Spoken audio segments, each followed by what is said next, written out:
neither team in a hurry to get in transition. Yeah, BA, these teams have almost a throwback style to how they play.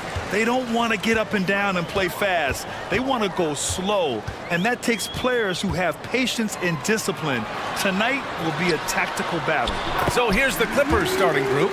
Kyle and George are out on the wings. Kawhi Leonard out there with Robert Covington, and it's Westbrook in at the 1. Now here's Westbrook. Pass to Leonard.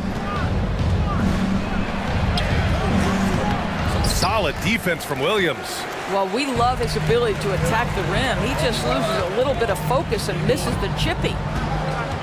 Here's Holmgren.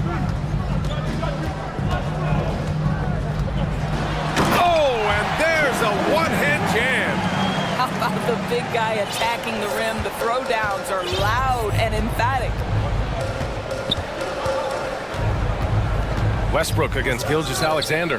Leonard, 2 points. That one goes. Now, this is a small forward who, because he's 230 pounds, can hold his own down in the low post. That is nicely done. And as Westbrook gets older, he's indicated that he's not looking to change how he plays, Grant. And that can be a double-edged sword, BA. You love his aggression and confidence, but you wonder how his game will hold up as his athleticism goes. Now here's Westbrook. First quarter and about a minute and a half in. Powell outside. Left side Covington. Leonard outside. 6 to shoot. Some solid defense from Williams. The Thunder have gone 3 of 3 so far from the floor. Gilgeous-Alexander on the wing. George defending. That one drops for him. This guy's got tremendous length for his position, so at 6'6", Gilgeous-Alexander confident attacking in the paint. Now here's Westbrook. Here's Leonard. Oh, and there's the whistle on the shot. So 2 free throws for him coming up. And Kawhi Leonard, one of 3 perimeter players to win back-to-back Defensive Player of the Year awards. It's him, Sidney Moncrief, and a young Dennis Rodman.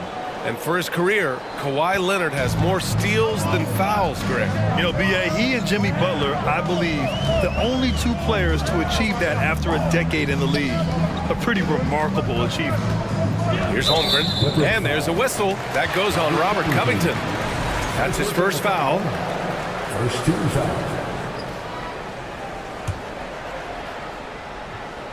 And just under 2.5 minutes elapsed here in the first. Pass to Williams. Just 5 to shoot. And it's Holmgren missing. The Clippers have gone 1 for 3 so far. Here's Westbrook, and he banks in the layup.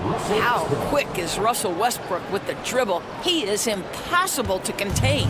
Oklahoma City has gone 1 of 2 from three-point land so far. Gilgeous-Alexander passes to Dort. Oh, what a pass! Those 2 read each other really well. Looks like a play they've definitely run in practice. The Clippers trail. Westbrook with it, and it's Dort picking him up. Stolen by Giddey. And up the court come the Thunder on the break. Pass to Gilgeous-Alexander. 1:44 left in the first quarter of the game. From deep, Giddey. That one doesn't drop. The Clippers have gone just 2 for 4 from the floor. Westbrook outside. Driving in, and finished off by Westbrook. You cannot give Russell Westbrook a lane to the basket. This guy will slam it in your face quicker than you could say boo. Pass to Holmgren. And for some reason, he decided to foul there. Yeah, B.A., that's an odd move. Maybe there's something else behind it. There's a minute 17 left in the first quarter. Here's Holmgren. And here's Giddey. Powell covers. 4 on the clock. Here's Holmgren. And he floats it in for the easy 2. Credit the sweet setup on that one. Just finding the open man and making sure it's on time and on target. This is who Josh Giddey is. Here's Leonard. Ooh, and Leonard throws.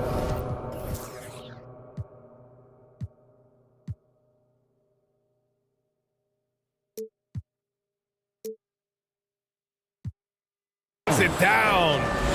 Look at the power on that. He has to be one of the top dunkers in the game today. Watching SGA run this offense, he's so patient and he reads the defense exceptionally well. And he drops the first. This guy, Shea Gilgeous-Alexander, someone you can trust. An excellent free throw shooter, very willing to perform in the clutch, someone you love having. Well, this guy has multiple ways to get to the free throw line, and boy, has his stroke been on the money. Leonard for three, and that one comes off the assist by Westbrook. Leonard's got 9 points. He's consistent from out there, especially when you give him that kind of room. Powell against Giddey. Gilgeous-Alexander, a screen on Powell. And that one's good. Giddey. Well, that's about confidence and composure on the interior. Josh Giddey does stand 6'8", makes that a little easier. George for three. Dort grabs the miss. Gilgeous-Alexander with the ball. And slam dunk by Gilgeous-Alexander. Wow, Shea Gilgeous-Alexander quick off his feet. Defense doesn't have time to react. And so it's the Oklahoma City Thunder with a 6-point lead at the close of the quarter. And it's all due to their ability to own the...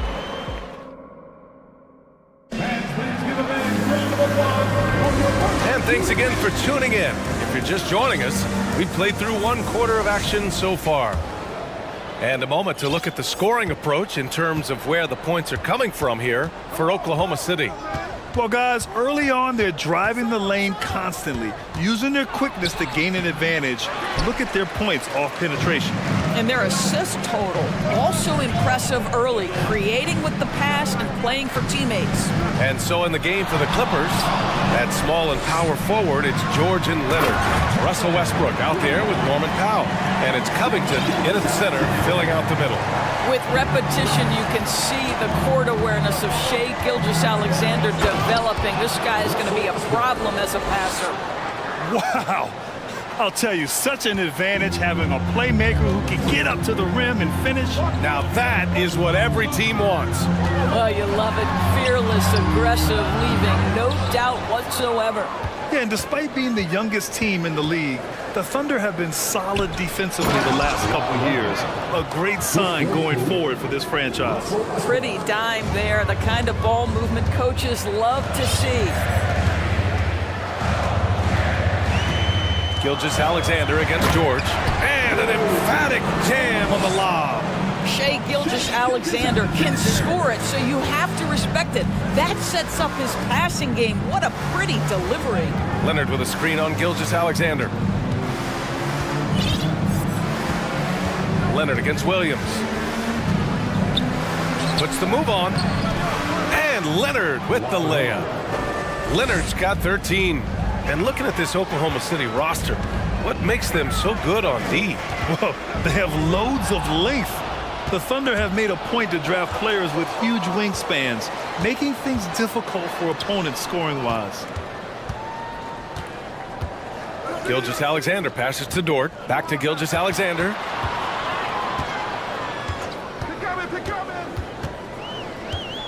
With the crossover, and he sinks the layup. He's got 11. So smooth, so pretty off the dribble drive. Shea Gilgeous-Alexander doing work. George outside to the inside. Here's Westbrook. Hits the layup after the sweet pump fake to freeze the D. Sometimes a player is born with a passer's mindset. He deals it with conviction. Dort finds Giddey. And we're just over 2.5 minutes into the second. Here's Gilgeous-Alexander, and slam dunk by Gilgeous-Alexander. Because Shea Gilgeous-Alexander has an array of moves, this guy can get going offensively, and he's starting to cook a little bit. Leonard with a screen on Gilgeous-Alexander. Oh! Gets you some! Show us some power! Now the superb athleticism of Russell Westbrook on full display, the vertical out of this world. George against Gilgeous-Alexander. Dort a screen on George. Gilgeous-Alexander passes to Dort. 6 on the shot clock. Gilgeous-Alexander against George. Whoop, there's the shot clock violation. So they'll turn it over. And when you're trying to slow down a top scorer, often the game plan is to get physical. Grant, you would know better than anybody. What's it like in the trenches here? Well, BA, it's interesting. I mean, it can wear on you. It's a mental challenge. When you're in the trenches trying to slow down a great offensive player, it really becomes a battle of wills. You have to stay focused. You have to be disciplined. And most importantly, you just cannot take a play off and allow a great player to get going.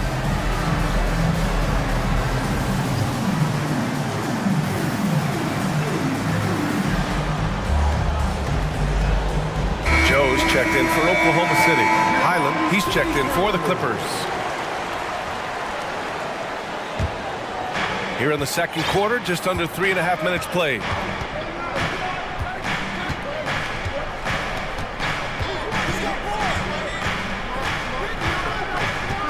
Out to Powell. Pass to Leonard. Just 5 on the clock. And they're going to count that bucket, and they'll send him to the line. It could be a three-point play. We are talking about a solid 230 pounds. Kawhi Leonard's strength and his frame allows him to get shots off under duress.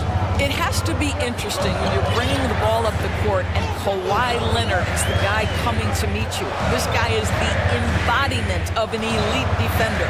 Let's go now to the sideline and catch up with Allie LaForce. Thank you, Brian. Well, Paul George has certainly endured his share of criticism in the past, but he said, quote, "I can't worry about that. It comes with the job. I am who I am. They can judge me on what they want. I'm going to go out there and hoop and give it everything I've got." And guys, he brings a lot to the table. No question. He is elite, Allie. Thank you. Both shots good from the stripe. For Los Angeles, they've gotten 6 of their 7 shots to go in the second quarter. Here's George. That one goes. Now he's 1 for 2. What a hoop by Paul George. The versatility to get inside and score it. Giddey against Powell. Outside, Williams.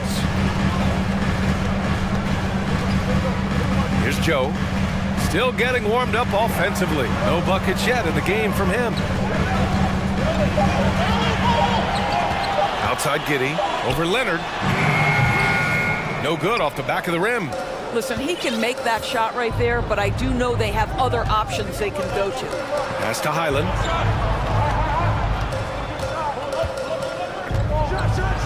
And there's the slam dunk to finish it off. And once he gets to the rim, it's fairly automatic. Nothing fancy right there. Just takes his 2 points, moves on. From deep, Holmgren. Oh, he got it up in time, but it wouldn't fall for him. And the first half comes to an end. We've got a close game going here. Thanks very much, Allie.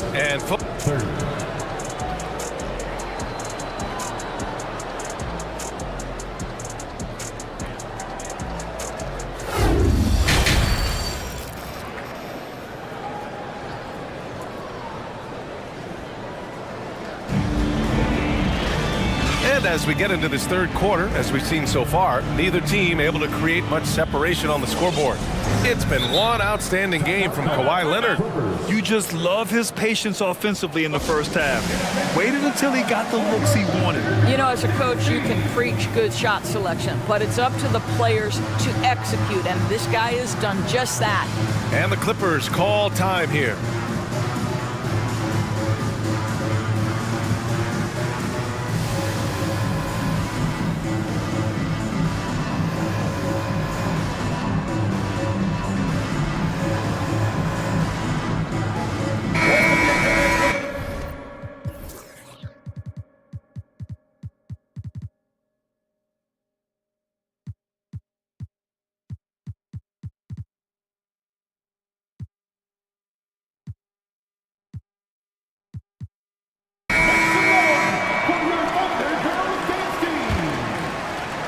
And the Clippers with the ball. They lead by 1. They've got Holmgren, Luguentz-Dort out there with Josh Giddey, and it's Williams in at the 4-man position. That's the group from Mark Daigneault starting the second half. And that's on the defense, giving him a decent look. That's his shot. Yeah, back in the day when I was playing, the Clippers were always an easy win. Now, LA is consistently a playoff team. Boy, oh boy, how times have changed. Morris outside to the paint. Here's Covington. Offensive board. Up to Powell. Pass to George. Tries again. Right side, Covington. Here's the three. Oh, and another three for the Clippers. Let's remember, Robert Covington is a guy who has hit over 200 three-point shots in a season. You better guard him from out there. And your last year in the league, the 12-13 season, you played for the Clippers. Yes, I did, and a great team at that. Blake Griffin, CP3, all in their primes. We won the division for the first time in Clippers history. Team record 56 wins. That year was big in the turnaround for LA. Probably a play they drew up in the locker room at half. Well, there is nothing better than catching a rhythm as early as possible, and boy,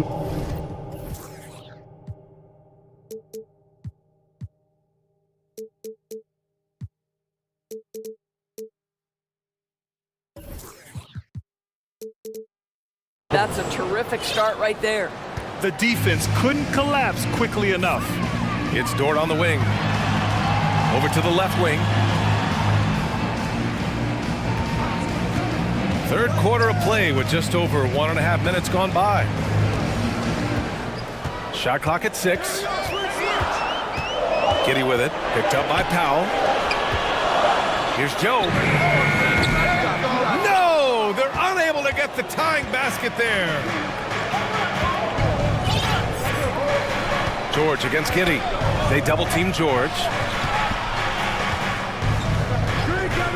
Here's Highland. He's got 5. And Josh Giddey is going to pick up the foul. That's his first foul of the game. Leonard's checked in for Morris. Here's Highland.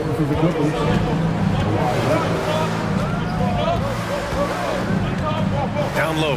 Here's Leonard. And Leonard with the strong finish. Well, Kawhi Leonard might be quiet off the court, but on the court, he makes a lot of noise. Pass to Williams. Puts up a 3. And it's the Clippers with the rebound. Right now, firing on all cylinders. Yeah, there's a nice flow to this offense right now. Time called here. Los Angeles decides to talk it over. And as we head into this break, the players have an opportunity to replenish their energy with Gatorade as they prepare to go into the final stages of this ball game. Absolutely. Over the course of a game, not to mention over the course of a season, you have to stay hydrated. If you don't, it's amazing how much slower your body is to bounce back. It can have a serious effect on performance, no question. For the Clippers, Morris, he's checked in for Covington. Gordon comes in for Paul George. And it's Westbrook in for Highland. Out of bounds, the Oklahoma City's ball. Carter passing the rock. It's calculating risk and reward. I don't think that was a great decision. Just over 2.5 minutes gone by in the second half. Here's Gilgeous-Alexander. Oh! Incredible! Oh, save that for the dunk contest. That flush was so extra. Whether or not this game is close, he's the same guy. Focused on finishing firm at the rim. Explosive, right? It would be one of the first words that come to mind. Yes, he's a point guard. Yes, he's a big-time athlete. Here's Gilgeous-Alexander, and slam dunk by Gilgeous-Alexander. And you have to love it. The floor general taking things into his own hands. Just the aggression they're looking for, man. Boy, and not just the aggression, the ability to get to the rim, but how about the finish with intention?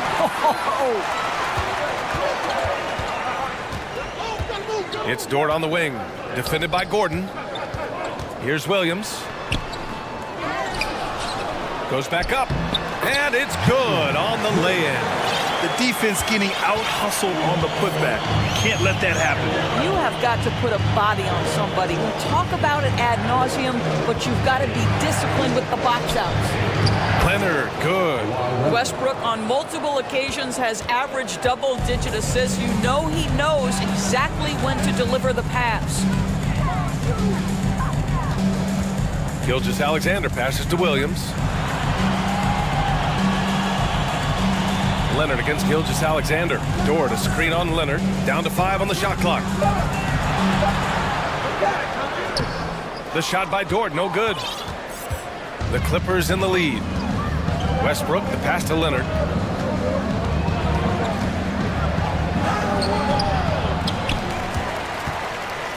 Morris down low. Dort defending. Leonard for 3. Dort grabs the miss for Oklahoma City. They've gotten 6 of 11 attempts to fall so far in the third. Now Gilgeous-Alexander, 17 points in the game. Here's Williams. Oh, it would have counted had it fallen, but it is offline. And as we finish the third quarter, it's still close. Both teams trading buckets. Clippers ahead. And now we have a moment to reveal our State Farm assist of the game.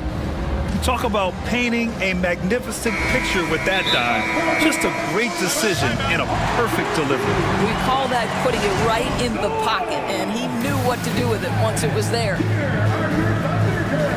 Well, this has been a great contest so far. I imagine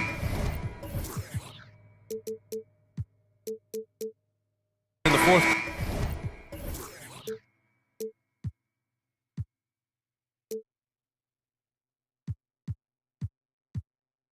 quarter could have more action in store for us. And from the sideline, let's catch up with Allie. During that last break, Coach Tyronn Lue had some advice for the team. He complimented the three-point shooting. He said, quote, "It's one thing to get the look, it's another to bury it. I believe in you guys. I think you've got this game on lock. Let's go out there and let's take this, guys." And Allie, thank you for that. And on the floor for the Clippers here in the fourth. Kyle and George are out on the wings. Robert Covington is out there with Kawhi Leonard. And it's Westbrook in at the 1. And the defense got away with one there. I mean, that's a shot he typically makes. Out to Powell. Leonard with a screen on Giddey. Back to Leonard. Driving inside. Ooh, and Leonard throws it down. This has defined Kawhi Leonard's game going back to college. He understood rebounding is important to winning. And Gilgeous-Alexander missing. We all know he's a good shooter, but from that distance, I don't think so. Boy, we're seeing it more and more. Guys looking to create additional space by stepping back further from the line. Covington passes to Leonard. Over Williams. It's rebounded by Oklahoma City. That's a decent look for him. He just couldn't convert. From deep, Gilgeous-Alexander. And Gilgeous-Alexander missing. Well, Paul George is a difficult defensive assignment precisely for this reason. He's going to force you into contact. All right, guys, what do you think so far about the offensive approach for the Clippers? Well, they've had no problem getting into the heart of this defense with the dribble, and they've made the most of their chances there as well. And the other thing, guys, that they've been very effective at is shooting the long-range jumpers. The defense has been having trouble closing out to them in this game in particular. Ooh, bouncy. That should give them a nice lift. Good timing. They needed that one. Well, sometimes it's about taking it into your own hands. That kind of individual play could spark his group. Westbrook, the pass to Leonard. Crafty move. That's good. And so Westbrook with the assist. Westbrook's got 5 assists in the game. Outside, Gilgeous-Alexander. Dort against George. Dort, the pass to Williams. Gilgeous-Alexander with the ball. Williams, a screen on Leonard. From deep, Gilgeous-Alexander.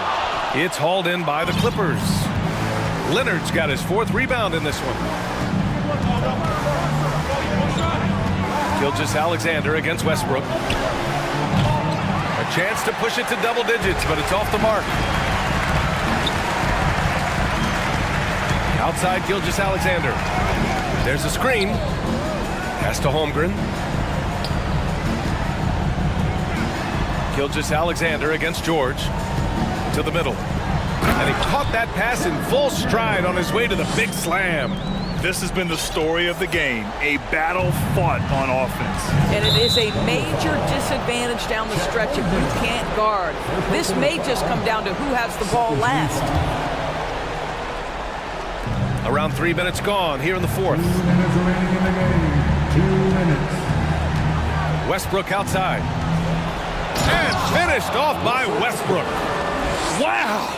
Always fun to see point guards who can elevate above the rim like that. Oh, a strong mindset and even stronger finish. Boy, it's incredible how much explosive scoring ability can come from the lead guard position. That is a big-time play. BA, the one-hand dunk just looks so fluid. Yeah, absolutely. Even smooth when he's powering it home like that.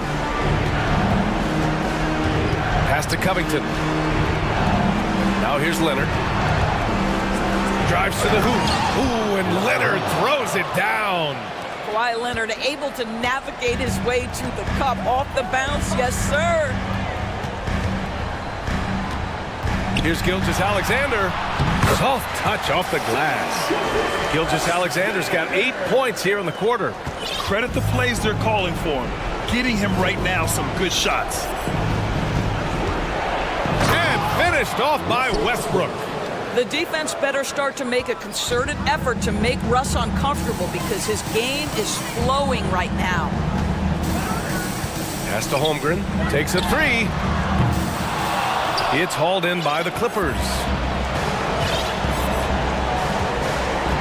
And here's Westbrook. Out to Leonard.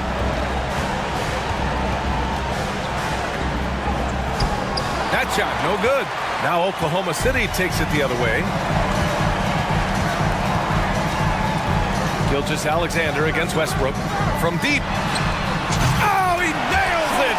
Oh, and that cuts the lead to just 5. What a moment for Gilgeous-Alexander in the clutch. Yes, sir. 7-second difference between the shot clock and the game clock. Covington finds Powell. Now here's Covington. 4 on the clock. Westbrook. And Gilgeous-Alexander with a block. Outside Giddey.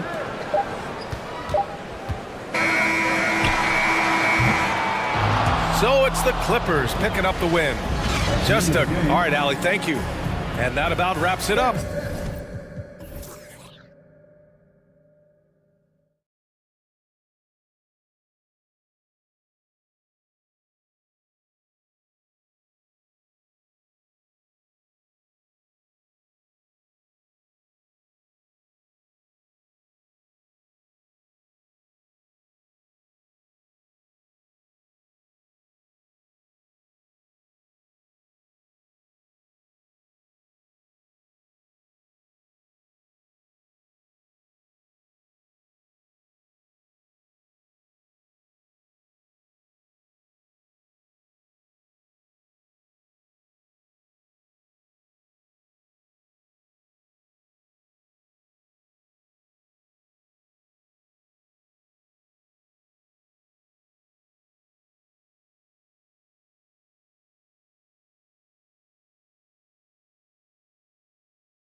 You think of with both these teams, Greg, their athleticism.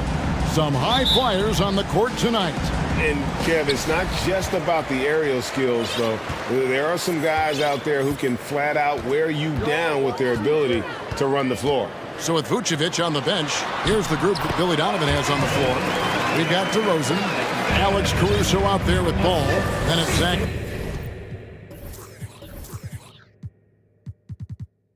Levine, and it's Drummond in at the 5. And so the New Orleans Pelicans get the first points of the ballgame. And Ball slams it in. I think this is what the coaches are clamoring for from Lonzo Ball. Don't settle for too many jump shots, and if you attack, go in there to make a play. To the paint, here's Williamson, and the dunk by Williamson. Oh, big finish, emphatic. He hangs on the rim just for good measure. DeRozan against Williamson, and it's DeRozan missing. And that was almost a block. Still did enough to alter the shot. Yeah, altering the shot just as long as there's a miss, that kind of energy not wasted. And while it took Brandon Ingram some time, he has really turned into an incredible player. He's an amazing scorer. He's adding that ability to pass the ball and see the floor. So often you hear about players talking about the game slowing down. Well, for Ingram, it's getting to a snail's pace. And at the line, it's all about consistency with him. His routine, his stroke, it never wavers. There's Levine, and the jam by Levine. Mercy, that was downright dirty. Levine, yes, sir. McCollum kicks to Williamson. And finished off by Williamson. Yeah, so fun to watch him get fancy on any finish. Zion, again to the rack. Ball from long range. Good on the triple. Ball's got 5 now. And he likes to get in a rhythm early. Nice triple.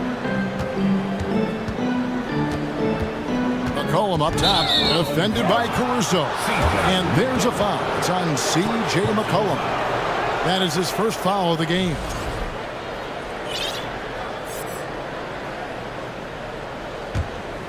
The Bulls have gone 3 of 4 from the field to start out the game. Williamson against Levine. Dishes it to DeRozan. That's good, and it's Levine with the assist.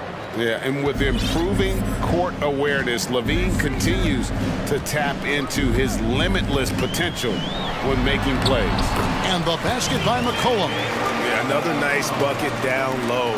They've really been able to work the ball into the post effectively here so far. Now here's DeRozan. And the shot goes down. DeRozan's got his second basket. Possessing great size at his position, DeRozan's muscular frame allows him to convert through the contact. And what makes Chicago tricky to defend, Kevin, they just have such a balanced attack. They can score in the paint from mid-range or hurt you from deep. McCollum with the ball. Here's Ingram. He dishes it to Valanciunas. Back to Ingram. Clock at 6. Launches it.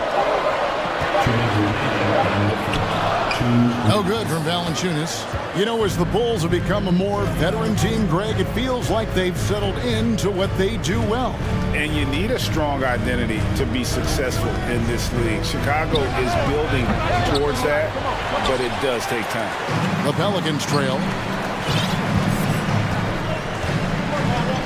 And we're approaching about 3.5 minutes played in the first quarter. McCollum kicks to Valanciunas. Back to McCollum. And he finishes nicely on the layup. Well, C.J. McCollum can score in a lot of ways. Coming off of screens, playing with the ball, spot-up three-point shooting. Just a variety of ways to produce. Now, here's Ball. 5 points in the game. To the wing right side. It's Drummond, high post. Valanciunas is there. Here's DeRozan. Here's Drummond. Out to DeRozan. From deep. And the rebound goes to the Pelicans. Out of bounds. It'll be the Bulls' ball.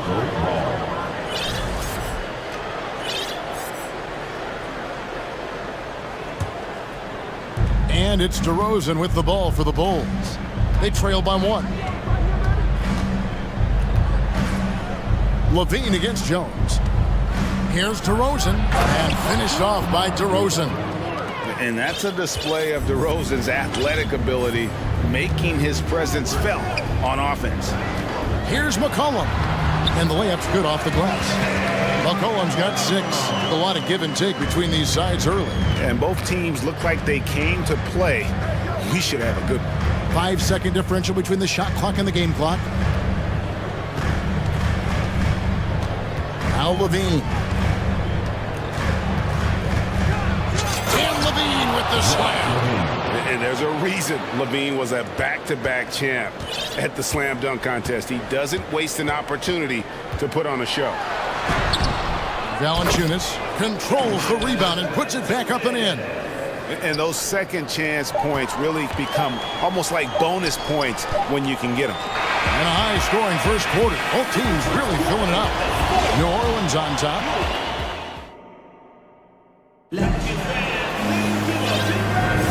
And we hope you're enjoying the game. Both teams tonight keeping things pretty even so far on the scoreboard.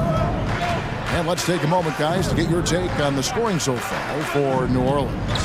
I like how they've worked the ball inside, getting looks closer in there, and that really helps your offense. Love the passing that they displayed at the start of the game. Great ball movement that's opening up some chances without really getting deep into the execution.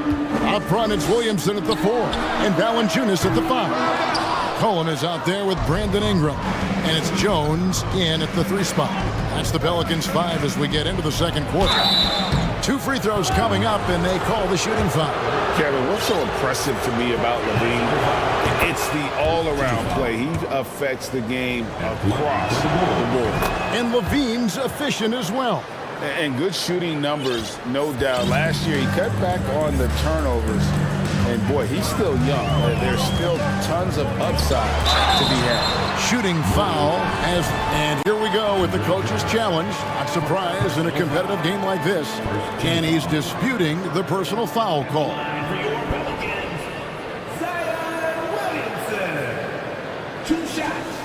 And I think when it comes to some of the more difficult calls to make, personal fouls can be tough. The action is so fast that it's really tough to catch.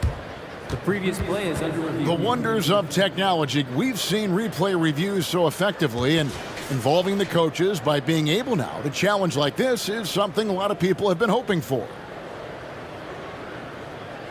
After review, the ruling on the floor stands. And so the word is in. They've decided that the call stands as it was made on the floor. And, you know, even if a coach still feels this wasn't the right call, you got to acknowledge the effort being put in to reviewing it with double checking, and the game continues on. All right, everyone, you watched them do their thing. It was your Pelicans dance team.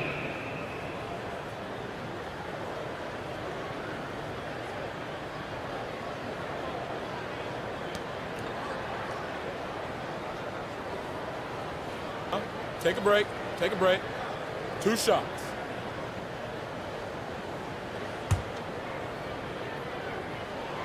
First free throw is good. And there had been so much talk about Zion wanting out of New Orleans.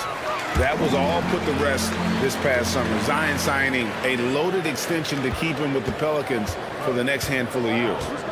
Now, here's Ball. He's got 5. Right side, DeRozan. Here's the 3. Valanciunas grabs the board. DeRozan's got 1 3-pointer tonight in 4 tries. It's Ingram on the wing.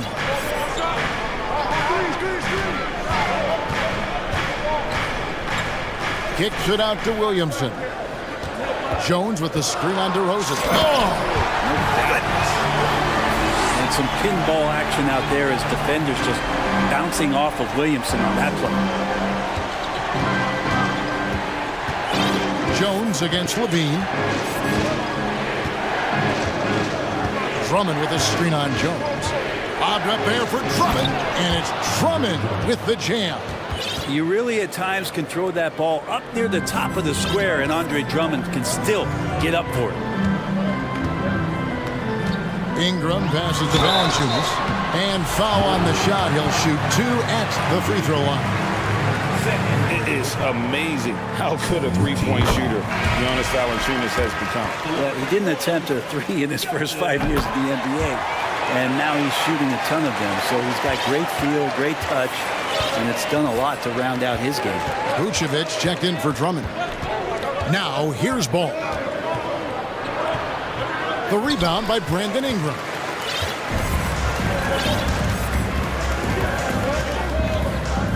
For the three. And the Pelicans miss again. And he didn't punish them for the weak coverage there, but they can't count on him to continue missing. Vucevic setting the pick for DeRozan. Trains the three-pointer. DeRozan's got a couple of three-pointers in the second for the Bulls.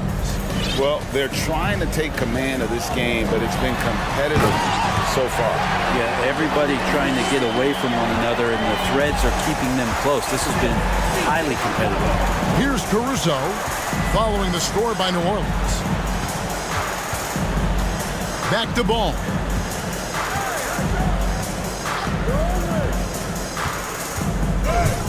And oh boy, a lot of contact there, but he gets the call and will shoot 2. It's going to be on Zion Williamson. Sometimes Lonzo's got to put the defense on their heels and start attacking with some aggression. In that play, he did so. Ball hits them both. You know, Greg, we talk a lot about Ball's offense, but his defense is just as important to this team. Oh, Kevin, very disruptive. He has terrific positional size, and he can anticipate where the offense is going. Caruso against McCollum, and he throws it down hard with one hand. That's a stomach punch, guys. Turn it over and give him a free run to the bucket. Oh, you're so right. No question who has the momentum now. Execution with pace, that's a bad turnover that simply was telegraphed. Now, here's Valanciunas. And that one's good. His second basket of 4, shooting 50%. You know, big guys like Valanciunas have spent a lot of time in this league understanding where the ball is going to come off of that rim on a miss. He was in great position that time. Chicago calls timeout. Get over your feet and let you know you need one.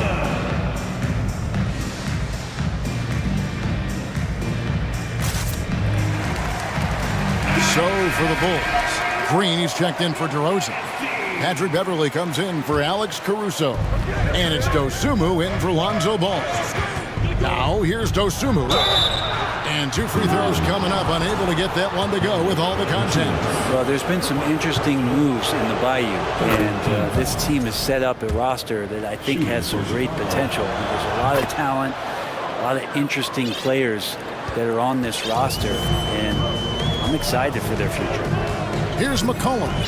He's got 6. Screened by Valanciunas. And it will go, and the Bulls' lead is cut down to 2 on the bucket from McCollum. It's so hard defensively to stay after McCollum. He can be elusive, and then he can score. What a jam! Wow, man's loving that right there. What a jam! Nice. And guys, I don't know that this is the time for that kind of flair. In a close game, the important thing is to get the 2 points, not necessarily the dramatics. Oh, come on. He had to go for that, didn't he? My goodness. Pick by Vucevic. Levine wide open. And that one goes out of bounds. Last touch by Levine. Kobe White, he's checked in for Zach Levine. Time called here. The Bulls decide to talk it over. Most losing teams, Greg, are looking to rebuild, look to the future, but not in Chicago. Yeah, their idea to turn it around was to get all-stars.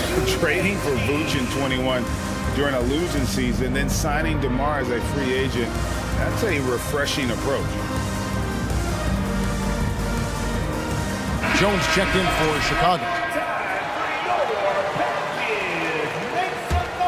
Pelicans trail by 4. McCollum feeling it out a bit. Here's Williamson. That fall. Nice feed that time for McCollum. McCollum's got 5 assists in the game. And White kicks to Jones. Into the lane. It's rebounded by New Orleans. And here's McCollum. 9 points in the game so far. Second chance shot.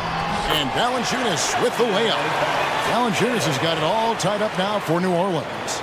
And a better box out saves them 2 points there. It didn't seem like anybody was really aware there. Thank you, David, for that interview. The Bulls, 33.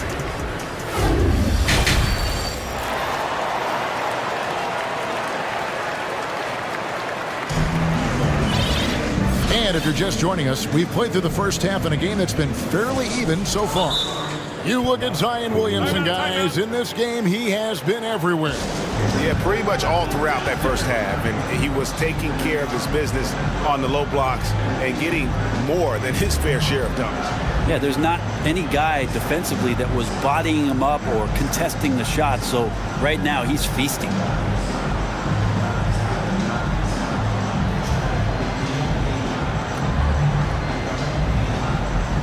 We know the league's cracking down on those dangerous plays that risk a player's health. Why was that less of a focus when you played? That's a great question. You know, I think it's smarter to approach the game this way. We don't want to have unnecessary injuries because of guys maybe just taking it a little too far with the physicality. So with Vucevic on the bench, here's the group that Billy Donovan has on the floor. You've got Alex Caruso. DeRozan out there with Andre Drummond. Then there's Lonzo Ball. And it's Levine in at the small forward. Now here is Murphy. And right away they match it with a three-pointer of their own. Murphy's got himself going with the triple, his first basket of the game. Passes to Caruso. That falls. Nice feed that time from Ball. What a passer this guy is. I love how fast Ball is at noticing when the defense has just overcommitted. Hayes finds Nance. Back to Hayes. And Hayes throws it down. And he's an automatic finisher when he gets into that area. He is, and he picks the simple one-hand stuff to get the 2 points. Outside DeRozan. Takes a three. Another three for Chicago. And you want to talk about high-volume scores. Just look at what DeRozan's doing tonight. He's been on a mission, putting his mark on this game in a big way. Nance outside. And the Nance slams it in. Over the course of his young career, Larry Nance Jr. has certainly had some memorable dunks. Nance against DeRozan, and so it's going to be a 3-second violation out there on the defense. The Bulls shooting their 7th attempt at the foul line in this one. And they shot 81% from the line last season as a team, so you really can't find fault with what they're able to do there. Down low, Drummond, and it's Drummond with the jam. Another game and another dunk from Andre Drummond. That's where he likes to live. Now a timeout called by New Orleans. And guys, things are looking up in New Orleans. The extension for Zion Williamson reflecting his commitment to this young core, and with the 8th pick and Dyson Daniels, the Pels added to their bevy of young wing defenders. They're building a team to contend. McCollum's checked in for the Pelicans. Murphy against Levine. They set the pick. Uncovered. Hayes, no good. And typically he has the touch to finish when he's in tight, but not sure on that possession. That shot wide open. And it's a 6-point Bulls lead. Well, this is when the game slows down for a big man like Andre Drummond. He can make those kind of plays. Personal foul. First team foul. Just over 2.5 minutes gone by here in the second half. And Ball slams it in. Well, you got to slow him down. If he gets ahead of speed like that and measures those steps, Lonzo's going to throw it down. To stop the run, and that'll be 2 free throws coming up. Officials on the call with the foul. Andre Drummond picks one up. And I like the fact that the defense is looking to protect the rim at all costs. And the first one drops. And the Bulls making a change here. Vucevic is checked in. Both free throws good from Daniels. I think people underestimated the Pelicans last year. They had such a tough start to the season, but still were able to make it to the playoffs. Ball with it. He's picked up by Nance. DeRozan, again, Chicago. And this has really always been a staple of his game. You see how confident DeRozan is with that mid-range. Nance outside, takes it inside.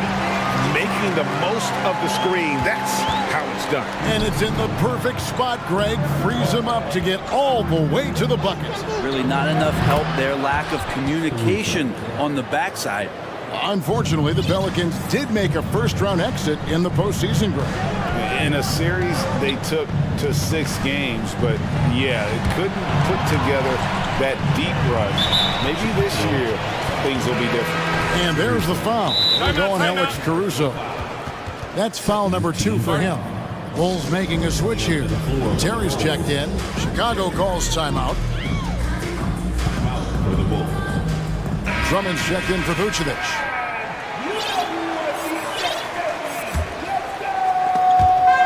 There's 1:17 left in the third quarter.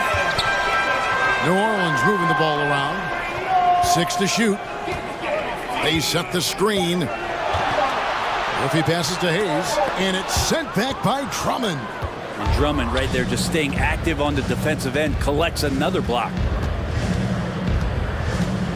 Outside DeRozan. Lets the 3 fly. That shot missing, and New Orleans will go the other way with it. McCollum outside. Here's Nance, and the Nance slams it in. Used to getting pushed around a little bit, Larry Nance Jr. does a nice job of finding enough room to score. Drummond sets the screen for DeRozan. And there's the pass to Drummond. And it's Drummond with the jam. I tell you what, he is one guy you do not stand in the way of when he decides to attack the basket. About 3 seconds between shot and game clock. And then Murphy with the dunk. And Kevin, even though they're down, he's still looking to do the spectacular, and he did. Well, maybe this is the best time to do it. DeRozan for 3. A three-pointer is right on target. DeRozan's got the lead up to 10 now for Chicago. And perimeter scoring, I have to imagine it was a topic of discussion at halftime. Maybe trying to find a little bit more space and ball movement to get guys open at the three-point line. What a shot! Amazing! That would count. Real. And as we end the third quarter, a double-digit deficit will make it tough to come back. Bulls lead by 11. It's the NBA on 2K Sports from New Orleans. And let's take now this moment to bring up our State Farm assist of the game. It's just true artistry right there. I mean, great decision on where to go with the ball.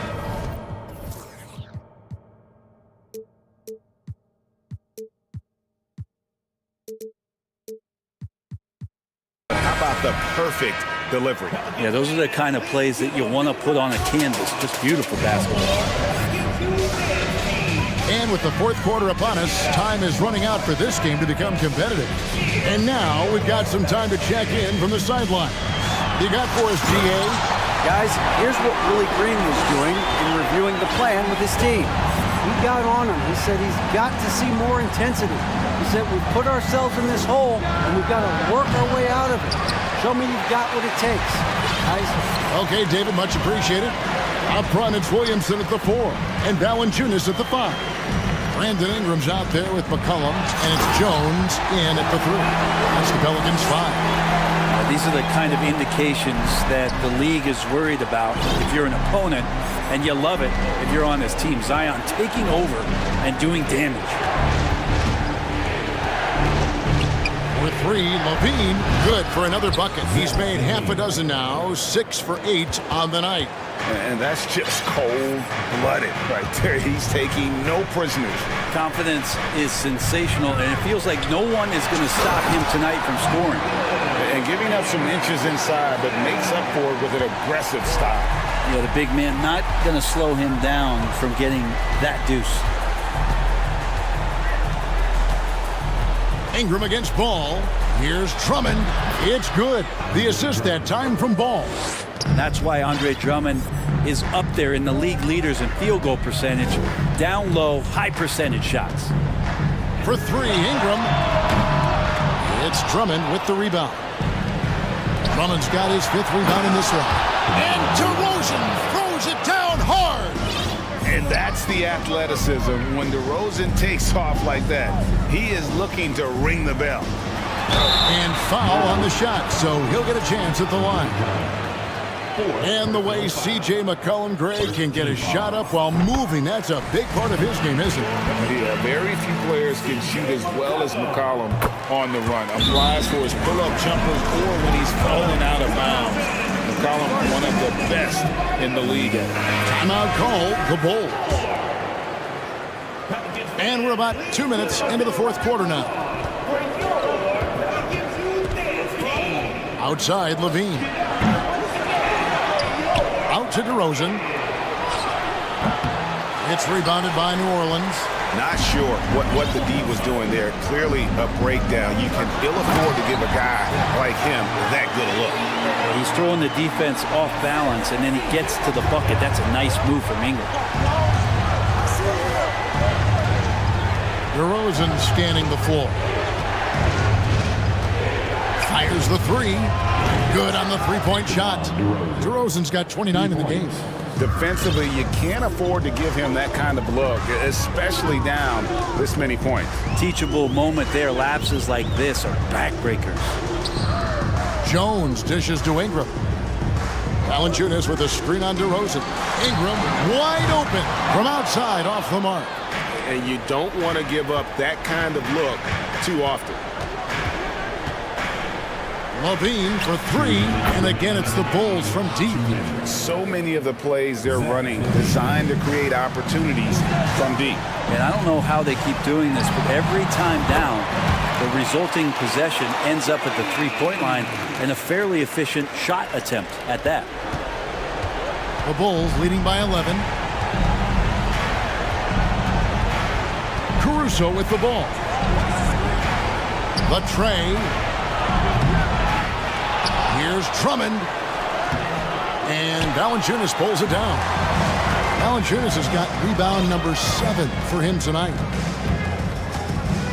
McCollum passes to Williamson. And finished off by Williamson. Well, if you go to Lehigh, of course, you're going to make smart plays. McCollum good at sensing when his man was going to be wide open. A wide open look here for DeRozan. Pelicans pull it in. Valanciunas has got 8 rebounds in this game. And so it's McCollum with it. He brings it up for the Pelicans. 9-point game. And there's the foul. We're going Alex Caruso. That's his 3rd foul of the game. 1:12 left to play here in the 4th. For three, Ingram. And again, New Orleans with the triple. This is why you love Brandon Ingram. Drummond sets the screen for Caruso. Doubled by McCollum. Time called here. The Bulls decide to talk it over. They're up by 6. 55 seconds left here in the 4th quarter.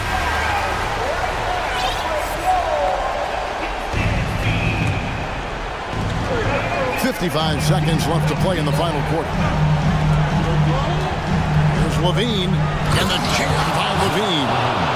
He's no stranger to games like this. Levine's having one of those nights where the D can't figure out any way to stop him. Releases, and no good. Trying to use the glass. DeRozan for three. He can't hit that time. And New Orleans will come the other way.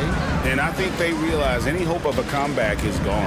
Well, realistic at this stage of the game, they're going to lose this one, but will they take something from the loss? Wow, you want to lead a franchise? This is how you do it. Zion coming through. Here's Levine.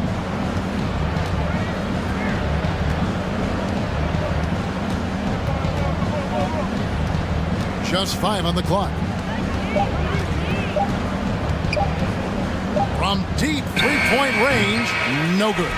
And so it's Chicago winning this one. A truly gutsy performance away from home. You know. All right, David, great job. Thanks so much. Thank you for joining us. That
And it's the Kings to start out.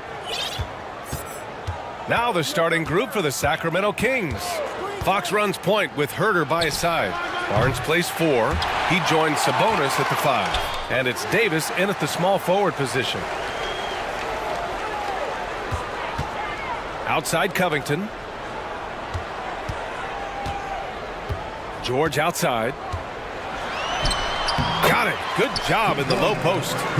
Sturdy play from George in the paint, getting by the contact and to his finish. And for Paul George, playing close to home on a title contending team, it's a tremendous opportunity, Graham. And back with the Pacers, he twice made the Eastern Conference Finals, but without a doubt, this is the most talented team he's ever been a part of.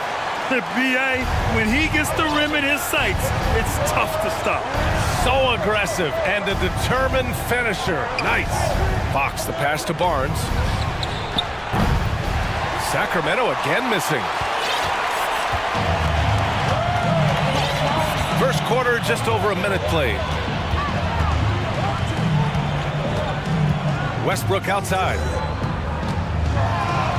And he drops in the layup off the glass. Such a bruising player. Westbrook enjoys going into contact and finding ways to score. Fox the pass to Sabonis.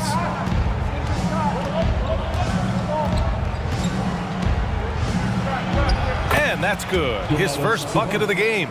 Just taking it right to the rim, and no one was there to greet him. Easy possessions like that literally are just a gift. You just dream of them. He'll gladly take those. Now here's Leonard. Misses the 3. Inside. And Sabonis slams it in. Love to see Sabonis get dominant like this. Defense has no chance to interfere. Westbrook against Fox. And the shot is good by Westbrook. When you're trying to stop a guy like this, you have to match his intensity level. The 3 from Barnes. Sabonis, the pass to Fox. Back to Sabonis. It's Barnes on the wing. Launches it. Counted from distance. Gotta fight harder to get over those screens. Yeah, as soon as these guys feel contact, they are just disappearing like they're not even there. You gotta show some fire and keep defending. Now here's Westbrook. Ooh, he's looking comfortable now. 3 for 3. That's the area of the floor where Westbrook's efficiency scoring the ball is fantastic. Fox with the ball. Guarded now by George. Barnes, no good. The Clippers in the lead. The 2021-22 season felt like a lost one for the Clippers. Kawhi and Paul George both hurt. So true. I mean, but BA, those two together, healthy, are scary. A finals-level duo. It kind of shows you how you can plan, build an awesome roster, but injuries can derail it all. Hey, Richard, how about Westbrook's basketball IQ? By far one of the smartest players in the game. How else would he have broken the triple-double record? He sees everything. His sense of the floor is elite. Now here's Sabonis. Second shot opportunity. Up and in on the layup. Sabonis has got 6. You have to know where Sabonis is. Really box him out. He's so good on the offensive glass. Westbrook against Fox. The shot, no good. So Sacramento will take it the other way. To the middle. Ooh, stolen by Westbrook. And here comes the break. George for 3. Hits the trifecta. 5 points in the game. Over his career, Kawhi has become a willing passer. One of his many improvements since being drafted in 2011. Now here's Fox. Well, he hasn't scored yet, but I'm sure that'll change. Westbrook with it. And he drains it. A solid 5 for 6 now. They're punishing those late defensive rotations, getting good looks inside throughout the half. Herter can't hit. Los Angeles has gone 1 of 2 from three-point land so far. Takes the 3. And Russell Westbrook gets the 3. They played with fantastic energy from the opening tip. Yeah, they're in control on both ends of the court, and it's always impressive when you build a double-digit lead in the first quarter. Timeout called. Sacramento. Lynn's checked in for the Kings. Monk comes in for De'Aaron Fox. Sacramento shooting just 36% here in the first quarter. 6 seconds separating the shot and game clocks. Monk passes to Barnes. Oh, and a vicious dunk by Barnes. Strong finish to cut into that lead a little. Man, left no doubt with that one, Grant. And here's Westbrook. He's got 14. The shake. Out to Leonard. Over Barnes. That one a little long. Russell Westbrook. He's been the guy making things happen for Los Angeles.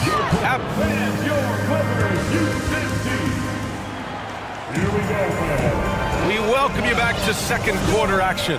Plenty of basketball left to play, but this one has been one-sided so far. And before we move on, what do you think about what we've seen from the Clippers? Well, their offense is clicking so far, capturing the momentum here early on. Credit the game plan coming in. They've identified some weaknesses, and they are exploiting them. And so in the game for the Kings, we've got Terrence Davis. Alex Len is out there with Barnes. Then there's Kevin Huerter, and it's Monk in at the one. Pass to Leonard. Right side, Covington. Shot clock at 5. And again, it's the Clippers missing. And the Kings shooting just 38%. Their offense not where they want to be. To the paint. Lynn is good. And RJ, you took a part in a lot of playoff basketball. Compare the intensity of the regular season versus the postseason. It's so different preparing for a regular season game than a postseason game. You have more experience. You understand what the other team is going to do. So the prep is that much more higher, but you also have to execute at an entirely different level. And it's the Kings with the ball, following the score by the Clippers. Now a timeout by Sacramento. And something fans don't always get to see, some of the closely guarded secrets that happen in that huddle. And we see it so often. One little tweak to the game plan and everything falls into place for a team.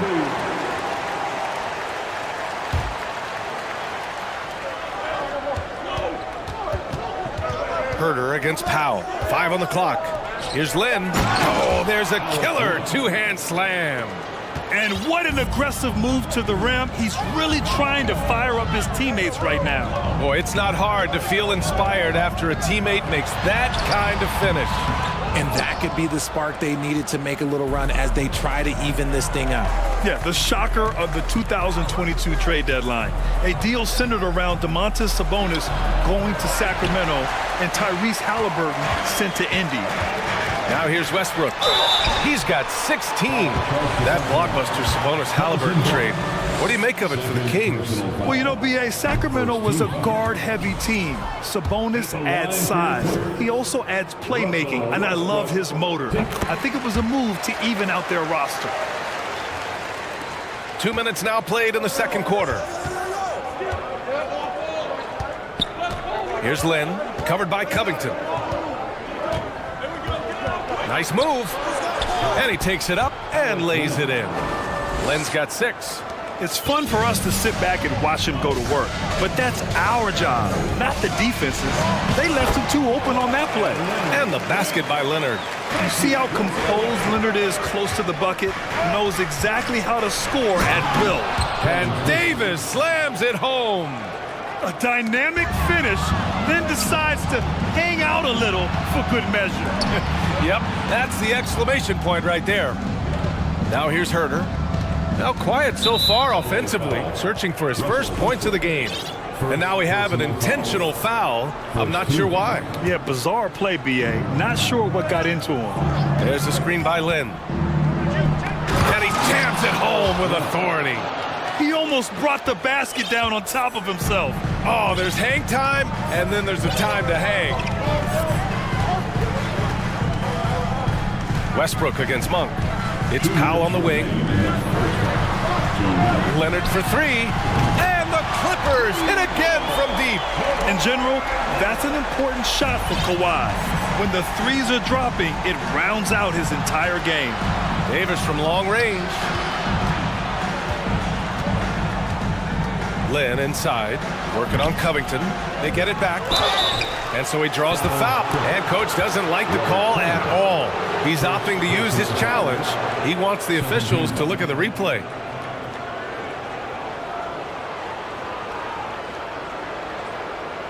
And even with the coach's challenge in place, we've seen so many of these personal foul calls still disputed. The previous play is under review. There's no doubt there's going to be a gray area in a lot of these calls. But at least we have the option to take a second look, so the officials can be sure they get it right.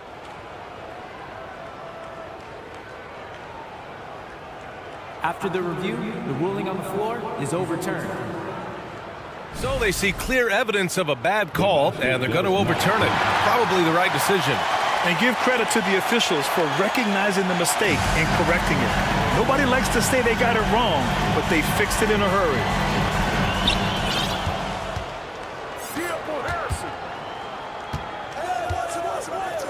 Clock at 6. Monk finds Herter. Good D by Covington. That's just a bucket. Look, you expect him to make. It's tough when you miss that. Here's Leonard. And the dunk by Leonard. You can really feel the momentum swinging in their direction. Yeah, but they can't relax. They've got to keep building on this lead because it is not safe. Timeout called. Sacramento.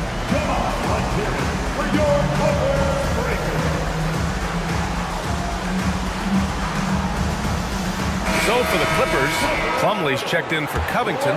Morris comes in for Leonard, and it's Highland in for Westbrook. Three-pointer, Fox. Plumlee pulls down the board. Man, that's his shot.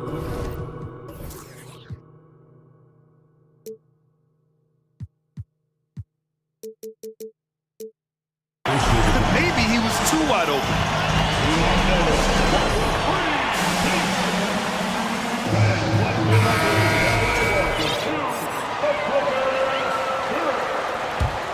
Here's Highland. 1 minute left in the first half. Morris outside. George a screen on Murray. 5 to shoot. George outside. And yep, it's good. And it's a 12-point Los Angeles lead. The focus, the balance. George doesn't back down from converting these challenging buckets. And Fox powers it home. What a finish. I mean, he just took over himself. What a show of power right there from the point guard. Man, sweet. A point guard getting up like that? Boy, that is special. Now the Kings in transition. Right side Murray. Ooh, Morris with a steal. And it's the Clippers on the break. Oh, and he got fouled on his way up. He'll head to the line to shoot 2. First personal foul. Yeah, on the drive, George's length is a gift, helping him get the shot off even with a foul. George hits them both. Productive trip to the line. He doesn't like to leave points on the table. Three-pointer, Fox hits a three-pointer. Fox has got 5. Love to see that kind of activity. He just makes things happen. For 3, George. No luck on that one.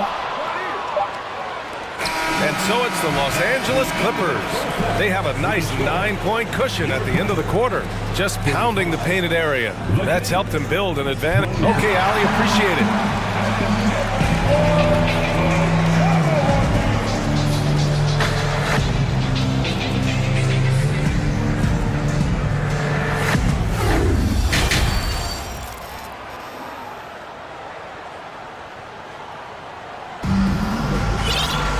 Well, for those just tuning in, thanks for being with us. Second half of this game still to play. A fantastic game from Russell Westbrook in this one. Yeah, they've done an amazing job of creating room to operate for him. And then, of course, executing. I like how they came into this one with a game plan, and they're just going out and executing it. Terrific job. Time called here. Los Angeles decides to talk it over.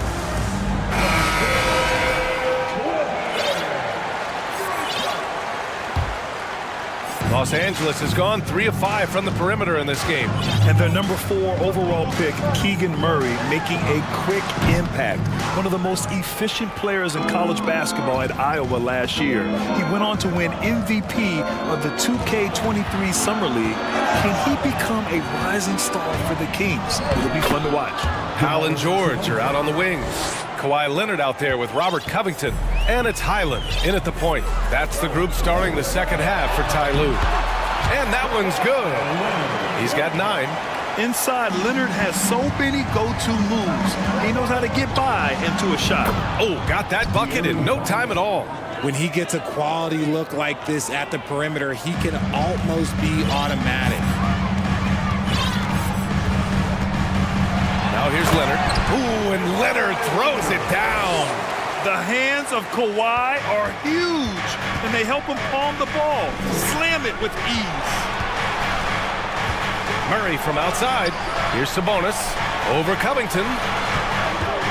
Monk for 3. No luck on that one. So the Clippers will take it the other way.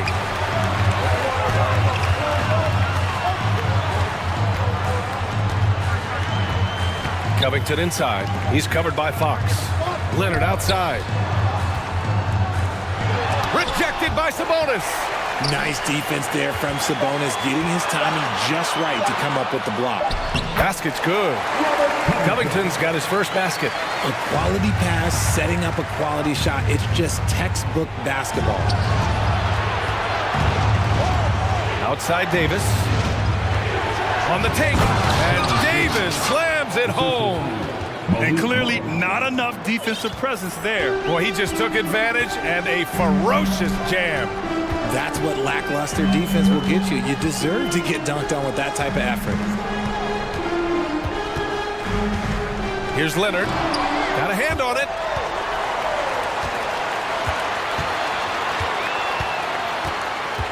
Second chance effort. Shot is off. He's 5 for 12. For Sacramento, they've gotten 3 of 4 shots to fall so far in the third. Sabonis outside. Outside Monk. And he drives in. And that one is stuffed right through. How about the bounce? We can call that bounce per ounce. Can't be denied. Murray can score in a multitude of ways, Greg. Oh, yes, he can, B.A. I mean, he can feast from the post, the mid-range, and the three-point line as well. He always plays under control at his own pace, and that's why he looks so fluid out there on the floor. Well, Richard, 17 years for you as a player. If you were to give some advice to someone starting their playing career right now, what do you think that would be? Oh, it would always be get your routine down. Get your pregame routine. Get your summer routine. You got to figure out what it is that makes your game work. Because it's hard as you get older. NBA careers don't last very long. But if you put your routine, you put your game first, everything else will fall in line. Nice use of the pick there. Fox lost the defender and capitalized. Here's George. Oh, and the dunk by George. That's right. PG shows these fools what's up. Fox the pass to Davis. And he'll draw the foul. He'll head to the line for 2. It's going to go on Paul George. And he knocks down the first one. So for the Clippers, Morris, he's checked in for Leonard. And it's Westbrook in for Highland. Just under 3.5 minutes played here in the third quarter. Here's Westbrook, and Westbrook slams it home. Yeah, Westbrook has been fired up on offense. He's clearly dedicating himself to making an impact on the score. Here's Sabonis. On the wing, Davis. It's good. And the assist goes to Murray. Davis has got 5 points in the quarter. And they're behind right now, but you can't pin the blame on this guy. Nope, he's got to get some more help from somebody on his team. Help him. Help that man. Powell's shot is off. Shocking that he just bricked that one. The defense got real lucky there. Pass to Sabonis. 41 seconds left in the third quarter. Got it. Now just a three-point Clipper lead. Playing to his strengths, Sabonis goes to work inside. Westbrook outside. Gets it to go. He's now 9 for 11 on the night. Assertive move. You can tell the game's heating up a bit. Here's Herter. Off target from outside. Time called here. The Clippers decide to talk it over. Yeah, coach no doubt wants to use this timeout to review the matchups and maybe make some adjustments as well. I'm sure all of the above is in order, and you can never be too content.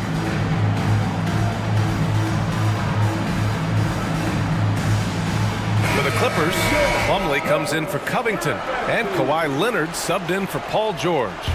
Lenz checked in for Sacramento. Barnes comes in for Murray. Westbrook against Davis. Pass to Plumlee. Back to Westbrook. Oh, sweet move. And then Westbrook slams it in. Yeah, this is how powerful Westbrook is at the rim. Looking like he wants to tear the basket down. Strong finish to cut into that lead a little. And left no doubt with that one, Grant. And as we end the third quarter, a great game. Both teams playing well.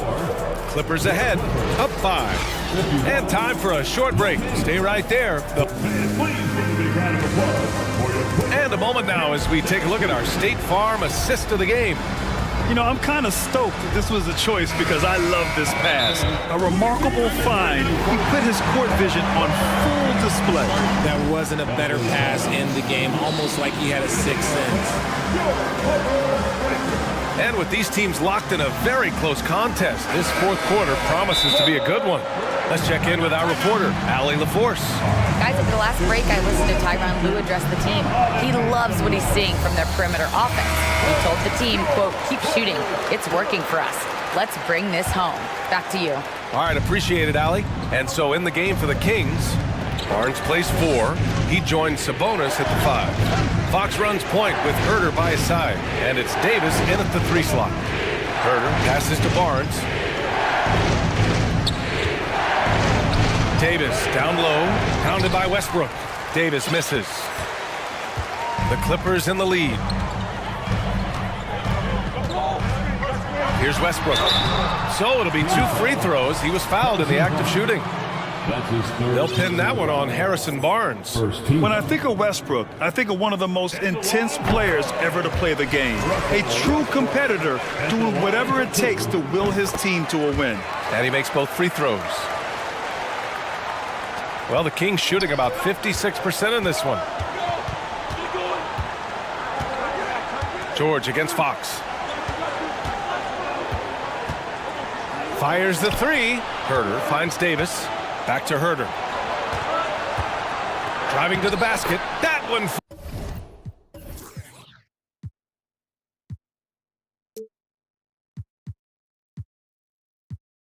Ball's coming off Davis' feed.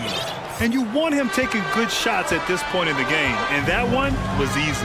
Yeah, it's clear why they go to him in these moments. They know he's going to deliver for them. No coverage that time. And the Clippers lead by 8. And if the defense leaves a man open, Westbrook will find him. Russell's floor awareness helps him rack up the assist. Back to Fox. Sabonis with a screen on Leonard. And Fox, here we go. It's hauled in by the Clippers. Leonard's got 5 rebounds in the game. And there's the foul. It'll go on Terrence Davis. That's his first foul. Now a timeout by Sacramento.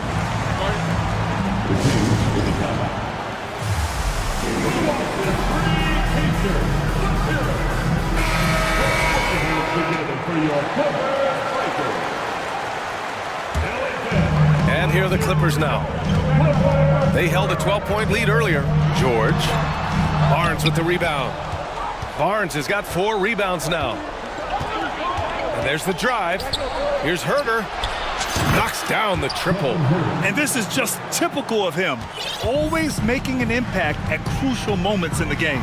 And his team needs every bit of his production if they want to pull this one out. It is neck and neck here in the final period. Westbrook, the pass to Powell.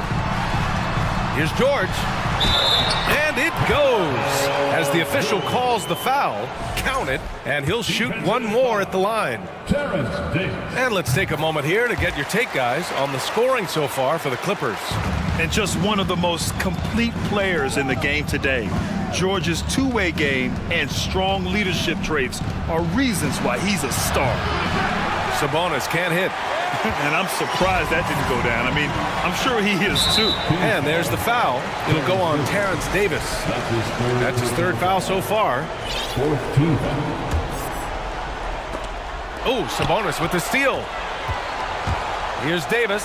Oh, Covington with a block. And it goes out of bounds. Last touch by Covington. Sabonis with a screen on Powell. Here's Herter. He buries it from three. Herter's got 8 here in this quarter. And defensively, how do you leave him that open in crunch time?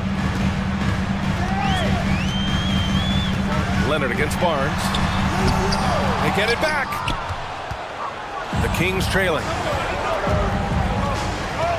Pass to Sabonis. Back to Fox. Lets the three fly. The Clippers grab the miss. Questionable shot selection in that three. Not really helping as they try and narrow the deficit. Leonard, left side. Ooh, and Leonard throws it down. Yeah, it's easy to see why they go to him so often, because they know they can depend on him to come through for them. Fox, the pass to Barnes. The three. Another shot. Outside for Davis. Pass to Fox.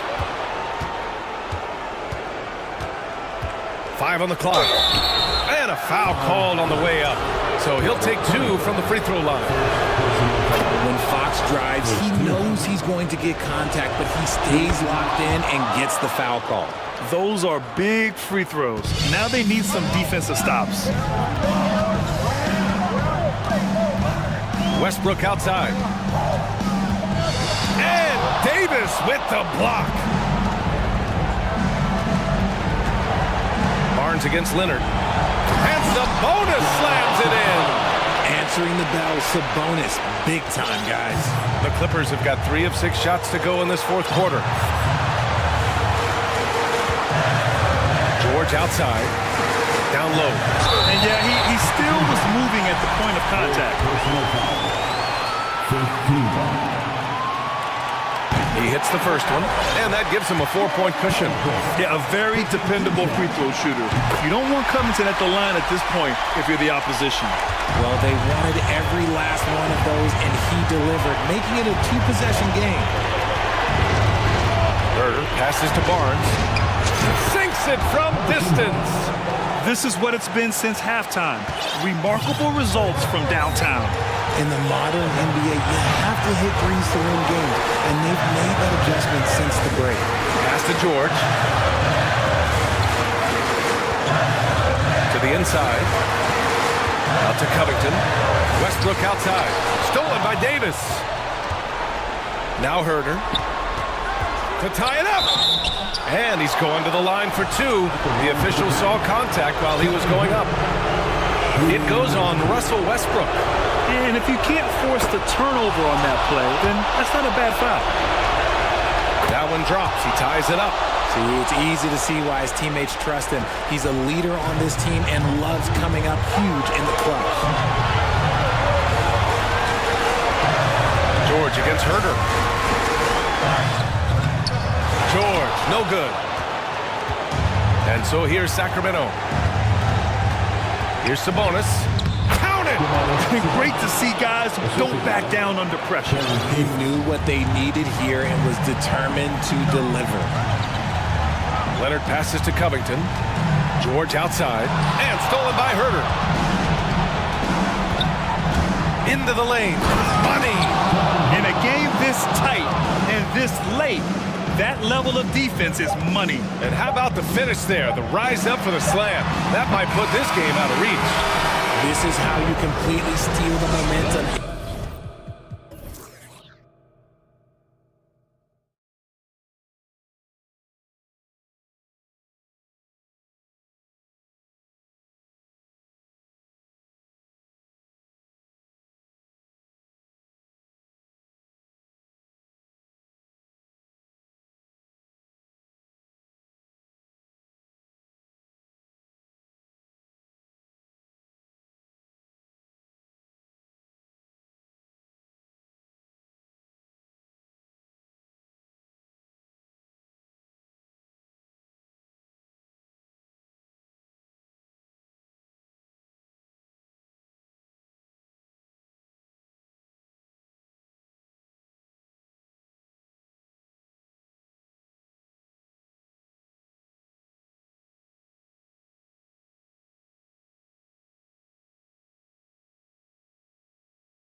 right, so off the tip, it's Oklahoma City.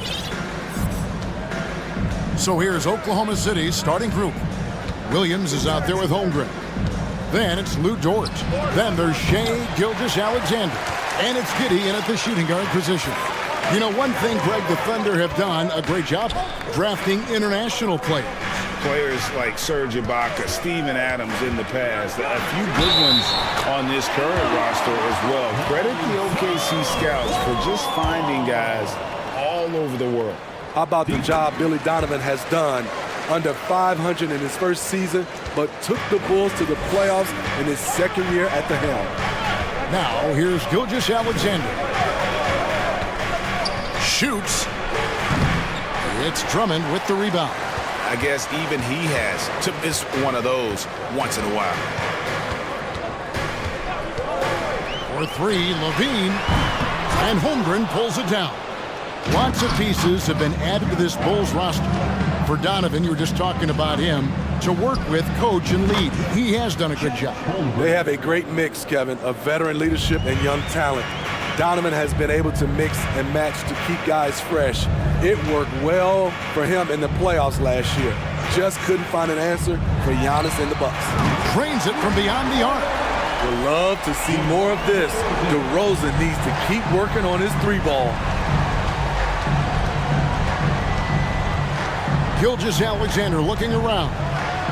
And that one is stuffed right through. Hey, dunks aren't always for the big fella. A serious power move from the point. Forget just laying it in. He wanted to make a statement. Now, here's DeRozan. Jacks up a three. Offensive rebound. And Drummond kicks to Levine. Shot clock at 6. Goes back up. Nice defense from Dort. For Oklahoma City, they've gone 2 for 4 from the field so far today. Out to the wing. Holmgren wide open. The shot's good. Gilgeous-Alexander making the play. And this is Gilgeous-Alexander's responsibility to find his guys when they're open. DeRozan against Williams. Drummond dishes to Levine. Shoots the three. Drills the three-pointer. Oh, yeah, it's going to be payback. Levine matching threes, making plays. Steve, it's been tremendous to see Zach LaVine reach his all-star potential in recent years. Kevin, you can tell he's loving it too, right? But yeah, this was a long time coming. He's at the top of his game, earning his spot among the best players in this league. Folks, the coach's challenge has been initiated for a personal foul.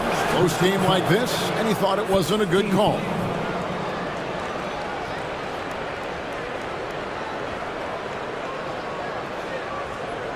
And this is the time now where the officials can review in closer detail what constituted the original personal foul. Getting a different The previous play is under a lot easier to determine. Indeed, and the one thing with replay review is that when you see the slow motion replays, you really get a new appreciation for just the immense speed at which these players are moving at. And how After the review, the ruling on the floor is overturned. the right call.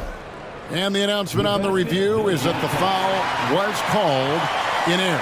So they have determined to overrule the original call. And guys, this is what it's all about, getting the call right. And I think in this case, the video review showed that while it was a tough call to make on the floor, they got it right with the review. Dort, and it's sent back by Drummond. Andre Drummond with the wingspan of 7'6". It's going to be hard to get it over him. And that's a block right there. He swats that ball away with some energy. And making a statement right away, letting them know they won't get any easy ones when he's around. And Levine, here we go. And Levine with the slam. So fluid, so smooth. Levine breaking ankles out here. Gilgeous-Alexander against ball.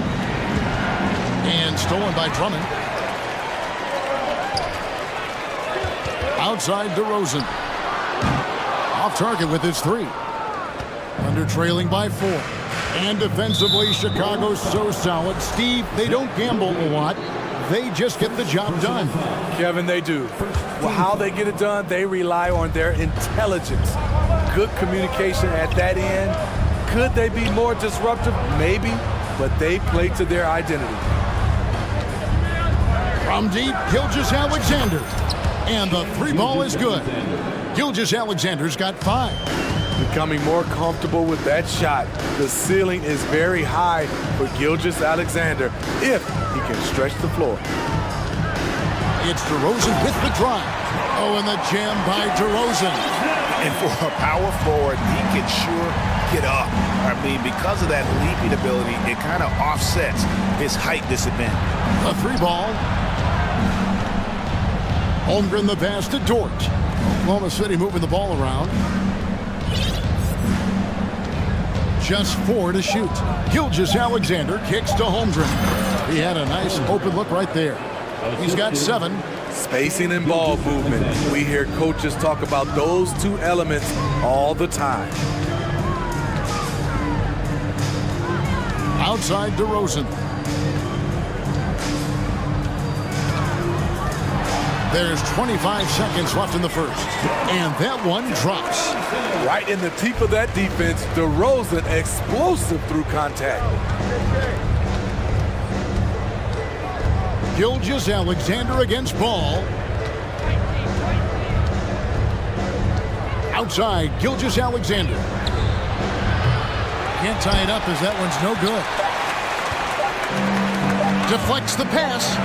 Up in time. No good that time. At the end of one, a closely contested game so far. Bulls lead. Ladies and gentlemen, And getting going again here in the second quarter. Fairly close game so far. And let's quickly check out the scoring breakdown here for the Bulls. Right out of the gates, they've been in attack mode. And I think that's by design because it has been relentless. And the other thing I've been impressed with, guys, is their assertiveness at attacking the paint, trying to hunt for those high percentage looks. On the floor for Oklahoma City, getting going here in the second quarter. We've got Shai Gilgeous-Alexander. Lou Dort out there with Williams. Then it's Josh Giddey. And it's Holmgren in at the pivot spot, manning the middle. It's fascinating to watch Dort evolve his game. He's raised his free throw percentage to 84% last year. And for the first time in his career, he shot over 40% from the field. So what would you say is next for Dort in his development? You know, Kevin, I'd like to see him get to the line more often. He has room to grow as a playmaker. Of course, locking down the consistency from range. But he has the work ethic to make all of that happen. And a wide open look for Gilgeous-Alexander. Off target from outside. Chicago leading by 4. Outside, Levine. Going in. Oh! An explosive, high-level athlete. You see why Zach has won multiple dunk contests.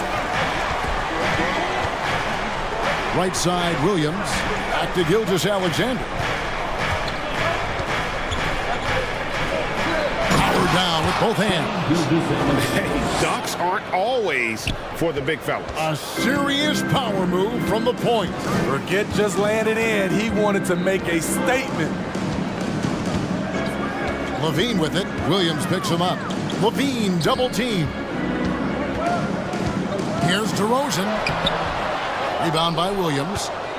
Thunder trailing by 4. Outside, Gilgeous-Alexander. Over in the corner, Williams. And a miss there on the triple. And so Levine will bring it up now for Chicago. Levine, a screen on Williams. Here's DeRozan. Oh, and the jam by DeRozan. The man is not timid. DeRozan's become one of the game's more prolific scorers, and he's showing it all tonight. From deep, Gilgeous-Alexander. Rebound, Andre Drummond. Drummond's got 6 rebounds here tonight. Here's Levine. And the call on the shot that sends him to the line. As a well-known three-point shooter that you were, Steve, what do you think about how that shot dominates the modern game we watch today? What I love about Kevin, first of all, it gives you spacing, and you're never out of a game because of the three-point shot. You can get right back into it. And also, at the end of a game, you knock down 3 or 4 in a row, the game is over. Catching up now on the changes for Chicago. Vucevic checked in for Andre Drummond, and it's Derek Jones in for DeMar DeRozan. And no doubt they'd love to see him get a lot more of those opportunities. And that deficit will go away quickly if he does, Greg. Gilgeous Alexander against Ball. Outside, Jones. 2 minutes. Vucevic trying to get open. Another shot. The kick out to Ball.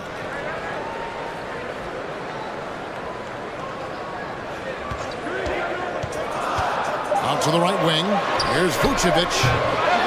And again, no good by Chicago. Thunder trailing by 6. Passes it to Holmgren. Closing in on 4 minutes played here in the second quarter. Lets it go from deep. And he gets it back. And the dunk by Holmgren. There's no bigger play in a close game than a putback slam. Oh, and that one's got them all hyped up. Wow. They're bringing the energy, the hustle, the fight, and they also didn't give up on that possession. And if you're the guy who has to guard him, it is never going to be an easy night for you. Outside, Gilgeous Alexander. Count it, number 5 from the floor this game. He's now 5 of 11. This is where you'll often find Gilgeous Alexander. He definitely does work in the paint. Ball surveying the defense. From deep. The shot will not fall. Now Oklahoma City takes it the other way. Gilgeous Alexander kicks to Holmgren. The shot's good. Gilgeous Alexander making the play. Aside from the rim runners in this league, most bigs are now asked to help stretch the floor. Ball, the pass to Levine. Shot game clock separated by 5. And contact on the shot, so he'll be shooting free throws here.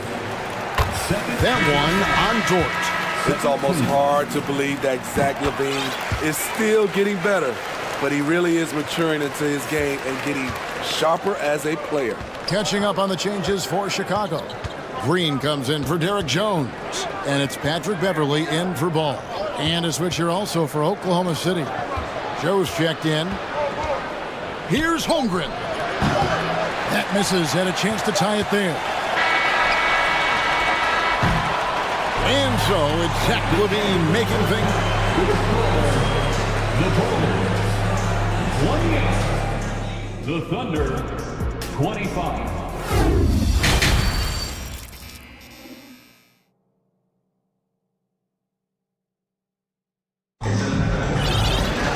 And in that first half, we saw a pretty tight battle. We'll soon find out what sort of adjustments were discussed during the half. You look at Zach LaVine, he's really been playing well. Well, we'll find out if they were able to find an answer for him over the break. He was scoring with ease in that first half. I think both sides probably adjusted a few things. The key for him is to bring the same level of energy over these last 2 quarters. Patrick Beverly out there with Alex Caruso. Then there's Derek Jones. And it's Vucevic, and it's Green in at the 3 spot. So that's the 5 in the game for Chicago. Stolen by Beverly. Jones against Giddey. It's tipped, and that's out of bounds. Chicago will retain possession. Here's Jones, and Jones with the stuff.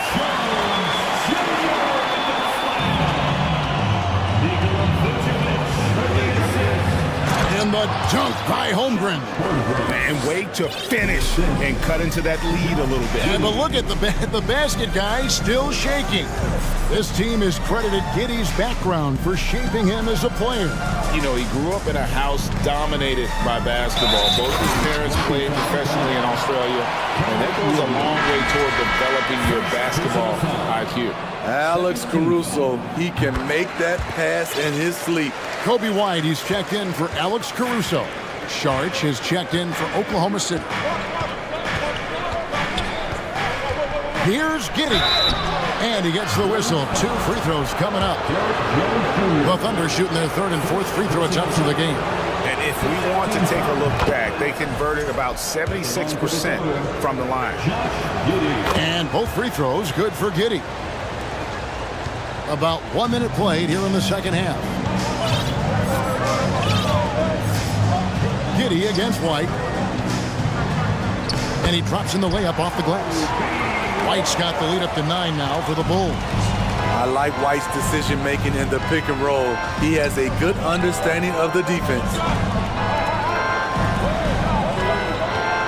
Now Giddey. Williams sets a screen for Giddey. Hits the three-point bomb. Giddey's got 5. I tell you what, he came out of that locker room raring to go. Outside White. And White slams it in. Kobe White with the quickness and the dunk at the end. Thunder trailing by 8. And we're just about 2 minutes into the second half now. Stolen by Beverly. Lets it go with the 3. And it's White missing. Thunder shooting 55% from the floor. They're feeling very confident offensively. And Giddey gets it to go. So good at the rim. A slow defensive rotation leads to the easy lay. Here's White. Count it. He has 6. Terrific play in the paint by Kobe White. Uses his athleticism to find a shot. Sharch right side. Back to Dort. And it is flushed down with a nice jam. Okay, 2 hands for safety. That's what they say, right? That's right. He was ultra safe with that dunk, no question. Vucevic to the pass to Jones. And then Jones with the jam. Good instincts from Nikola, finding the open man. Here's Joe. No good with the triple. The Bulls leading by 8. Green deciding where to go with it. And he can't extend the lead to double digits. Oklahoma City's gone 1-2 from beyond the arc since coming out of the break. Green against Giddey. Back to Sharch. Pass to Giddey. Over Green. And that'll be 2 free throws coming up. Officials on the call with the foul. And you don't ever want to get into the habit of letting the offense get to the rim. Timeout is called. First of the game for the Thunder. And the lack of rim protection, top of the list. And it boils down to the question, toughness. One team showing it, the other allowing itself to be bullied.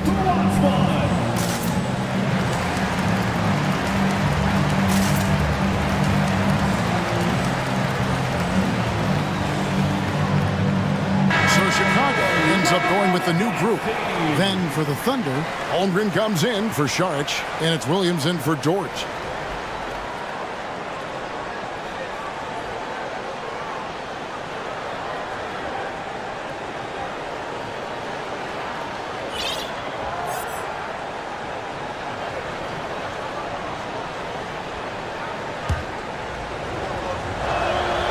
And both free throws good for Giddey. 1:32 left to play in the third. Outside ball. It's rebounded by Oklahoma City. And here is Giddey. He's got 9. Poked loose. Here's Caruso. Right wing. Drummond sets the screen for Ball.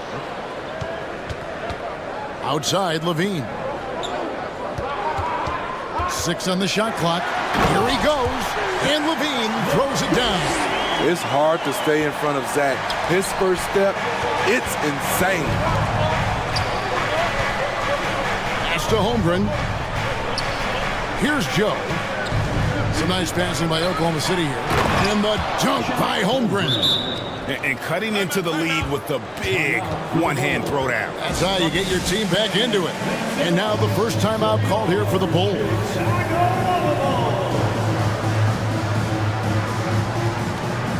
For the Thunder, Dort, he's checked in for Williams. And Shea Gilgeous-Alexander subbed in for Josh Giddey. There's 38 seconds left in the third quarter of the game, and so they foul intentionally. Really no idea why you're fouling in a situation like that. You know, maybe there's some bad blood between those two. Time called here. The Thunder decide to talk it over. Josh Giddey's checked in for the Thunder. And so Levine will bring it up now for Chicago. Their biggest lead of the game was 9. Levine, a screen on Williams. And DeRozan. Here we go. And the dunk by DeRozan. That's what I like to see from DeMar DeRozan. He isn't settling for a jumper. He is going to the rim today. The shot and game clock separated by 4. Outside for Gilgeous-Alexander. A second chance effort. And the layup is good. Gilgeous-Alexander's got 13. And that solid play in the paint continues here, guys. Outside DeRozan. And the last second attempt doesn't fall. The points coming in bunches as we wrap up the third quarter. Now let's take a look at our assist of the game presented by State Farm. And he may not be known as a pass-first guy playing out of the two-guard spot, but he shows here that he can dole out an assist or two when he needs to. Whatever the offense requires, that has to be your mindset. Always thinking team first. Well, what a terrific game it's been so far, with this fourth quarter sure to bring more pressure-packed basketball. So the Thunder 5 right now. Lou Dort out there with Williams.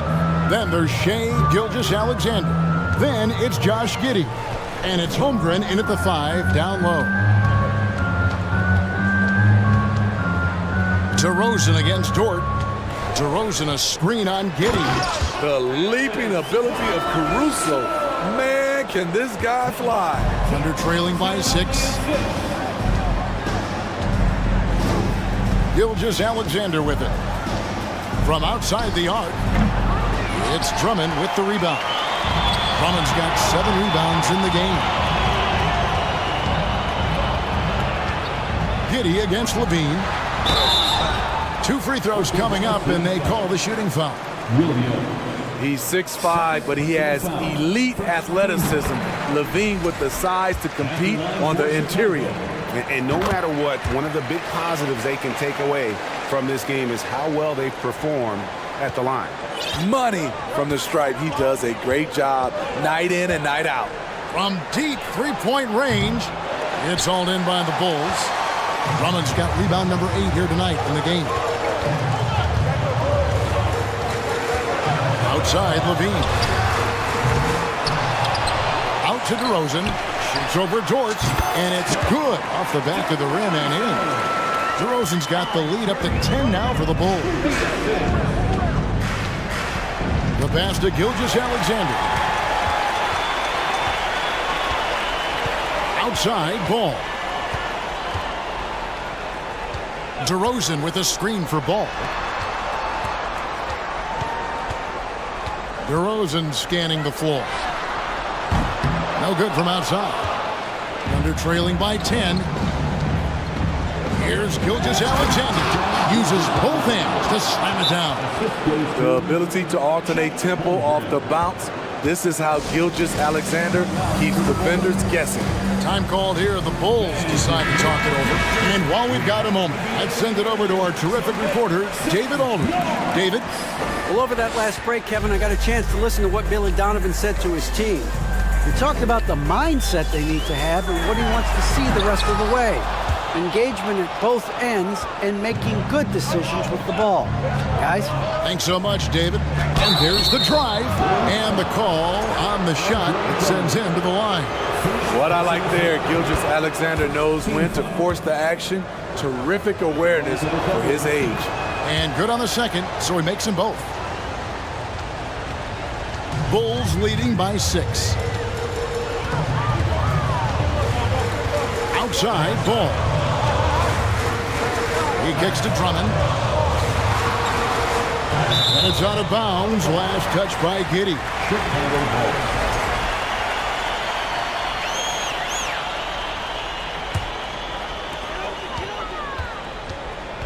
Six to shoot. And DeRozan throws it down hard. Wow, you knew that DeRozan has that in him. Didn't think he'd pull it off in a game, though. Thunder trailing by 8. Stolen by Ball. Around 3 minutes gone here in the fourth quarter. In the corner, it's Levine. 2 minutes. Drummond with a screen on George. Levine. And contact on the shot, so he'll be shooting free throws here. That one on Holmgren. The defense in a tough situation. They know Levine loves the jump shot, but he can also put it on the floor and take it to you. There's 1:54 left in the fourth quarter. Outside, Gilgeous-Alexander. There's the lob to George. Up high to stop the alley-oop. Nice pass by Gilgeous-Alexander. Has the height to see over the D, and he's unselfish. Levine dishes to DeRozan, and it's in there. DeRozan's got 20. And watching that defensive effort right there, you wonder how much they want this game. They are getting buried tonight with plays like that one, allowing too much space for a good shooter. And here's Gilgeous-Alexander outside. And it's DeRozan with the ball for the Bulls. Levine for 3. That one doesn't drop. Now Oklahoma City takes it the other way. Gilgeous-Alexander with it. Now defended by Levine. And he finishes it off with a one-handed jam. Shai Gilgeous-Alexander shows the innate ability to use change of pace dribbling as an offensive weapon. Fires from deep. That doesn't go either for Gilgeous-Alexander. Man, at what point do you blame the play calling more than the player? Levine wide open. And the 3 off target. On offense, here are the Thunder. 8-point game. Gilgeous-Alexander kicks to Williams. Oklahoma City moving the ball around. And there's the slam dunk to finish it off. An incredible play by Shai Gilgeous-Alexander. This kid is not afraid of the moment. He dishes it to Holmgren. Gilgeous-Alexander against Ball. Williams passes to Gilgeous-Alexander. And foul on the shot. He'll shoot 2 at the free throw line. It's the first that brings them within 5. At the line for the Thunder. Gilgeous-Alexander hits them both. And we've seen SGA blossom into a #1 option. Another chance here to prove himself. Time called here. The Bulls decide to talk it over. They're ahead by 4. Just 4 seconds left in the fourth quarter of this one. For 3, Levine. He can't get that one. And so the big win by Chicago in a tight game. Probably a little closer than they would have liked it, but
to give their Sacktown fans something to cheer about. So the Pelicans win the tip. A look at the Pelicans starting group. Zion and Valanciunas playing up front. Brandon Ingram out there with C.J. McCollum. And it's Jones in at the 3 spot. Well, if you go to Lehigh, of course, you're going to make smart plays. McCollum good at sensing when his man was going to be wide open. C.J. McCollum has been a scoring machine for years. And the fact he does it with that much balance off the bounce makes him fun to watch. Now here's McCollum. Pass to Jones. Back to McCollum. Inside, Williamson. And Williamson throws it down. Such an important part of Zion's improvement is setting good screens and then being available as a roller. Herter can't hit. Well, and with McCollum, his combo guard skill set would be valuable for any roster. No doubt about it, BA. I mean, this guy not only can score, get into the mid-range and shoot threes, give him some ball handling duties. Have him set some guys up on the pick and roll, and CJ can get the job done. You know, guys, they say speed kills, and in this case, it kills defense. Fox just so quick with the ball. And with that quickness, Fox is so difficult for defenses to contain, Brent. Yeah, the one thing, BA, that I love is when De'Aaron picks a tough angle to match up against, because guys tracking him, they're going to lose a little bit of steam, and when he gets ahead, great decisions are made. Williamson, no good. Sacramento has gone 0 for 2 from outside. Herter passes to Fox. Again, the miss by the Kings. For New Orleans, they've gone 2 of 3 from the floor. And here's Ingram from the arc. Drops in the 3. Ingram just letting it rip right now on the offensive end. And it's Fox penetrating. And it's Fox with the jam. Wow! Always fun to see point guards who can elevate above the rim like that. Oh, a strong mindset and even stronger finish. Well, just seeking out weaknesses in the defense and then exploiting it. It's rebounded by Sabonis. Trying to show off for the fans and give them their money's worth, just couldn't finish. Here's Barnes. Back to Davis. Now a timeout by Sacramento. One thing the Kings got when they hired Mike Brown is a coach who's been through and seen it all with his NBA coaching experience.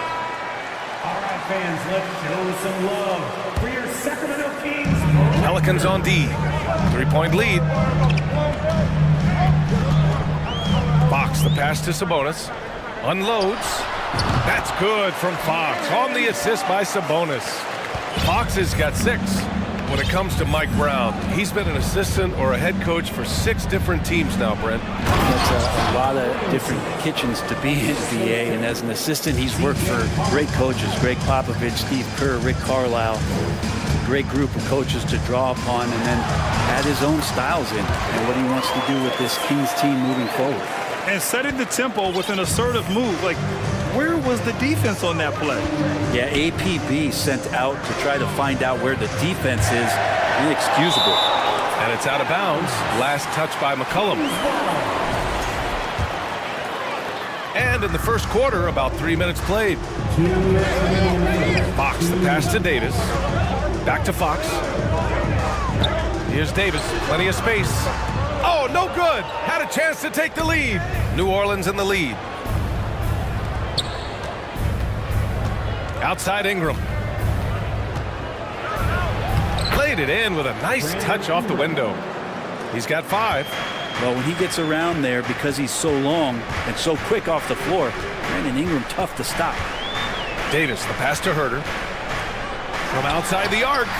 After missing his first attempt, now 1 for 2. And that's what they want to do. Get him open looks early. McCollum against Fox. And he got the whistle on the way up. So he'll be headed to the line for a pair. And C.J. McCollum getting more on-ball action after his move away from Portland, Grant. And McCollum has showed that's where he's best. Great at breaking down defenders and setting up others. He looks very natural as the primary playmaker. Just a smooth scorer is C.J. McCollum, and that combination of being confident and crafty keeps helping him. And here comes the coach's challenge. He disagrees with the foul. He does not hesitate to ask for a second look. It's a pretty heated game. Every call matters. People were worried that this would slow the action down. But with so many close calls in every game, The previous play is under challenge policy in 2019. You know, one thing this does for a coach is let his players know he's got their back. If they're adamant that the call was wrong, he'll back them up and make the refs take another look. After the review, the ruling on the floor is overturned. So they see clear evidence of a bad call, and they're going to overturn it. Probably the right decision. And give credit to the officials for recognizing the mistake and correcting it. Nobody likes to say they got it wrong, but they fixed it in a hurry.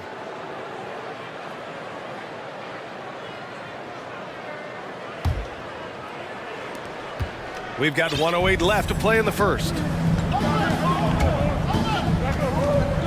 Ingram up top. Herder defending. And a slam dunk by Ingram.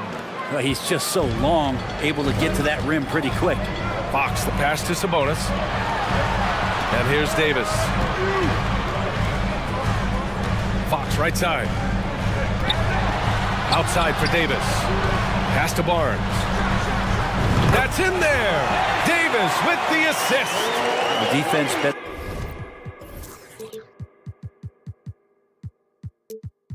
To recognize that Harrison Barnes more than capable from there. McCollum outside. Now Valanciunas. Outside Ingram. Nails it from three. Ingram's got 10 points in the game. These teams are finding the range, showing a lot of confidence. It seems like they're going to find out who can make the deepest threes. Right now, it's a shootout. There's a 4-second difference from the shot clock and the game clock.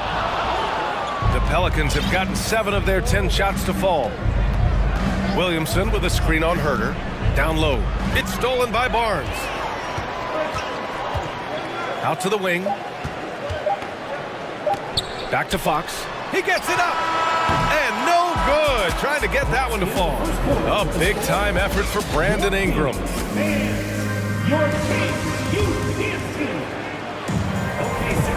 And it's been a pretty even game here after one quarter of play.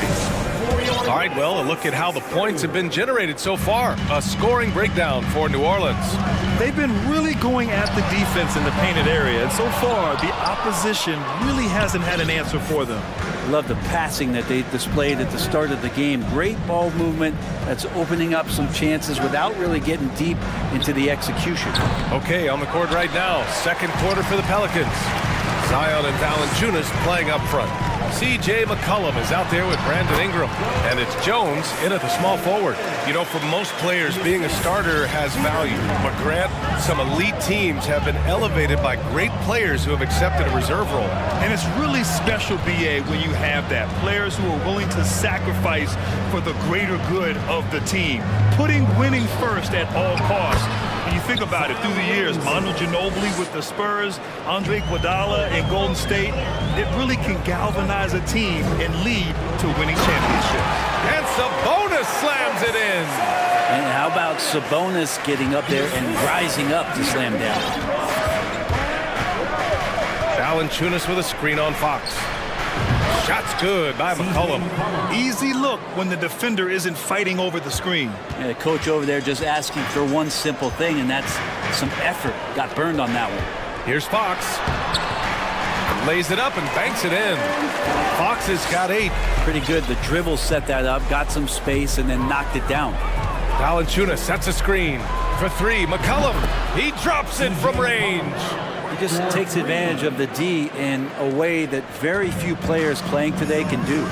Well, it almost feels like we didn't get to see the real Pelicans last year with a superstar out all season, Brent. Well, BA, I might tell you that you did. I mean, Coach Green did a heck of a job in his first year bringing these guys together. And look, if I was on the sidelines and I was a guy who could propel this team moving forward, I would want to be a part of that kind of success. And Valanciunas just needs a little bit of airspace. He's so big, easy for him to get to the rim. Three-pointer, Fox sends it home from three-point land. Fox has got 5 points now this quarter. That's pretty much not how they want to defend the three-point line. Somebody's got to shadow him out there. Fox against McCollum. To the paint. Here's Valanciunas. Outside for Ingram. Over Herter. 6 to shoot. Can't hit that one. Now Sacramento takes it the other way. It's stolen by Ingram. Here's the break. And stolen by Herter. Barnes with it. He's picked up by Williamson. Out to the right wing. Fox for 3. That's in there. Davis with the assist. Davis has got 3 assists now in this one. And a look at how the hustle game has been going for the Kings. Yeah, they're just attacking on defense. Getting those hands out and knocking the ball free. I really like their energy defensively.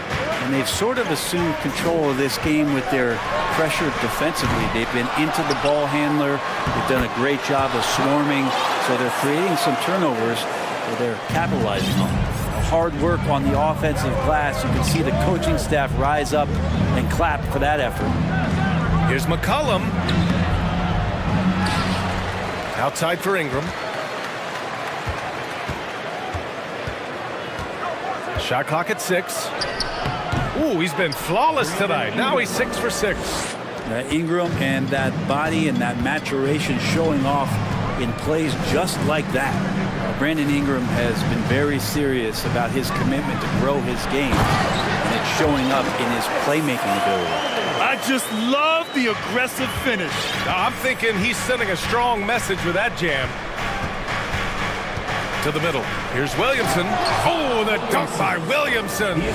Yeah, once Zion gets that close, and it's a position that he likes, that backboard's going to be shaking. Sabonis. And he sinks it again. 7 of 7 from the field now. Credit their discipline. They've been working for high percentage shots. McCollum against Fox.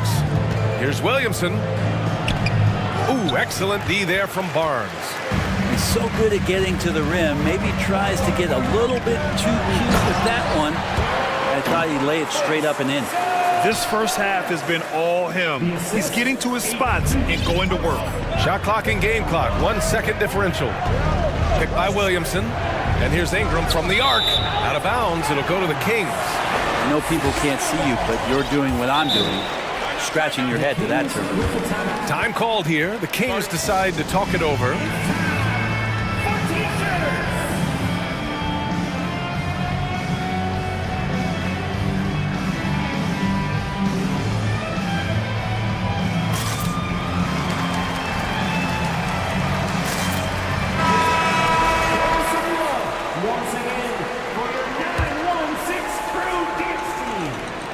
The Kings leading. Outside Monk to the paint. Here's Sabonis. Can't get it to drop. Some solid defense from Hayes. To the wing, right side. Nance for 3. It's been all about Domantas Sabonis for... Your Kings, 38. The Pelicans, 34.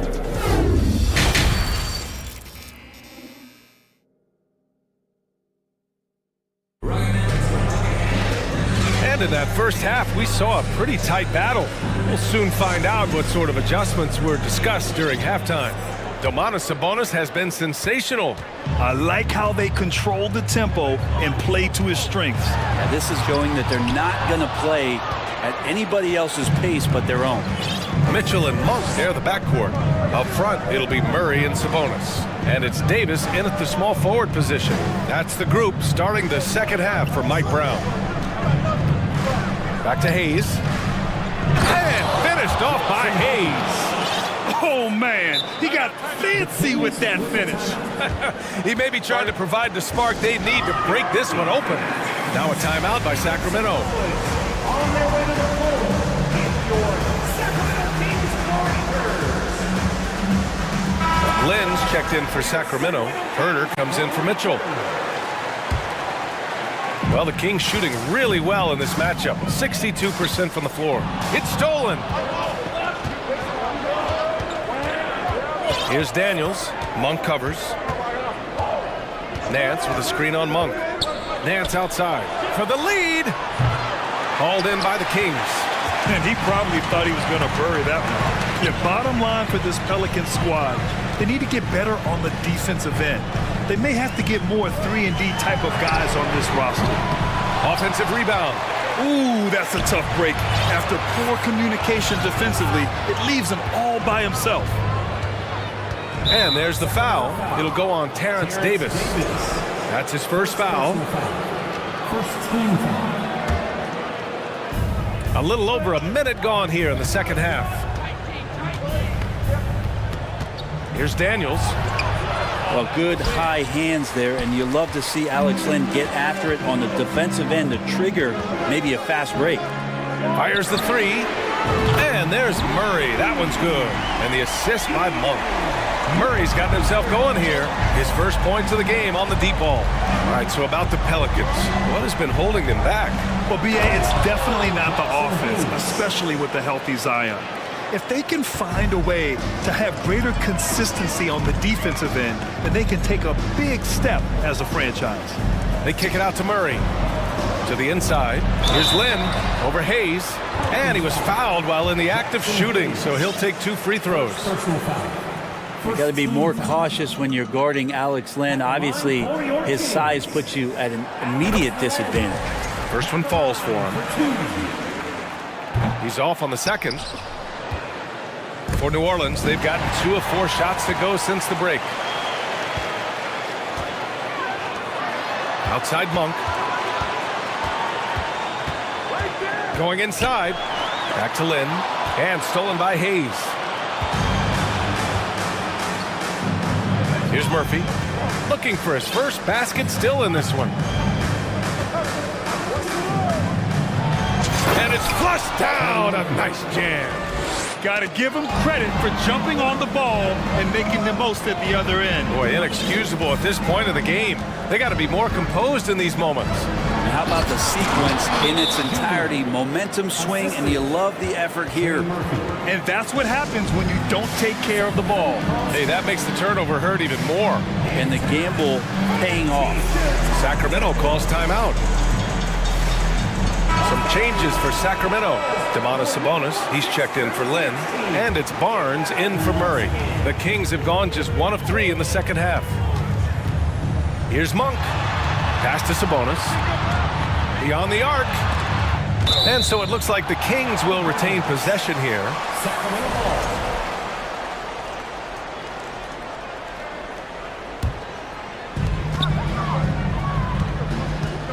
Barnes against Nance.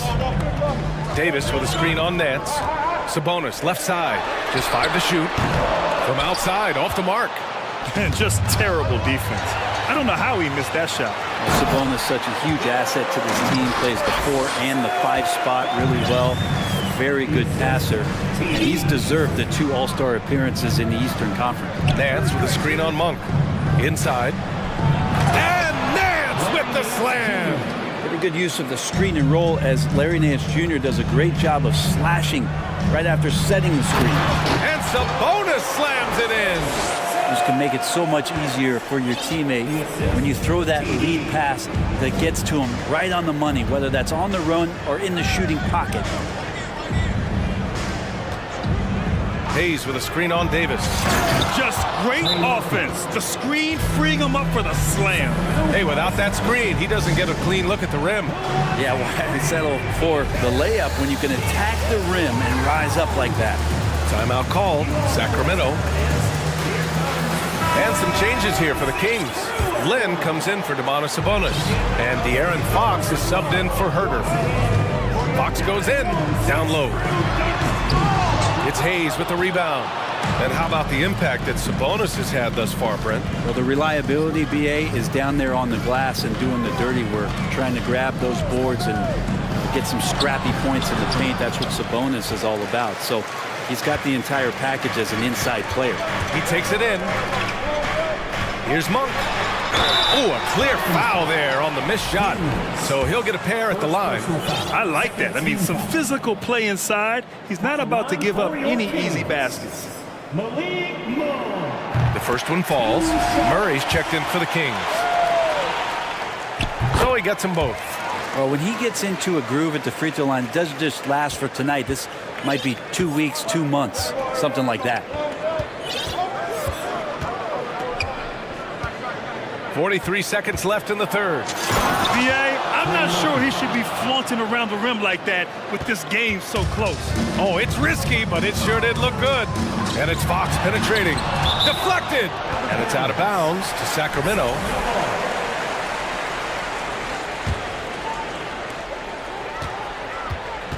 Barnes the screen. Pass to Lynn. Fox up top. He's got 14. And Fox powers it home. How about Fox getting up on the inside? Love to see the point guard rise up. To the wing on the left. Hayes with a screen on Murray. Here's Murphy. Pure from three-point range. He's got 9. Tries a 3 off the inbound. Nance pulls down the board. Outside Richardson. And he goes in for the dunk. I like to see Josh Richardson showing you he can get up and rattle the rim a little bit. Third quarter comes to a close, and a battle brings it to a tie. And time to... And a worthy candidate tonight as we take a look at our State Farm assist of the game. Yeah, just shredding the defense with that feed. Zero chance to stop that. That's what great passing will do for you right there, dissecting the defense with that play. Man, I know I speak for all of us when I say I can't wait to see what kind of finish awaits us here in the fourth quarter. Gives us a chance to catch up with Allie LaForce. Thanks, guys. I was able to hear Willie Green coaching his team during that last break. He just wanted his players to get a breather and to remind them, stick with the game plan. He wants them to stay patient and run their plays, even if they have to go deep into the shot clock. Back to you. Thank you for that, Allie. So for New Orleans right now, Zion and Valanciunas playing up front. Brandon Ingram out there with C.J. McCollum. And it's Jones in at the 3 slot. Berger. And he can't answer back. The three-pointer offline. New Orleans has gotten 6 of 10 three-pointers to drop. Not sure why he committed the intentional foul. No purpose. I think everyone's a little confused, but weird plays happen. I mean, I'm just not sure what he was thinking right there. I mean, he needs to get his head in the game. Jones finds Valanciunas. Williamson for 3. On target from range. And the Pelicans lead by 6. You got to admire right now Zion being very assertive and feeling like his team needs this kind of offensive confidence. He shoots it. Herder gets the bucket. And that was the right decision. When you're in need of a bucket, you go to your most trusted guys. Yeah, whether it's teammates or the coaching staff, hopefully a combination of both, but gets close. He's getting the ball. And the dunk by Valanciunas. And you can't leave the basket unprotected. Bad things will happen to you. Yeah, that was just way too easy. Will not find a higher percentage opportunity than that. His hang time on the rim puts a sweet cherry on top, BA. It's a close game, and those displays of explosiveness can jumpstart a team. Here's Jones. Oh, plenty of contact on that shot. Officials call the foul, and he'll take 2 free throws now. It's going to be on Terrence Davis. Well, that was clearly a foul. And he makes the first. Jones hits them both. Here's Fox.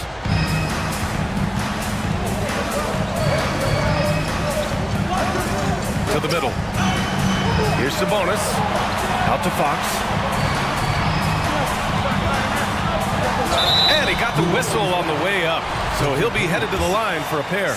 Well, we know Fox is at his best when he's playing with pace, Brent. Yeah, he can pass and defend, but it's that speed that really tips the scales as to how much of an effect he's going to have in winning basketball games. If that three-point shot comes around and is a bit more consistent, wow, there's a whole nother level to the Fox game.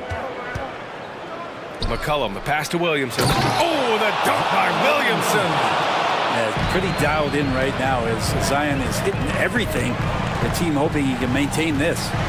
It's Barnes on the wing. Fox outside from deep three-point range, from beyond the arc, and then some. Fox has got 26. That's a clutch shot by a big-time shooter. And where's the D? Outside for Ingram.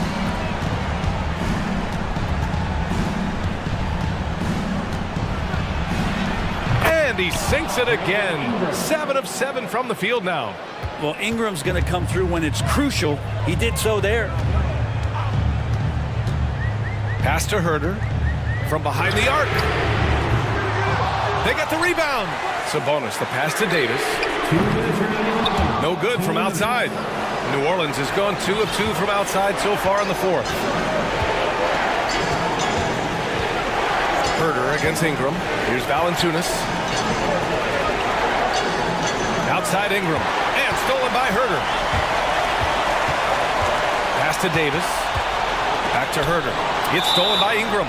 Out of bounds. Pelicans ball as New Orleans keeps possession. Here in the fourth quarter, just under 2.5 gone by. McCollum outside. To the paint. Valanciunas passes to McCollum. Valanciunas down low. Working on Sabonis. Shot clock at 3. Here's Jones. And he's going. And no surprise here. At this stage of the game, they're going to use the coach's challenge. Make them take another look at the call. People were worried that this would slow the action down. The NBA was smart to adopt this challenge policy in 2019. You know, one thing this does for a coach is let his players know he's got their back. If they're adamant that the call was wrong, he'll back them. After the review, the ruling on the floor is overturned. So they see clear evidence of a bad call, and they're going to overturn it. Probably the right decision. And give credit to the officials for recognizing the mistake and correcting it. Nobody likes to say they got it wrong, but they fixed it in a hurry. And they forced the shot clock violation. Great D.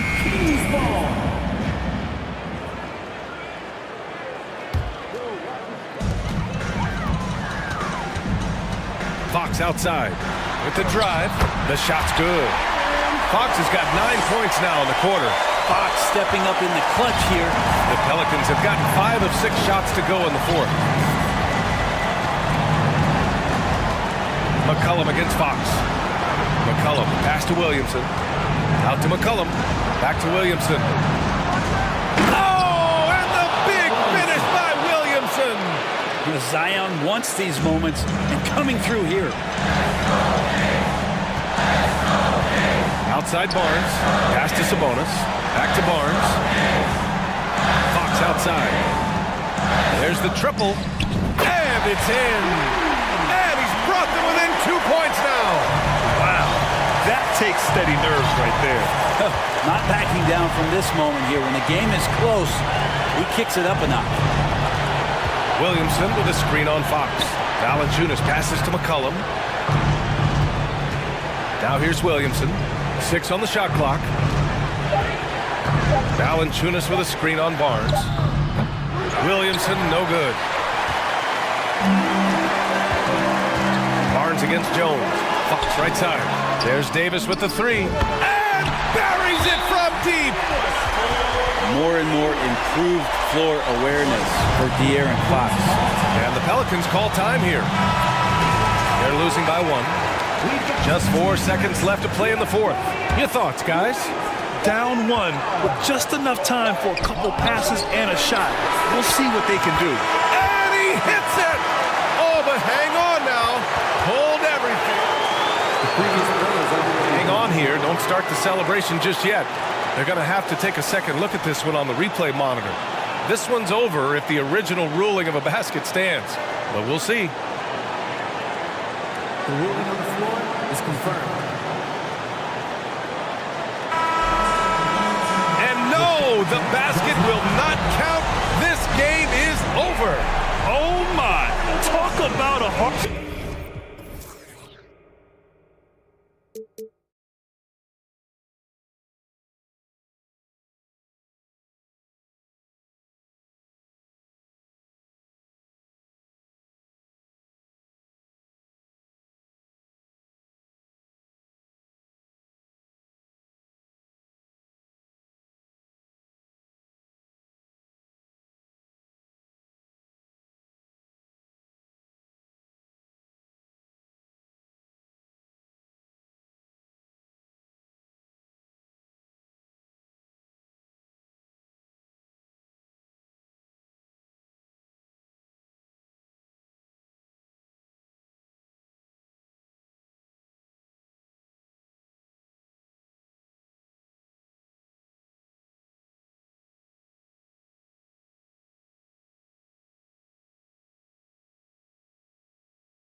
something of a chess match, don't you think, Greg? Both these squads love to run intelligent half-court strategies. Yeah, you can expect to see some interesting playmaking as these squads try to open each other up and create opportunities to score. So here's Oklahoma City's starting group. Holmgren is out there with Williams. Then it's Josh Giddey. Then there's Shea Gilgeous-Alexander. And it's Dort in at the 3 spot. While he is deliberate, Kawhi Leonard reads the defense and knows when and where to put a pass. That was beautifully done. Holmgren sets the screen for Gilgeous-Alexander.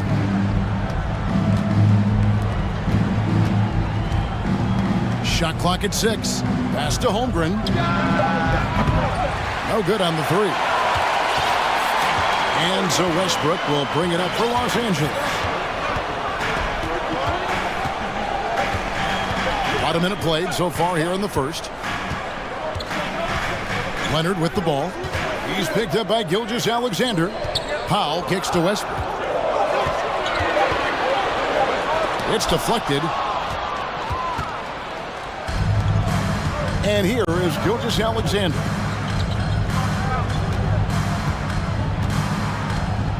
Holmgren sets the screen for Gilgeous-Alexander. Doesn't get it to drop for him. So Los Angeles will take it the other way. Gentlemen, if we go back to the summer of 2019, that is the summer where the Clippers got both Paul George and Kawhi Leonard. When they made those moves, everyone expected this to be an NBA Finals team. They did, and thus far for Los Angeles, no finals trips in the last 3 seasons of Leonard and George. That's exactly right, Kevin. In the bubble playoffs in Orlando, they got close. But then Kawhi got hurt during the 2021 playoffs, and last year, Kawhi out for the entire season. So health has been a critical factor in their failures. Just setting the tone with an aggressive move to the rack, and where's the help defensively? To me, that's a complete lack of communication on that side of the ball. These guys need to be talking to each other. I tell you what, you better watch out, fellas. He is on fire here today. Stolen away. Nice job to interrupt the alley-oop attempt there.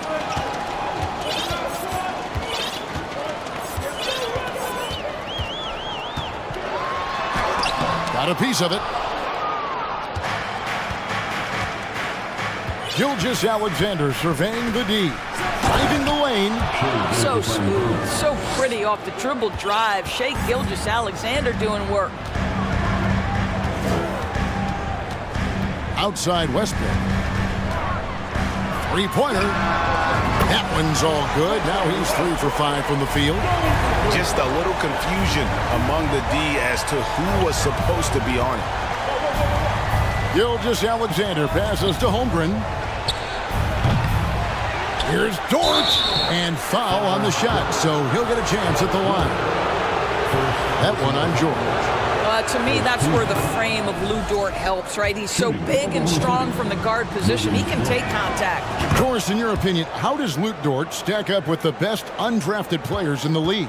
Well, I think, Kevin, when you think undrafted, the first guys that come to mind are Fred VanVleet, who's now an NBA champion, Christian Wood, Seth Curry, who's proven to be such a capable shooter.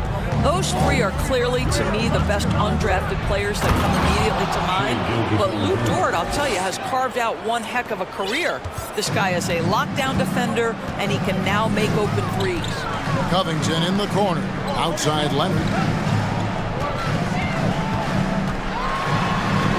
1:36 left to play in the first. Off with the layup. Thunder trailing by 3. Outside, Gilgeous-Alexander. He nails it, and we're tied up. Gilgeous-Alexander's got 9 points.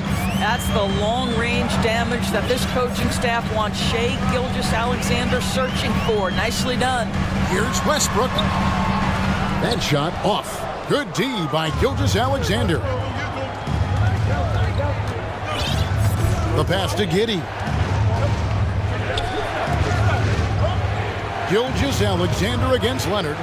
Gilgeous-Alexander kicks to Williams. And it's Williams finishing it off. Well, the passing ability on display for SGA. Shea Gilgeous-Alexander getting it done. Here's Westbrook, and it's blocked by Gilgeous-Alexander. There's 37 seconds left to play in the first quarter. The burst of speed from Shai Gilgeous-Alexander. Put it on the deck, get to the cup. Westbrook kicks to Covington. Passes it to Powell. Clippers moving the ball around. Outside, George. Shot to stop the run. And Kawhi Leonard with the slam. How good a playmaker are we watching? Always leading, always trying to create for others. Here's Gilgeous-Alexander. He's got 11. Beyond the arc. And the Thunder another three. This guy is showing off his entire offensive package right now. Shai Gilgeous-Alexander in full effect. Shai Gilgeous-Alexander, guys, has been on display for the Thunder. Total 14 points in the quarter.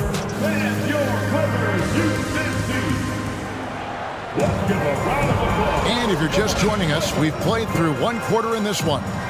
What stands out to you from Oklahoma City in this one? Well, the offense is clicking, and they seem to have seized the momentum here early on. Boy, it's been a really pretty thing to watch, executing their game plan to perfection. On the floor for Oklahoma City, getting going here in the second quarter. Gilgeous-Alexander out there with Josh Giddey. Then it's Lou Dort. Then it's Williams.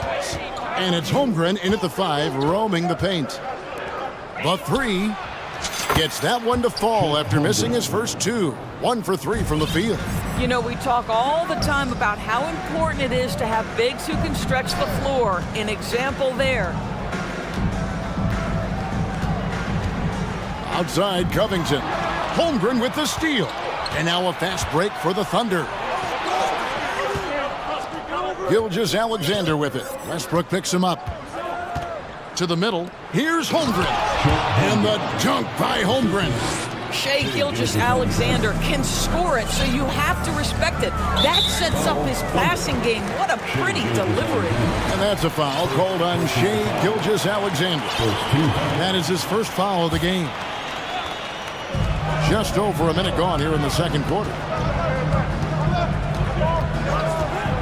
Dort against Leonard. Here's George. And Holmgren pulls it down. Boy, that's one he wishes he could have back, especially against soft defense. Gilgeous-Alexander with it. He's got 14. Over George. Gilgeous-Alexander can't get it to go. I think when you begin talking about the Oklahoma City Thunder, the first name you have to bring up, obviously, Shai Gilgeous-Alexander.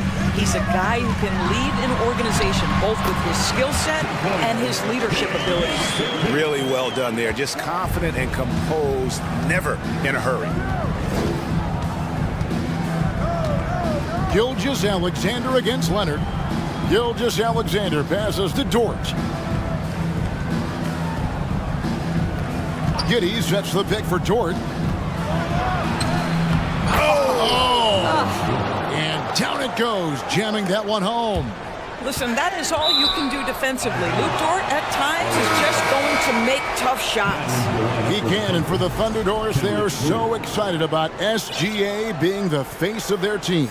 Well, the commitment they made tells you all you need to know. He's signed through the year 2027, meaning he's here for the long haul, and he has a great attitude about it. They have told him you are a cornerstone here in Oklahoma City.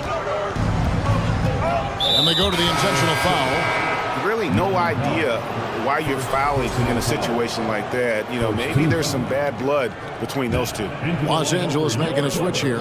Islands checked in. Holmgren sets the screen for Gilgeous-Alexander. Shooting foul as the whistle blows. He'll shoot 2 free throws. And in this era of positionless basketball, of course, we're starting to see some guards who end up playing in that dunker spot, down low, more than on the perimeter. Let's call them little big men, Kevin. Guys like Bruce Brown, Gary Payton II. These are powerful athletes, unbelievable vertical spacers. They set great screens. They can finish as a roller. I love the use of these undersized guys who don't necessarily shoot it well in this role. And here's Covington from the arc, and the rebound goes to the Thunder. Holmgren's got his 4th rebound with that last one here tonight. Gilgeous-Alexander against Leonard. Holmgren sets the screen for Gilgeous-Alexander. Clock at 6. Takes it off the glass. Holmgren's got 8 points. And guys, they continue to put a lot of pressure on the interior defenders with their work down low. There's the pick. Highland passes to George. From the arc. That one dropped for his 2nd bucket. Mark him 2 for 4. Well, Paul George is excellent both defensively and offensively. You want to talk about 3 and D? He's got both. Well, in spite of the critics and the injuries, Paul George continues to produce one of the league's truly elite players. Big miscommunication on defense. He recognizes it and quickly takes advantage. And that's typical of this guy. He's always reading the situation, reacting quickly, and capitalizing. Buries it from 3-point range.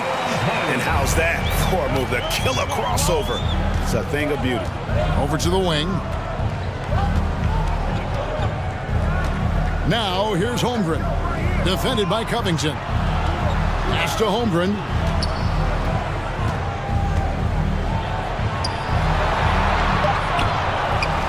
Shoots over Covington. Outside for Gilgeous-Alexander. Timeout is called. First of the game for the Thunder.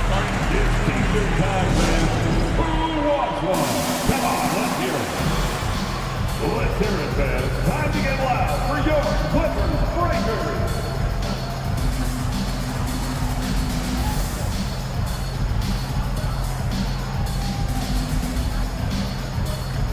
Mason Plumlee's checked in for the Clippers. Morris comes in for Kawhi Leonard.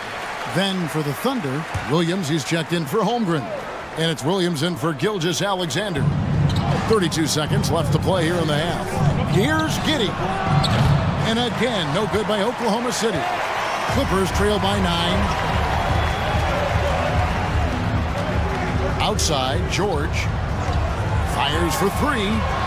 Highland passes to George. Goes up and lays it nice and easy. George has got 7 points in the game. Well, superstars understand the contact is part of the game. Paul George willing to play through it. Now here's Giddey. Uses the glass to finish the layup. Good job attacking. Those restricted area shots are what every NBA team is looking for. And so it's Oklahoma City. 32.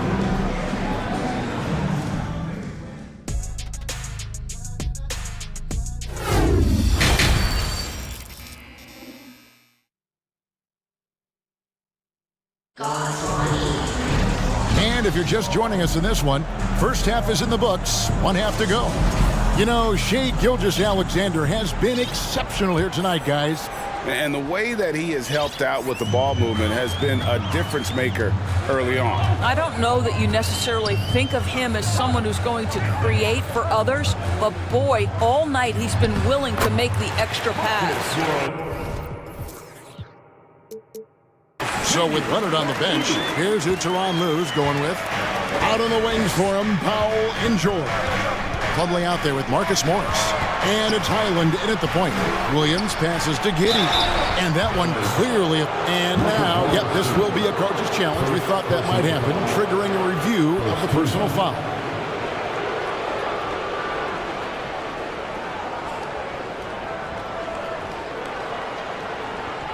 And I think when it comes to some of the more difficult calls to make, personal fouls can be tough. The action is so fast that it's really tough to catch. The previous play is under review. Some technology. We've seen replay reviews so effectively, and involving the coaches by being able now to challenge like this is something a lot of people have been hoping for. The ruling on the floor is confirmed. And so the word is in. They've decided that the call stands as it was made on the floor. And you know, even if a coach still feels this wasn't the right call, you got to acknowledge the effort being put in to reviewing it. The double checking, and the game continues on.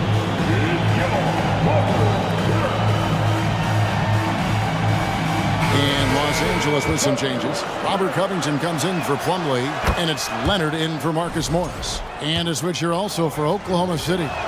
Holmgren's checked in. Guys, we have seen a number of high-caliber players from Australia. Josh Giddey adding to the reputation of the country. This guy is long, he's versatile, and he's skilled. And contact on the shot, so he'll be shooting free throws here.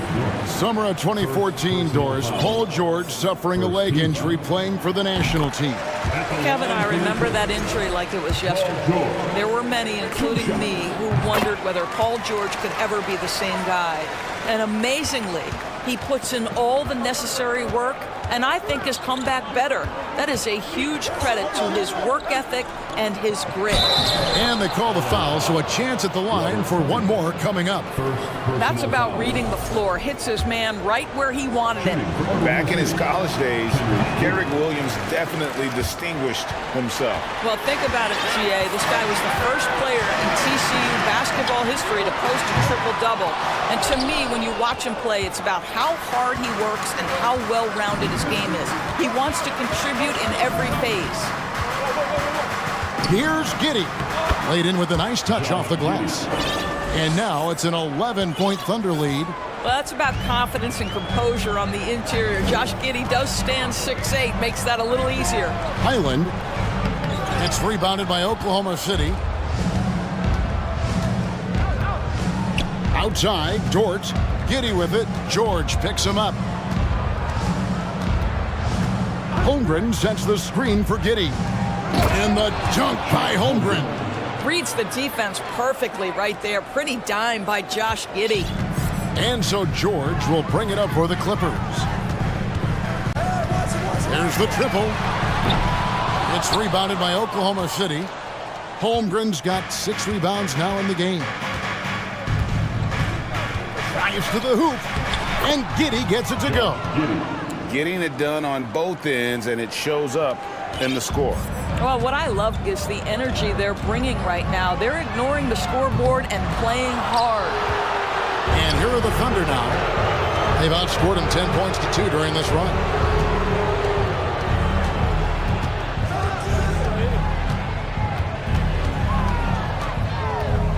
Out to the right wing. Here's Holmgren. That ball is good for another field goal, his 6th. He is 6 for 9 on the stat sheet.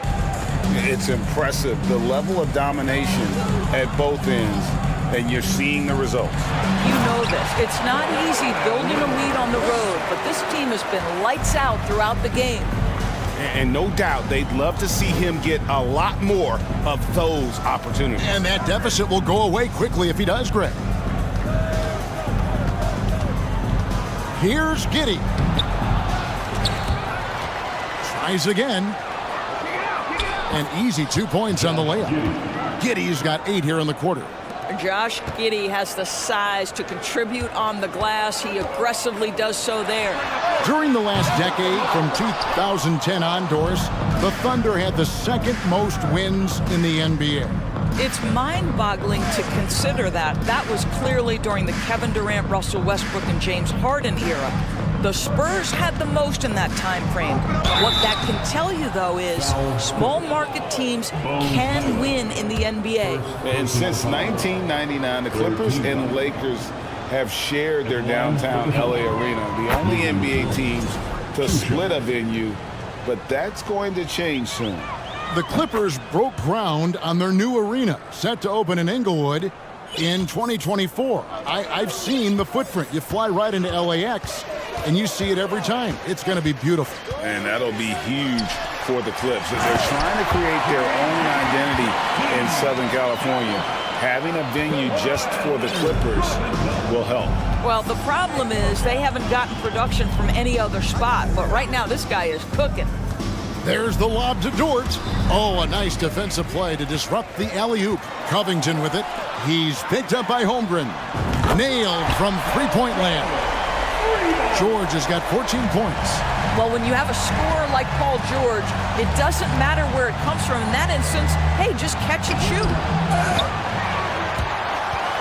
And it's out of bounds. The Thunder able to retain possession. Shai Gilgeous-Alexander checked in for Josh Giddey. Now into the lineup for the Thunder, Shai Gilgeous-Alexander.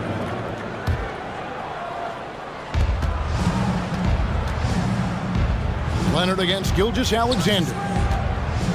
And he makes no mistake on the slam dunk. Wow, Shai Gilgeous-Alexander quick off his feet. Defense doesn't have time to react. Leonard against Williams.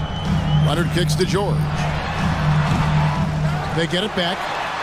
And Leonard gets it to go. Leonard's got 4 points in the quarter. What energy on the offensive boards. The defense can't match the effort, and they paid the price. And here's Gilgeous-Alexander outside. No points there, only his third miss in 10 attempts from the floor. And the Clippers call time here.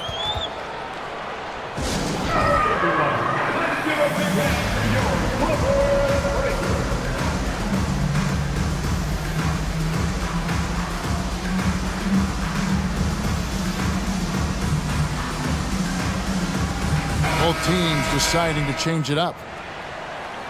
And the lack of rim protection, top of the list. And the question they're going to have to answer to me is it a problem with the scheme or is it a problem with matchups?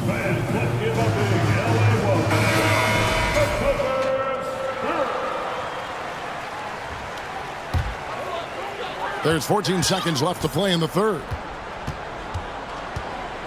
Here's Westbrook. Oh, and the jam by Westbrook.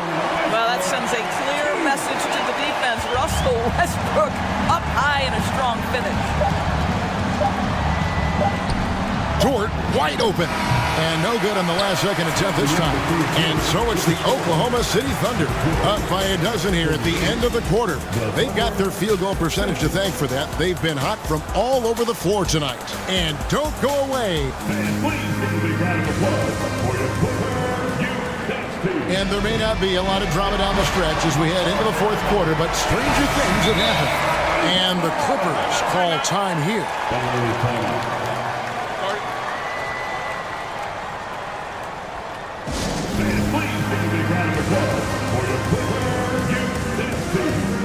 And now, let's present our New Balance Player of the Game, Chet Holmgren. And he's just been crushing it from the field tonight, Kevin. Whether it's been on open looks or with the guy draped all over him, he just hadn't missed much. With his percentage in the sky-high range, they've had no choice but to make him their number one option on every trip. Teams need contributions from everybody to win on the road, not just the stars.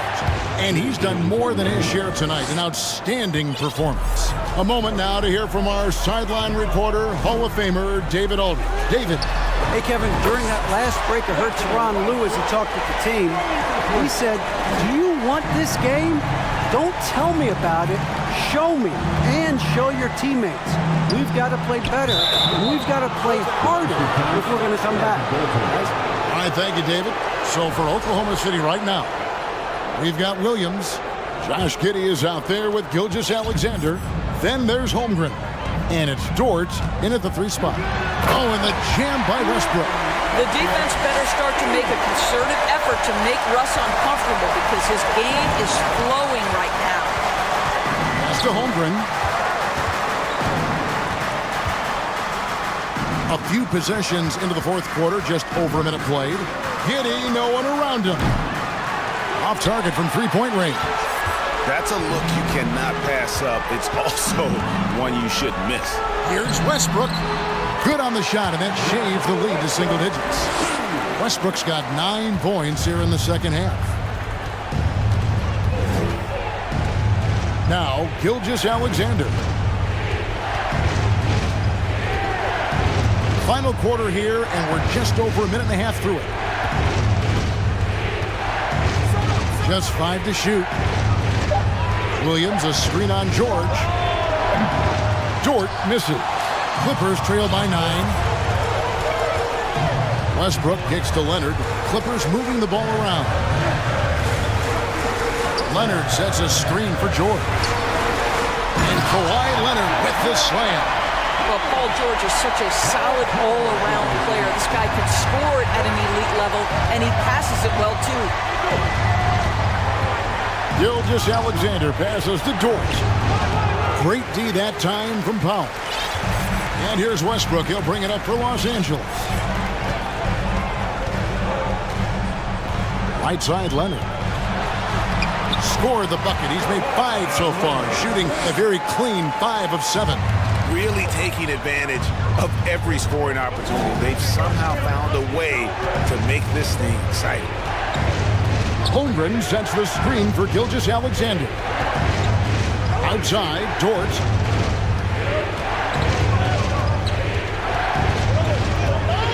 Oklahoma City needs to get off a shot. Here's Holmgren. And the dunk by Holmgren. Well, great decision from Dort. If your teammate is open, get him the basketball. Nicely done. Westbrook with it. Williams picks him up. Holmgren with the steal. And here is Giddey. The pass to Gilgeous-Alexander.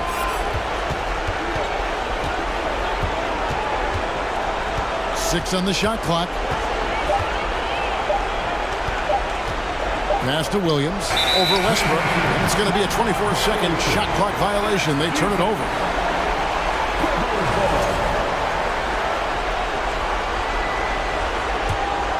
Clippers trail by 7.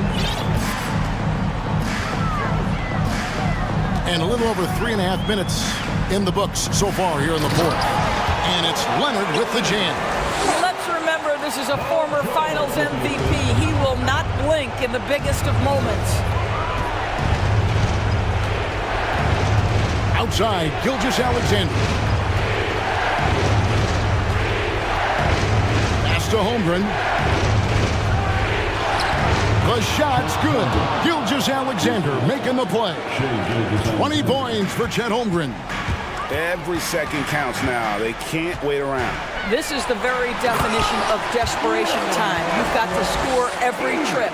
This guy is clutch. He's money. The game's in the balance. Russell Westbrook says it's my turn. Pass to Holmgren. Takes the 3. Doesn't go that time.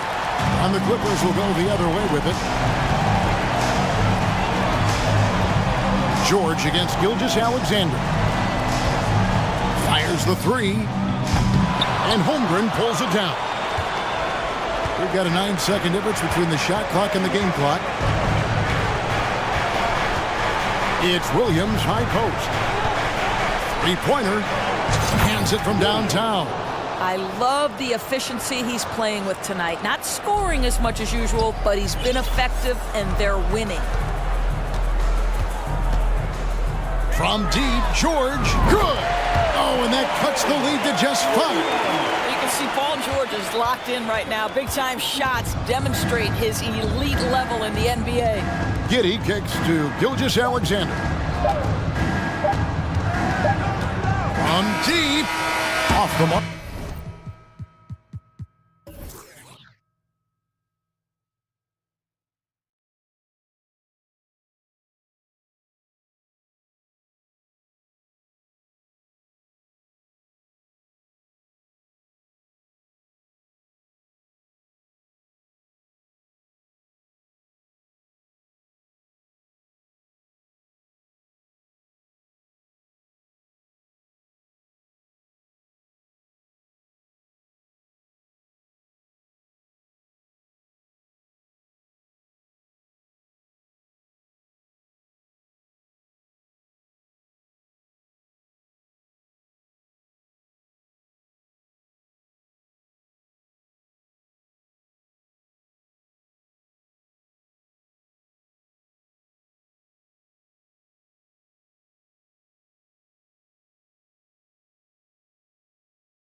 tempo, hoping to find lots of fast break points tonight, RJ. Yeah, it could be tough when both squads have this type of speed. It makes it a little bit harder to escape the defense. And look, everybody will keep the ball locked up tight tonight. A look at the Pelicans starting group. Zion and Valanciunas playing up front. Brandon Ingram out there with C.J. McCollum. And it's Jones in at the 3 spot. A phenomenal athlete. Ball's teammates love when he knifes inside and finishes with power. And here are the Pelicans now. After the basket by Chicago. Oh, the dunk by Williamson. B.A., when he gets the rim in his sights, it's tough to stop. So aggressive and a determined finisher. Nice.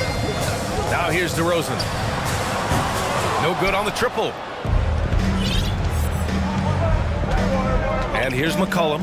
Williamson outside.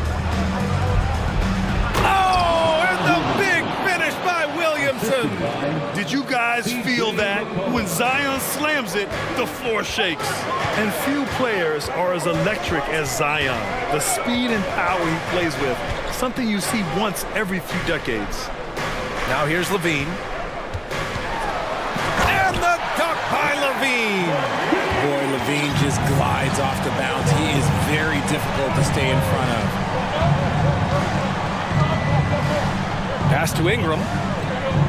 Picked by Williamson from the arc. And the call over the back. He gets called for the over the back. He thought he could slip through the cracks and grab the rebound.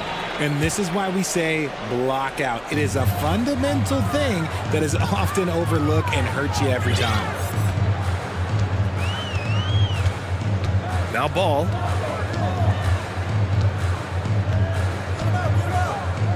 Pass to Levine. Clock at 6.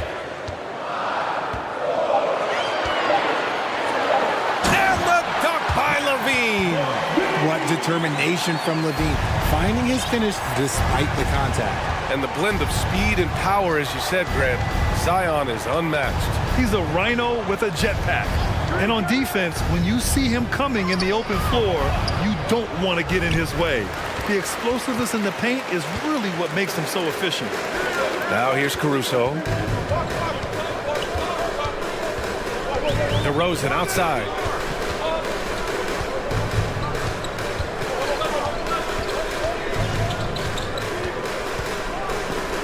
The Bulls need to get off a shot. Here's Drummond. With the clock winding down. This is the exact energy you like to see from Drummond. He can be a monster on the offensive glass. The Pelicans trail. McCollum, the pass to Valanciunas. Ingram on the wing. Ooh, and he took a hard foul on the shot. So he'll head to the line to shoot a pair. DeMar DeRozan picks one up. The length of Ingram poses issues for defenders, which is why he gets fouled a lot. First free throw is good. And when Pelicans fans watch what Ingram has become, it takes the sting out of the Anthony Davis trade, Grant. Yeah, I mean, Ingram has grown into a full-fledged star in New Orleans. I mean, he's a centerpiece for the franchise going forward. Now, looking back, it seems like it was a win-win trade for both teams. Now here's DeRozan. Drummond with the screen. The three is up. Rebounded by Ingram. For New Orleans, they've gone 2 of 3 from the floor. Inside, Williamson. And Williamson throws it down. We know Ingram as a scorer, but Brandon's really worked on his passing game over the years. Ball outside. DeRozan outside.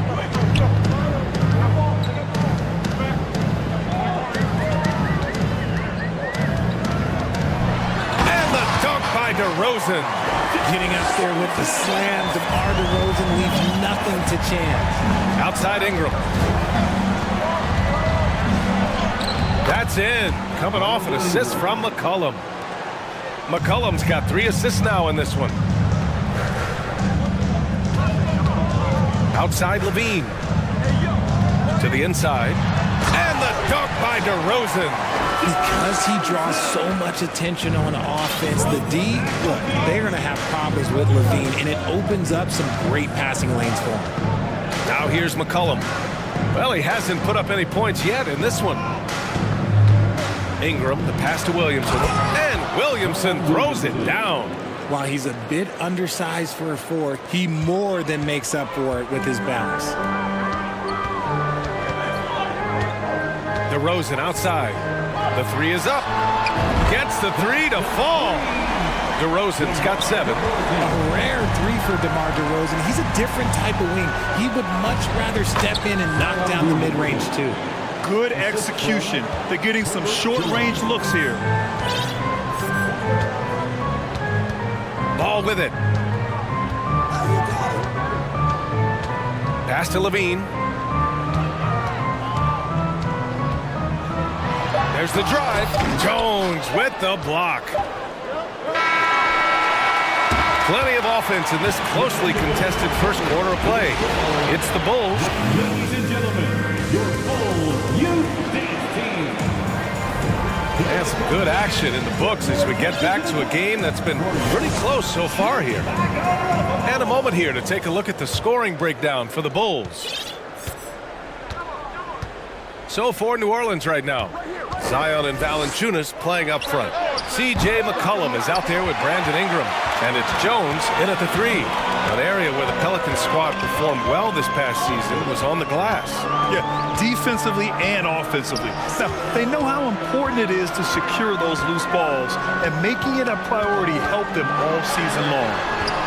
And it's DeRozan missing. And you don't see that every day. Usually he'll convert when he gets that close to the rim. Oh, a dunk and a foul! A powerhouse move! He's got a chance for one more at the line. It's going to go on Andre Drummond. And the Bulls, that's a team that's built to win now. But boy, is the top of the Eastern Conference stacked. So looking at the East, where do you think Chicago slots in, RJ? Boston, Miami, Milwaukee, Philly, each of those teams have MVP-level talent, and it's going to be a battle. I don't know who's going to come out on top. New Orleans in the lead. McCollum outside. Quarter number 2 and about a minute in. Drummond with the ball. McCollum covering. Pass to DeRozan.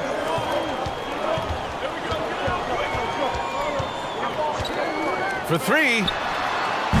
And again, Chicago no good. And it's Pelicans ball. They haven't allowed any points in the second quarter. Ingram finds McCollum. DeRozan against Williamson. Okay, look out! Wow! Living up to the immense hype, Zion is putting on a show, shouldering the load offensively. DeRozan passes to Drummond. And the jam by Drummond. There is no doubt what's going to happen once he reaches the rim. Here's Ingram. Here he goes. And a slam dunk by Ingram. Moving so well at 6'8", Ingram can be a lot to handle, especially on the drive. On the wing, DeRozan. There's the 3. Doesn't go that time. And it's New Orleans taking it the other way. Williamson left side. Pass to Jones. Here's Valanciunas. Back to Jones. Fires for 3. Drains the triple. And it's a 7-point New Orleans lead. When guys are moving the ball, sharing it, it makes the game so much more fun, both as a player and as a fan. Ball no good. Credit to him for trying to get that 3 right back. Missed the shot, but that's a fighter's mentality. You know, in baseball, Grant, they have a term, a 5-tool player. In the NBA these days, it's similar. You need those well-rounded players to succeed. I like the baseball reference, but you're spot on, BA. It's all about bringing versatility to the game. Players that can shoot, pass, dribble, defend, and rebound. And I'll throw it even in there, lead and play selfless basketball. Those kind of guys that can do it all, that's a recipe for success in the NBA. Chicago has gone 0 for 3 from deep to begin the second. Pass to Vucevic. Outside Levine. Back to Vucevic. And Vucevic slams it in. Love it when Vucevic attacks with intent. He has the size and strength to dominate around the cup. Well, Grant, one thing Levine has done since entering the league, he's taken his strength training very seriously. No question. I mean, he can play a much more physical brand of ball now. We even see him post up with his back to the basket, converting through contact. It's just part of his overall evolution. Here's Ball, following the score by New Orleans. Pass to Caruso. Jacks up a three. Pelicans cleared away. Outside Ingram. Williamson with a screen on Ball. Here's Ingram. Vucevic with a steal. On the wing, Levine. Valanciunas covering. And Vucevic slams it in. Adding insult to injury with the dunk off the steal. Nice to see a good play on D. That led to some fireworks. Once he poked it away, you knew what was on his mind. And here's Ingram from the arc. And another three for New Orleans. Developing a more compact motion on his shot has improved Ingram's consistency from range. Ball passes to Jones. Three-pointer, Vucevic.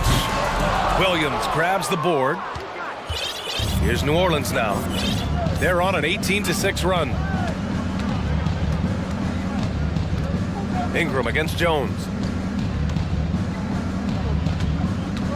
Outside Ingram. And Williamson throws it down. An excellent job of reading the defense. As Ingram's court vision continues to improve, so will his playmaking. And so it's the New Orleans Pelicans. The Pelicans, 34. Put your hands together and get loud for the Jabberwocky. And with the second half upon us, we'll find out if this game becomes the rout that it's threatening to be. It has been a clinic out there by Zion Williamson. And in the first half, he dominated in the post. He got the looks he wanted and was able to execute. The question now is, will the defense keep letting him punish them inside? Or did coach have some new ideas for them? Alex Caruso is out there with Patrick Beverley. Then there's Nikola Vucevic. Then it's Patrick Williams. And it's Jones in at the power forward. That's the five out there for the Bulls. Caruso misses. Here's Daniels. He's guarded by Caruso. Kept alive. The Bulls shooting at 45% of the game so far. Williams passes to Jones. Sinks the tray. Jones has got his first bucket of the game, and he's on the board for three. Coach is loving the ball movement. Back on draft night 2017, the Bulls trading away their star, Jimmy Butler. And what a haul they got from Minnesota. Zach LaVine, the headliner, and he's turned out to be a franchise player. It's tough to win one of those type of deals, but Chicago got a stud. Now here's Jones.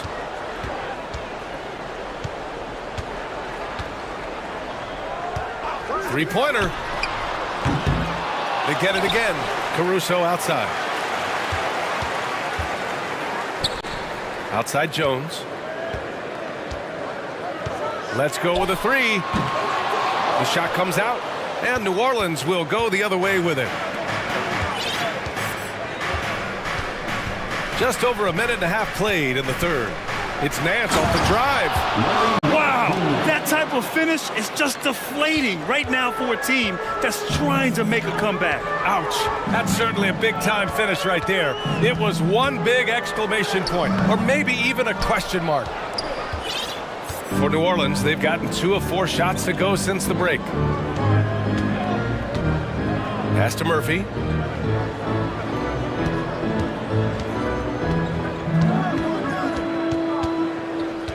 Back to Richardson. Here's Murphy. Well, no scoring yet from him, but that's likely to change. Got a good look there, but just not able to hit from the mid-range. Outside Jones.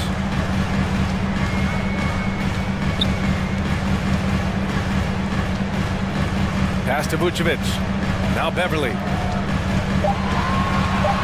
Back to Vucevic. And Vucevic slams it in. Yeah, merciless play by Vucevic down low. Crashing through the contact to finish strong. 3 minutes gone now in the third quarter.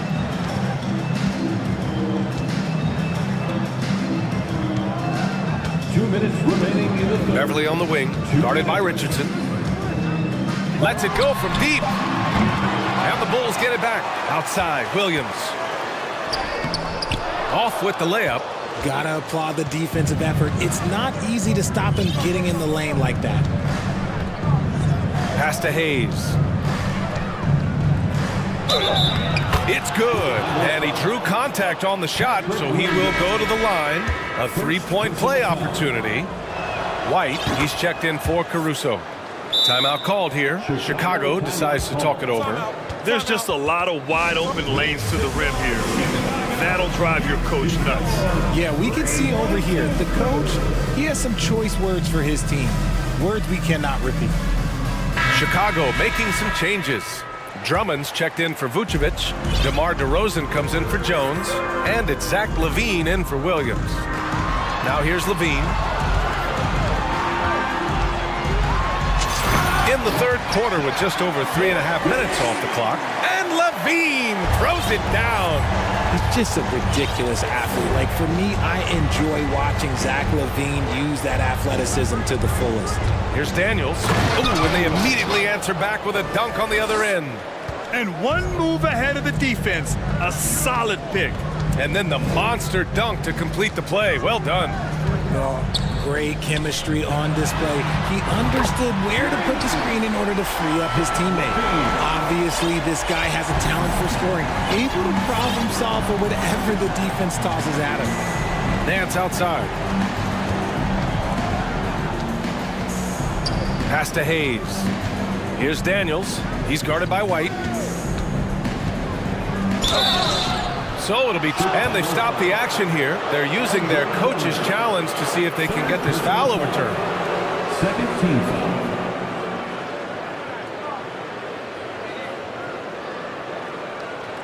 People were worried that this would slow the action down. But with so many close calls in every game, the NBA was smart. The previous play is under 2019. You know, one thing this does for a coach is let his players know he's got their back. If they're adamant that the call was wrong, he'll back them up and make the refs take another look. After the review, the ruling on the floor is overturned. So they see clear evidence of a bad call, and they're going to overturn it. Probably the right decision. And give credit to the officials for recognizing the mistake and correcting it. Nobody likes to say they got it wrong, but they fixed it in a hurry. Now here's White. Boy, he's been patient so far. Nothing yet on the scoreboard. DeRozan up top.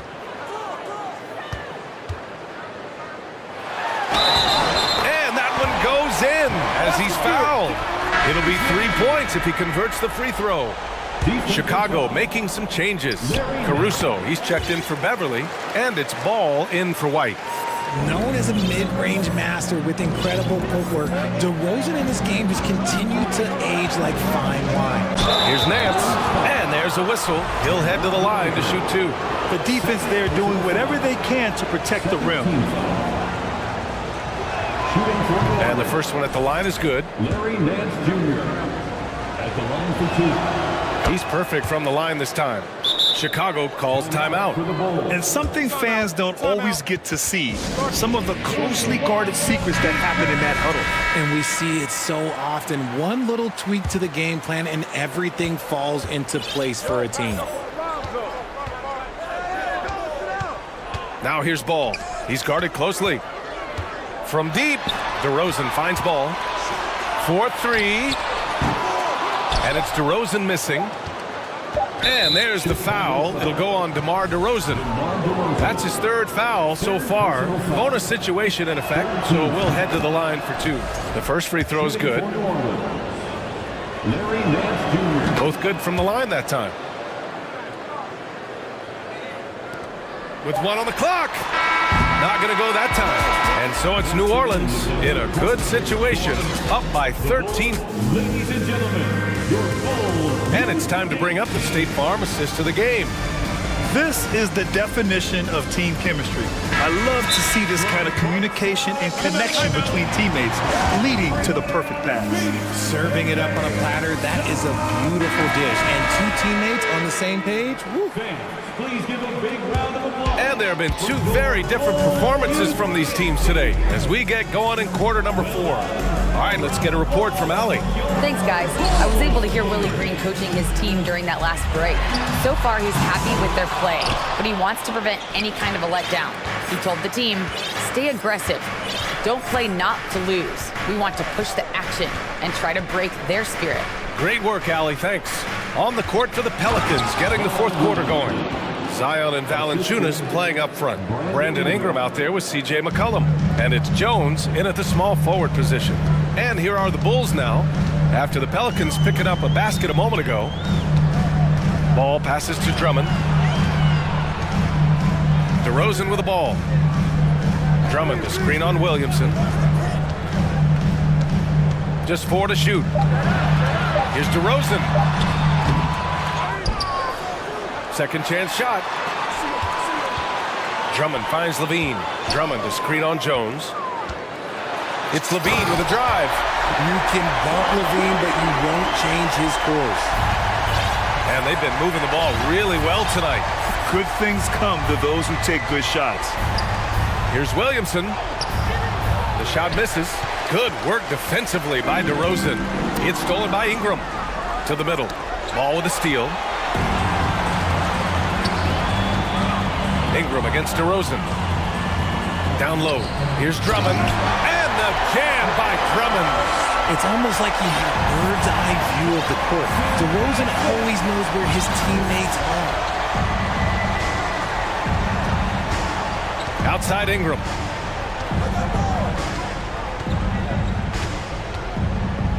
Williamson with a screen on DeRozan. Good on the shot. And the Pelicans lead by 13. It's hard trying to match up with Ingram, especially when he's looking to score inside. Ladies and gentlemen, your Bulls team. Once again, a big round of applause for yours. Moving along, 2 minutes gone in the fourth. The three from DeRozan. They get the rebound. Drummond passes to Levine. And the dunk by Levine. We see this time and time again from Levine. He has the ability to put the offense on his shoulders. Ingram against DeRozan. Outside Ingram. It's hauled in by the Bulls. DeRozan outside. Pass to Levine. He shoots.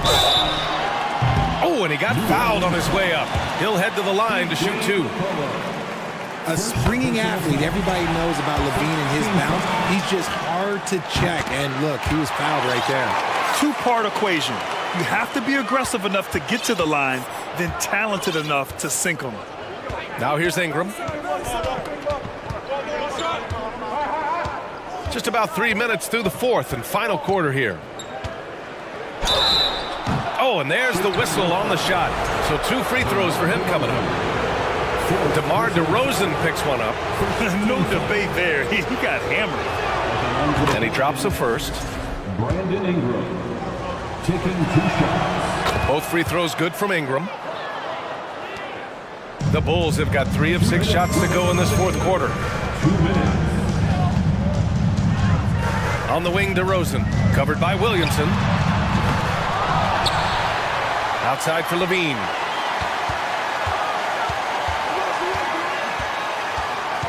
Shot clock at 5. DeRozan, left side. This one for 3. And the rebound goes to the Pelicans. Valanciunas has got rebound number 5 here tonight. McCollum, pass to Valanciunas. Valanciunas with a screen on Levine. Outside Ingram.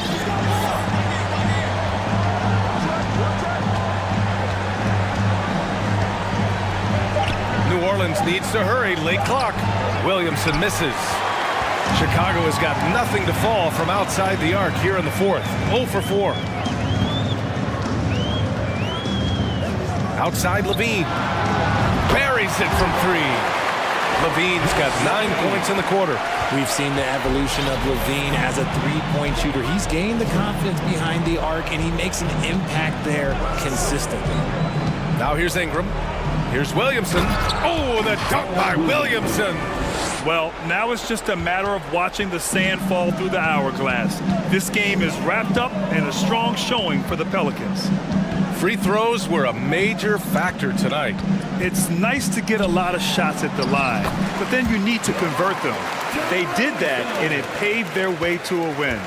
And what a huge performance it was for Zion Williamson. We certainly got to see his best effort on offense, attacking the defense without fear and grabbing a lot of buckets. Here's Ingram. After the basket by Chicago. Here's Valanciunas. Outside for Ingram.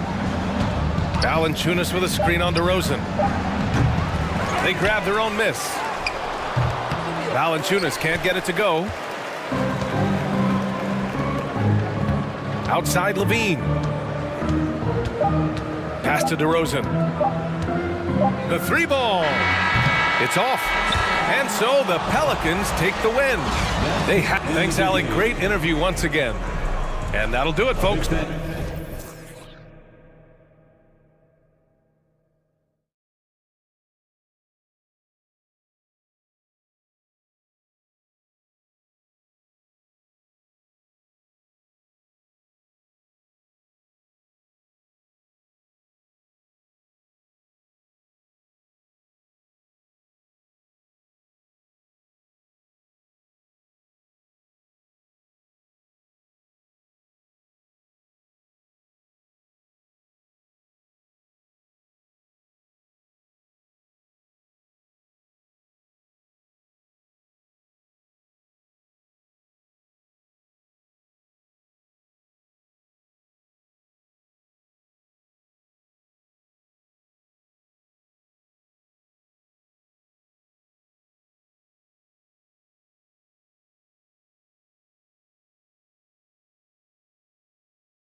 postseason. But this has a playoff feel to it, doesn't it? These are the type of games you love to watch in the regular season, Kevin. The fans will be rowdy. The players fully engaged. We got a good one tonight. And the Clippers starting five. On-court spots are the deadly George and Leonard. Russell Westbrook out there with Norman Powell. And it's Covington in at the 5, down low. And here's George. He'll bring it up for the Clippers.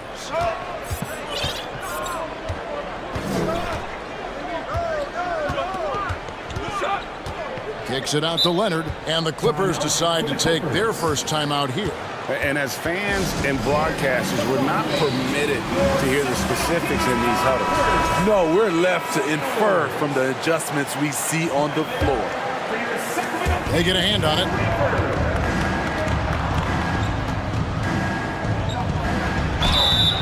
And he gets the whistle. 2 free throws coming up. And Kawhi Leonard with multiple finals MVPs, putting him in elite company.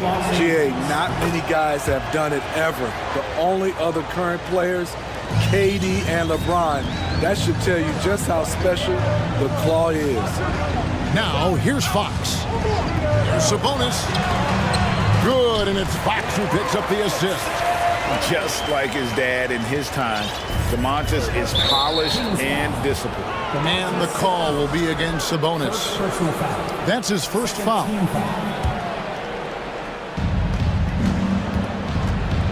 It's Westbrook with the drive, and Westbrook throws it down hard. Hey, dunks aren't always for the big fella. A serious power move from the point. Forget just laying it in. He wanted to make a statement. Now, here's Fox. Davis, the pass to Herter. Launches a 3. It's good from long range. That's Kevin Herter's bread and butter, where he shot 42% from beyond the arc his sophomore year in college. Westbrook against Davis. The 3. No good that time. And it's the Kings taking it the other way. Barnes kicks to Herter. Inside, and slam dunk by Sabonis. Nice look from Kevin. Intelligent and unselfish. Westbrook against Davis. Takes it out to Covington. Covington setting the pick for George. And George with the stuff. What an athlete Paul George is, leaping up with such ease on those throwdowns. Fox from outside. They grab their own miss. Here's Barnes. Great D that time from Leonard. I'll tell you what, I think he thought that was going in. I sure did. Now, here's George. He's defended by Herter. Kicks it out to Leonard. There's the 3. Gets it to go from beyond the arc. Leonard's got 5 now. What concentration from Kawhi Leonard, rising up and firing it. For decades, the Clippers were almost directionless, but they found their place in the NBA, becoming a franchise that competes in the West. Flying high and throwing it down with the one-hander. One of his favorite moves right there, guys. Now, here's Westbrook outside for George. And George with the stuff. Straight rim rocker. It looked like a Greg for a second, like he might rip the cylinder loose. And the West, we know, is very difficult. But Steve, for the Clippers, how much of their success is tied to their identity?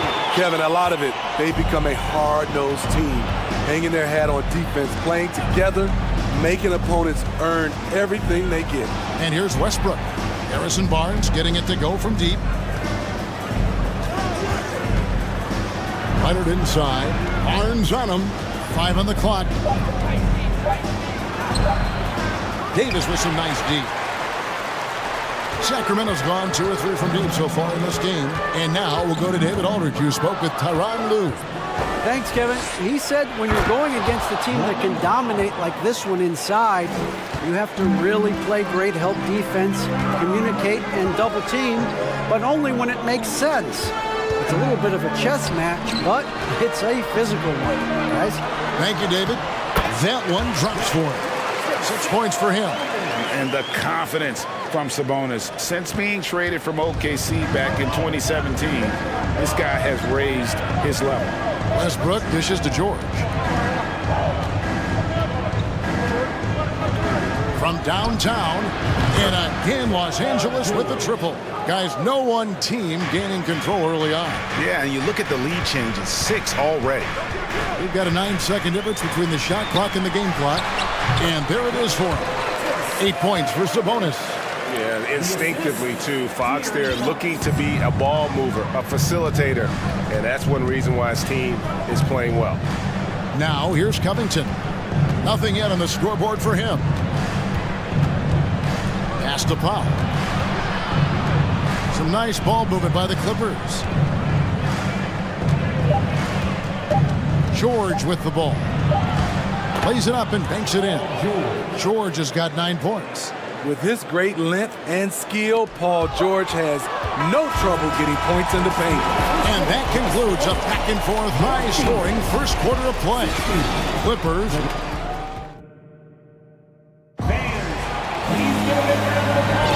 Some good action already in this one, but a fairly even matchup after the first quarter of play. And a moment now to look at the scoring approach in terms of where the points are coming from for the Clippers. For me, it's all about playing downhill. They've been making it look easy to find penetration in this one, attacking the lanes and forcing the issue with the D. And the other thing I've been impressed with, guys, is their assertiveness at attacking the paint, trying to hunt for those high percentage looks. The backcourt pair will be Fox with Herter. Big men on the floor for them, Barnes and Sabonis. And it's Davis in at the 3, the small forward. That's the 5 to begin the second quarter for the Kings. Here's George, and it's George finishing it off. What a silky move by Paul George. He really had the ball on a string. And guys, talk about the production that Covington brings to the table. Yeah, he's been with quite a few teams, but he's been a starter most of his career. His presence on the defensive end, getting to the rim and scoring it, has been a treat. Westbrook against Davis. In the corner, Powell with it. Outside, George. And that'll be 2 free throws coming up. Officials on the call with the foul. And different games, different officials. Something that might be called a foul in one game, Greg, may not be called in the next. As a player, how do you adjust to that? It's a great question, and that's part of being a veteran. I learned early on, you actually scout officials the same way you scout the players. They have tendencies as well. And the Clippers making a switch here. Island's checked in. Here's George. Kicks it out to Leonard. This one for 3. A shot's good on the assist by George. Leonard's got the lead up to 7 now for the Clippers.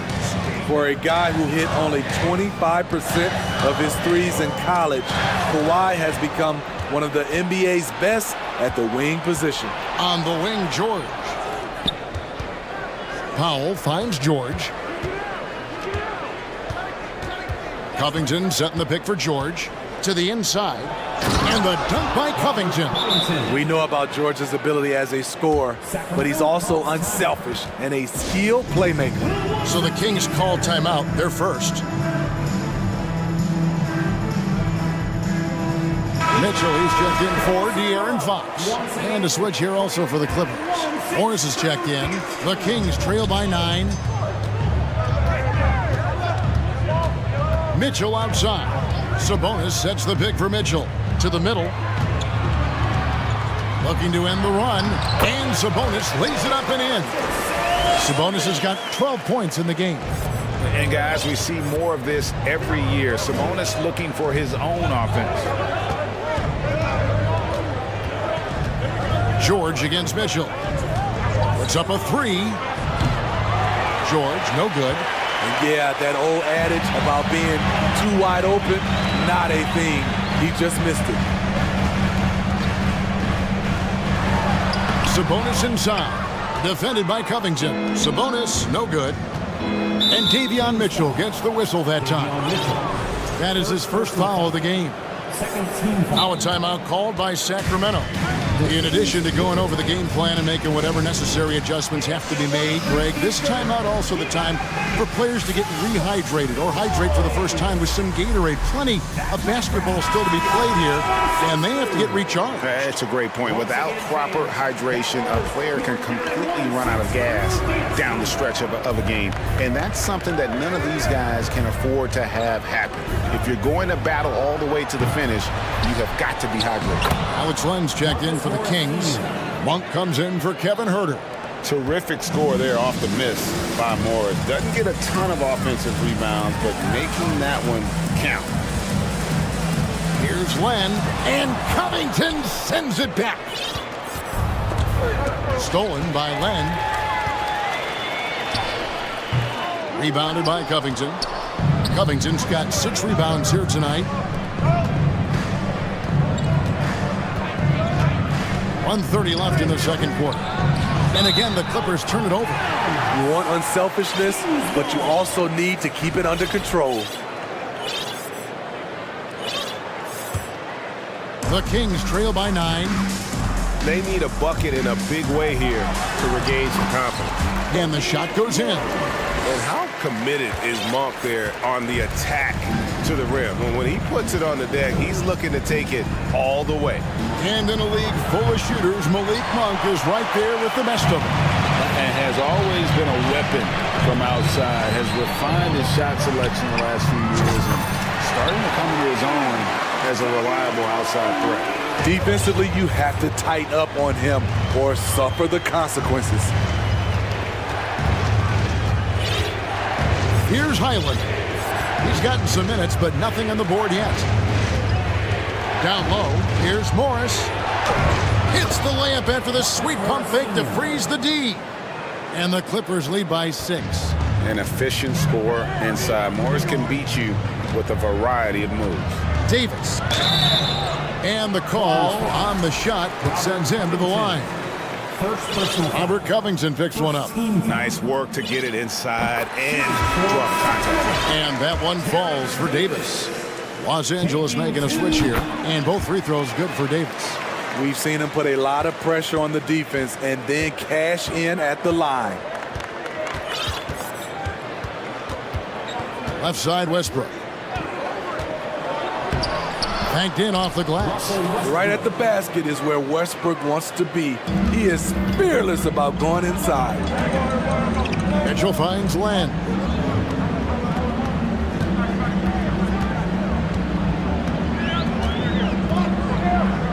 And Covington sends it back. And he recovers it. They blow the whistle just as he gets it off. That's 2 points with a chance for another one at the stripe. The Kings shooting their 3rd free throw shot of the game. That free throw good from Len. Outside Westbrook. He's looking for Leonard and finds him. Hammers the alley-oop through. And boy, Kawhi is the perfect target. The big reach to get to the pass and the great hands on the catch. And how about that? What a sensational finish. Hey, you got to be able to get some hang time to do that one.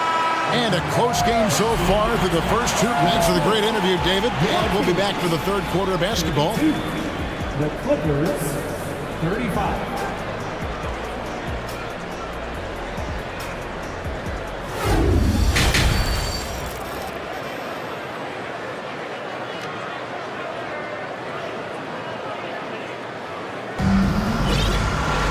And as we get into this 3rd quarter, as we've seen so far, neither team able to create much separation on the scoreboard yet. It's been one outstanding game from George. It's something that isn't his strength, but he's done a great job of finding the open man. Yeah, in the first half, he took on the role of playmaker. I think it surprised the defense a little bit. Gave this offense a different dimension. So with George on the bench, here's who Tyronn Lue's going with. Leonard and Morris are up in the forward positions. Powell is out there with Russell Westbrook, and it's Plumlee in at center. And the Kings making a change here. Fox is checked in. A 3-pointer off the mark. And when you can't get anything to fall, it definitely gets in your head. And his rhythm, it's been way off. The goal now might be to get him something easy at the rim so he can just see the ball go in through the net, and that helps. Catching up on the changes for Sacramento. Murray's checked in for Terrence Davis, and Kevin Huerter subbed in for Monk. Timeout called by the Kings. Making some noise. On their way to the floor is your Sacramento Kings Warriors. And some changes here for the Kings. Sabonis comes in for Len, and it's Terrence Davis in for Barnes. George is checked in for Los Angeles.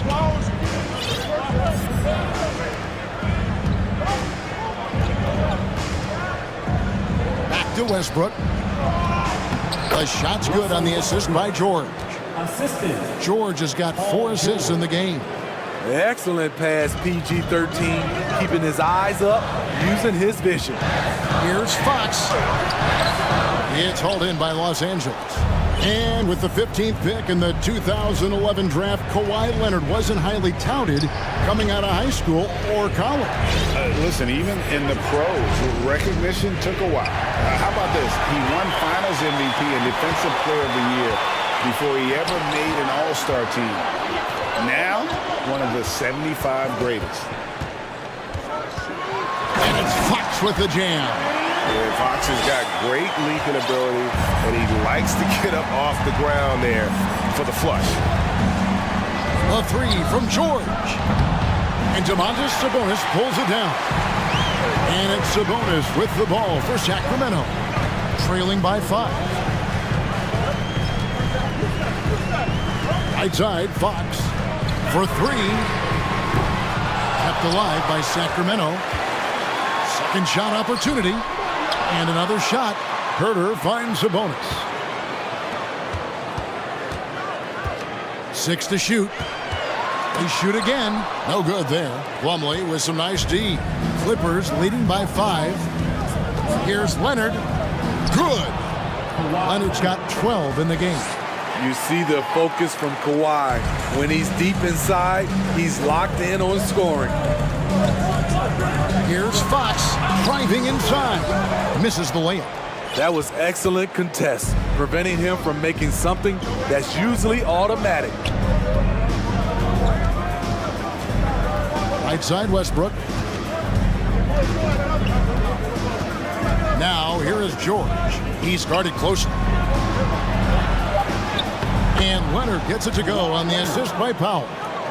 And now a 9-point Clipper lead. The offensive game of Leonard continues to get better. He's just so efficient on this end. And De'Aaron Fox gets the whistle that time. That'll be his second foul of the game. And the next one puts him in the bonus. And the Kings making a change here. Monk's checked in. George looking around. 2 minutes remaining in the third. The kick out to Westbrook. Leonard with no one around. Sinks the three-pointer. Leonard's got the lead up to 12 now for the Clippers. The three-point numbers for Kawhi Leonard, they show this man is elite from deep. Here's the Clippers stringing it together. They've got an 11-2 run going. It's good for the 7th time this game. He's shot 7. He has made 7. The power, the length, the ability to finish. Leonard dominant in that painted area. Now a timeout called by Sacramento.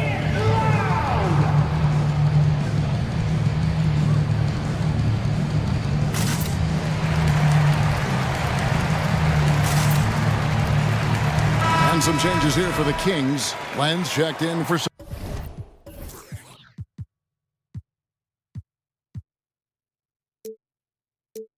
bonus, and it's Barnes in for Murray.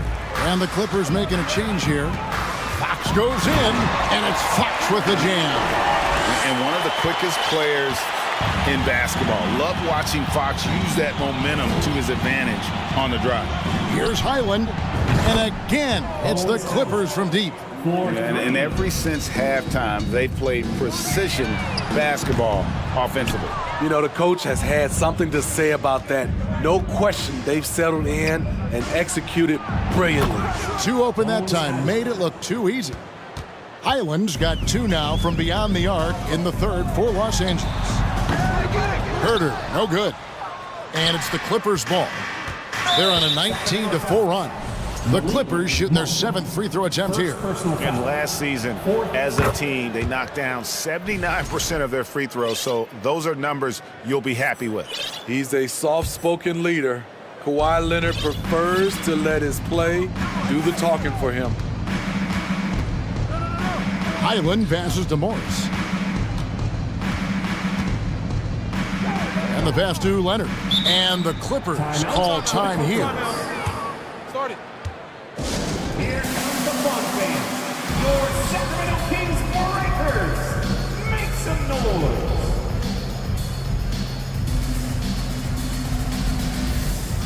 Sabonis, he's checked in for Sacramento. Davis comes in for Fox. Shot clock at 6. Here's Highland. They get it again, and Plumlee kicks to Leonard. From past the arc, it's hauled in by the Kings. Sabonis has got 5 rebounds tonight. They need a good offensive possession. Yeah, they've gone a long time without a bucket. He's got his 4th free throw of the game. Second personal foul. 5th.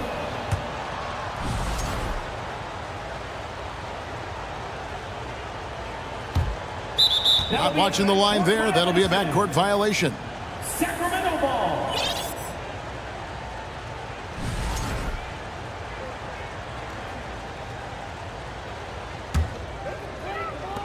Nine seconds left in the third. Sabonis kicks to Barnes. Connects from three-point range. Barnes has got 10. He smiles on these catch-and-shoot opportunities. Barnes very comfortable as a secondary scorer. Kawhi Leonard has been on display for the LA Clippers.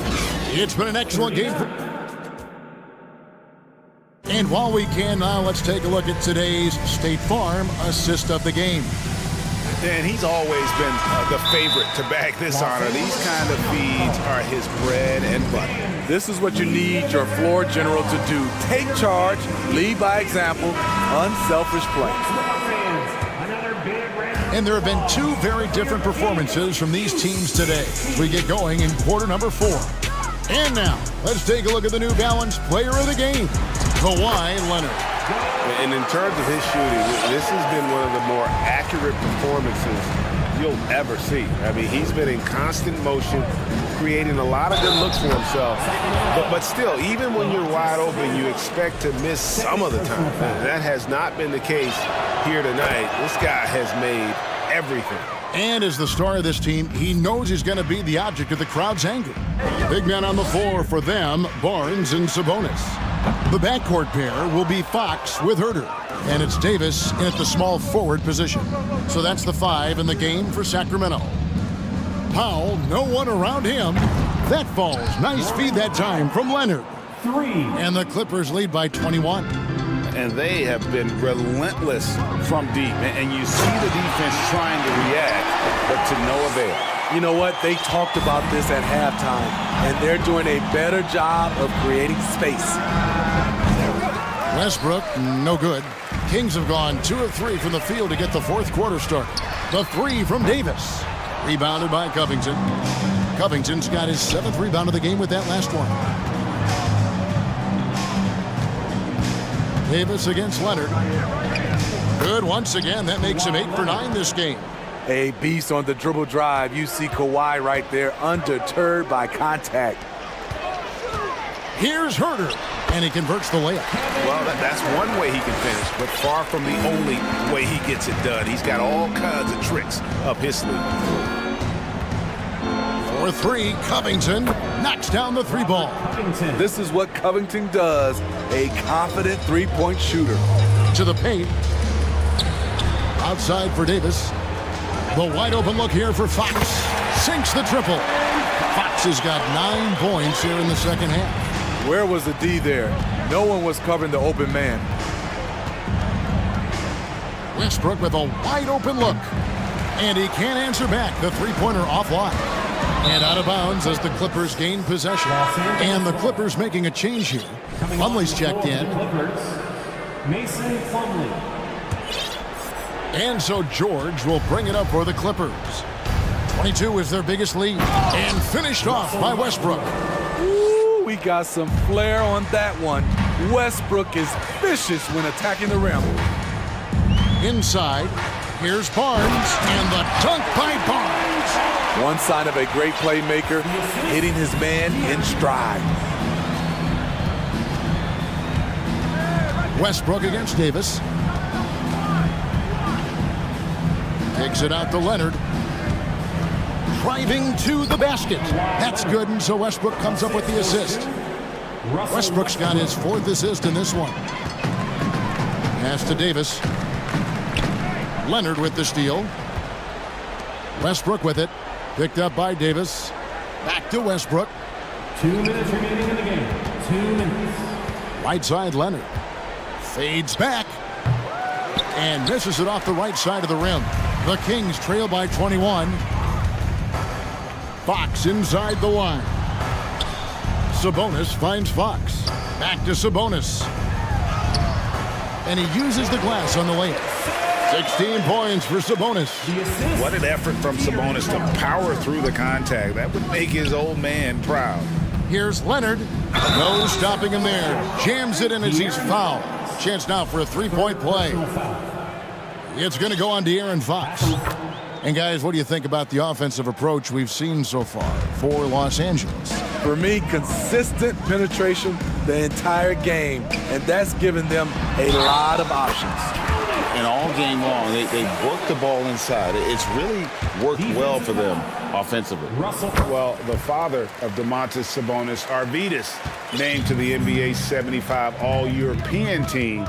Arvydas 7'3" and just so skilled. And guys, what we saw here tonight is one side having everything going for them. Huge margin of victory for the Clippers. They really lit it up in this one. Fantastic offensive performance. Definitely just simply shot the ball well. One of those games to be proud of. And one of the key components to this victory, if not the biggest, was the incredible performance for Leonard. Boy, it was amazing the level of chaos he caused. Challenging ball handlers, getting into passing lanes, racking up a number of steals that helped demoralize his opponent. And that one's good, Leonard. And it's just competing, you know, giving your best when it matters most. It's called killer instinct. It's one thing to be close at the end. It's another to finish. Stolen away, and now Sacramento on the break. Here's Fox, and it's Fox with the jam. Playing with high energy, outworking the defense up the floor. And I just love it when the fast break results in a high percentage look. Not always the case these days. Now 8 seconds separating the two clocks. Leonard looking around. 6 to shoot. From the arc. In the corner, it's Plumlee. Misses the 3. Barnes outside. Here's Sabonis. Off the left rim and out. So the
so off the tip, it's Oklahoma City.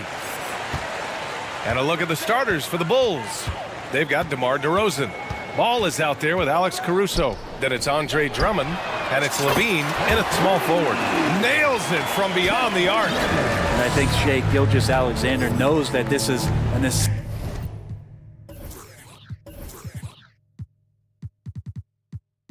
this play in the making. Finds the open man. Ball passes to DeRozan over Gilgeous-Alexander, and it's DeRozan missing. And that's just enough defensive pressure on him to throw off that shot. I bet he gets a good look at it next time and hits it. Here's Holmgren. It doesn't go for him, so the Bulls will take it the other way. And in Chicago, there are still feelings about what could have been last year. That team was rolling with Lonzo Ball at the point. Once they lost him, things definitely changed. Ball against Gilgeous-Alexander. And now just over a minute played here in the first. To the paint. Shakes him. And the officials call goaltending, so they'll award the basket. I mean, he had the right idea, but his timing was just a little off, and it resulted in a goaltend. And here's Ball. DeRozan, a screen on Giddey. Inside. DeRozan outside. Levine with a screen on Williams. Just 5 on the clock. DeRozan passes to Levine. Over Williams. And that one's long. Yeah, Ball hurt his left knee. Initially, they thought they might get him back before the playoffs, Chris. Yeah, and unfortunately, BA, that was not the case.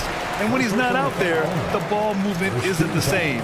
You also lose that size in the backcourt. And of course, he was shooting 42% from 3. Now here's Gilgeous-Alexander.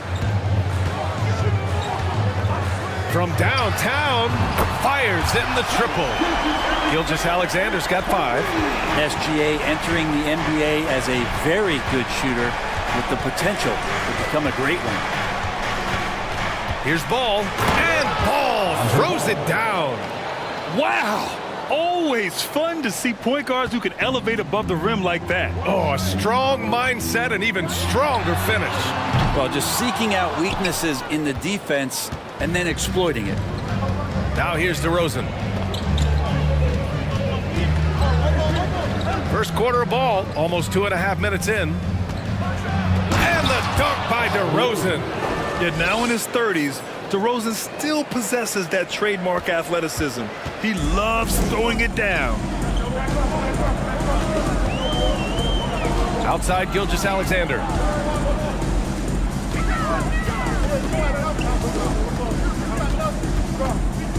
Pass to Holmgren. Outside Gilgeous-Alexander. Oh, there's the alley! And it's Holmgren missing.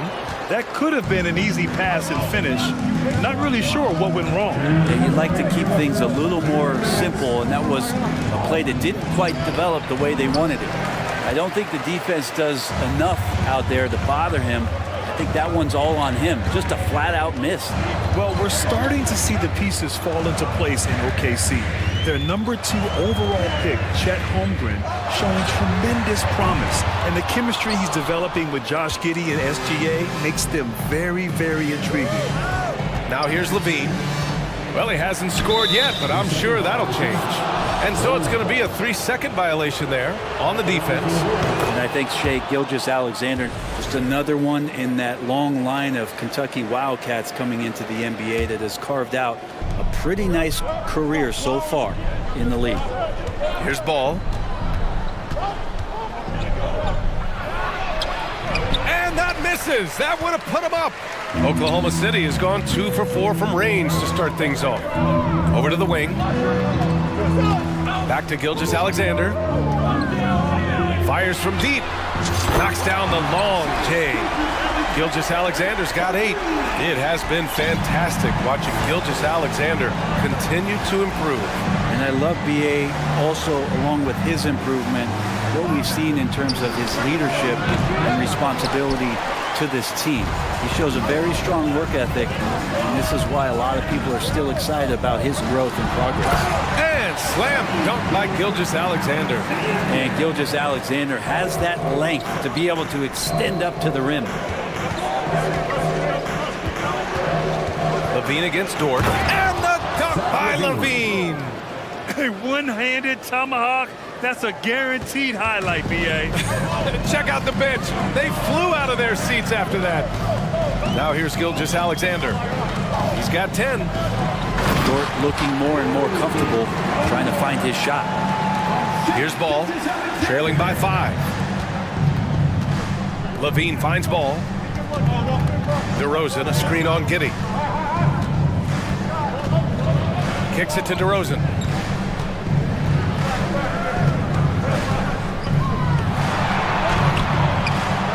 Missed the layup. He had it with the pump fake. From deep, Gilgeous-Alexander. Oh, yes, sir! Yes, sir! He hit it! Great shot! Whoa! The heave to beat the buzzer. That's an incredible shot. What a performance for Shai Gilgeous-Alexander. He has been the story for Oklahoma City. He's found his range, hitting 3 triples in the quarter. Back after this. If you're just joining us, we played through 1 quarter in this one. All right, guys, what do you think so far on the offensive approach for the Thunder? Well, in today's NBA, the three-point shot is so valuable. They realize this, and that's why they're continuing to drain as many as they can. Love the passing that they displayed at the start of the game. Great ball movement that's opening up some chances without really getting deep into the execution. They've got Shai Gilgeous-Alexander. Holmgren is out there with Kenrich Williams. Then there's Lou Dort, and it's Giddey in at the 2-guard spot. That's the group for Oklahoma City, getting going in the second. Ball passes to DeRozan.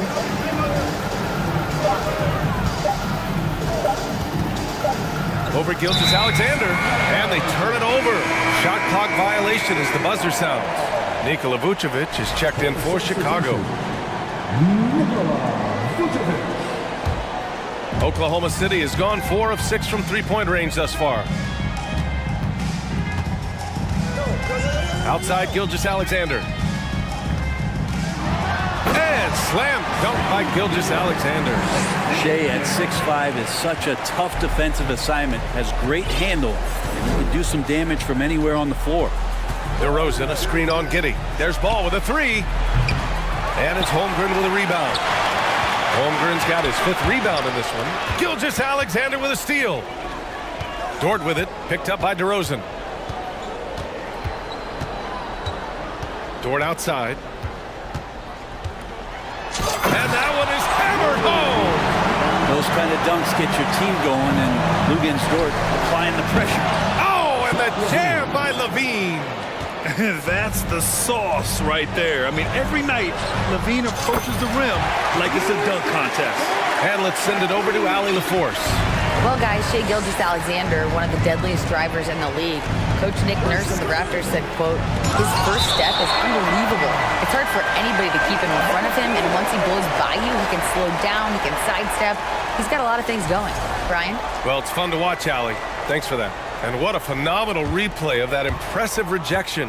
Oh, amazing indeed. And getting stops like that only encourages them to keep attacking on the offensive end.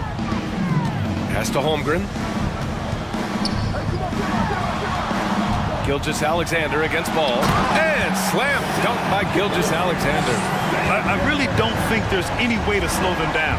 They have the defense scrambling out there. Well, nothing that they're doing seems to be making an impact. And there are some nights where you just run out of options, whether it's by personnel or by tactic.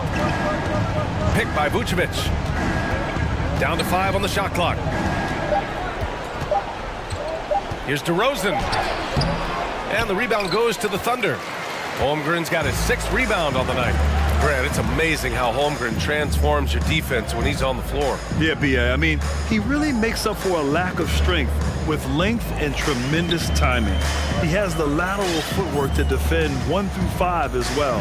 And, of course, he can block shots from any spot on the floor. And so they foul intentionally.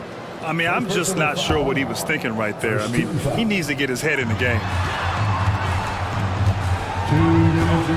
Right side, Gilgeous-Alexander. Shot clock at 6. The three. It's rebounded by Levine for Chicago. They've gone 1 for 6 in the second quarter. Not great. DeRozan outside. It's Vucevic, high post, kicks it to DeRozan. Levine with a screen on Dort. DeRozan passes to Levine. That three's off the mark. Here's Oklahoma City now. They're on an 11-2 run. Gilgeous-Alexander on the wing, pounded by Ball. Outside Gilgeous-Alexander. Shoots over Ball, and it's Chicago with a board. DeRozan, left side. Levine with a screen on Williams. Outside for Levine. There's 53 seconds left in the second quarter. Levine's gotten better and better at drawing contact and getting to the line. He had to work at it as a young player, but that work has paid off. First free throw is good. And so he hits both. Making shots at the line. You need a good routine, and he certainly has one. Now a timeout called by Oklahoma City.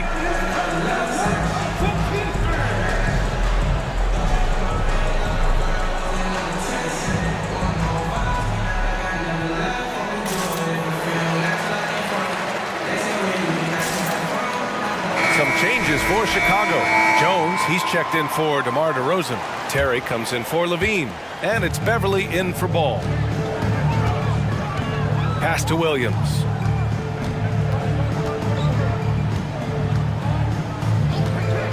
Launches a three. Gets the three ball to go. Williams has gotten himself going with a triple. His first basket of the game. Chicago's gone 0 for 2 from outside in the second quarter. 29 seconds left to play in the half. The offensive rebound to the left wing. A clear look for Vucevic. And again, no good by Chicago. I know it's about defending the post and the three-point line these days, but still got to be active in the mid-range area, and the defense gets away with one there. Here's Giddey. Here's Williams.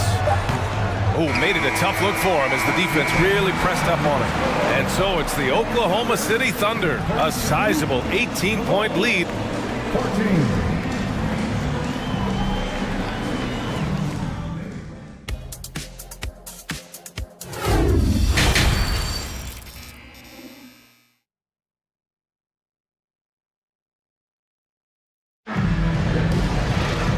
After a very lopsided first half, we'll see if things play out a little more evenly in the second.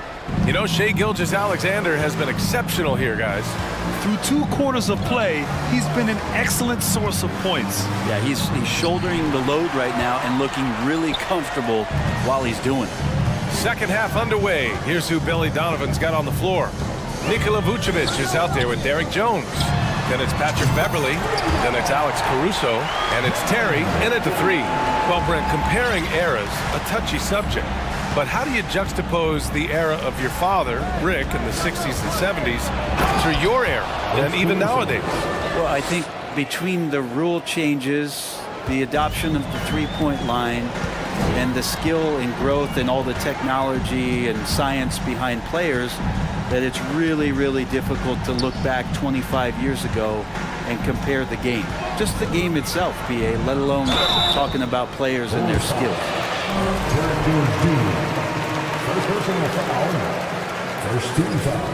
And the first one at the line is good. And so he makes both from the line.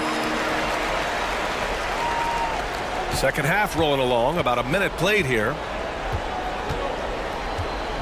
Jones with a screen on Giddey. Caruso. Oh, and he brings it down with a two-handed jam. Just great offense. The screen freeing him up for the slam. Hey, without that screen, he doesn't get a clean look at the rim. Yeah, why settle for the layup when you can attack the rim and rise up like that? Williams from long range. Chicago grabs the miss. 90 seconds into the second half now. Here's Terry. Now quiet so far offensively, searching for his first points of the game. Good work defensively by Dort. Oklahoma City has gone 7 of 11 from outside the arc. Nice percentage from distance so far. Williams against Vucevic. Williams passes to Dort, and it's blocked by Vucevic. It's awesome seeing Vucevic go after blocks. When he makes his presence felt, it makes a difference.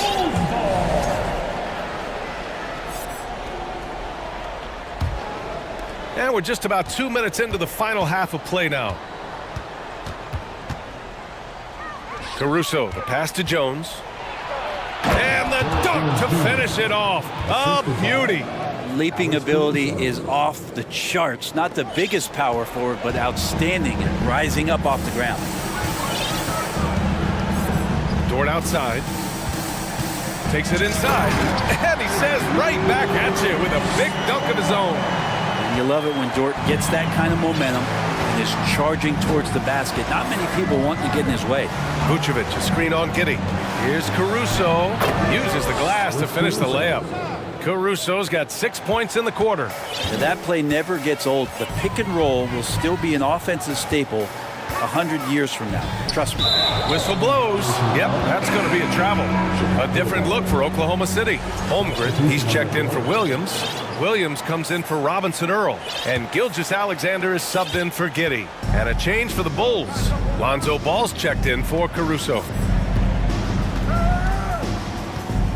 Here's Ball. And a foul called on the way up. So he'll take 2 from the free throw line.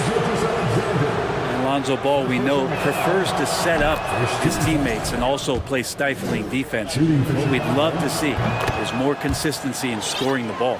And the Bulls making a change here. Levine's checked in. Ball against Gilgeous-Alexander. Dort, a screen on Ball. Outside Gilgeous-Alexander. Three-pointer. That shot missing. Now Chicago takes it the other way. A little under 3.5 minutes off the clock now in the third quarter. Vucevic, a screen on Dort. Here's Levine. And the foul is called. He missed it, so he's got a couple of free throws coming his way. And every year, Levine seems to get better and better. His work ethic and desire to be great is evident. Andre Drummond is checked in for Chicago. DeMar DeRozan comes in for Jones. The Thunder have gone 2 of 5 in this third quarter. Gilgeous-Alexander with the ball. He's got 19. And slam dunk by Gilgeous-Alexander. No layups right there for SGA up to the rim. Outside Levine. Drummond to screen on Dort. Here's Levine for 3. Drills it from deep. Levine's got 11 points. Defensively, you can't afford to get stuck on the pick. That's one that the coaches will watch tomorrow with that player. You hate to see him give up in that situation. You know, every coach should show players game tape of how he just boxed out right there. Great job with the footwork and using his body to step to the rebound. And the Bulls call time here.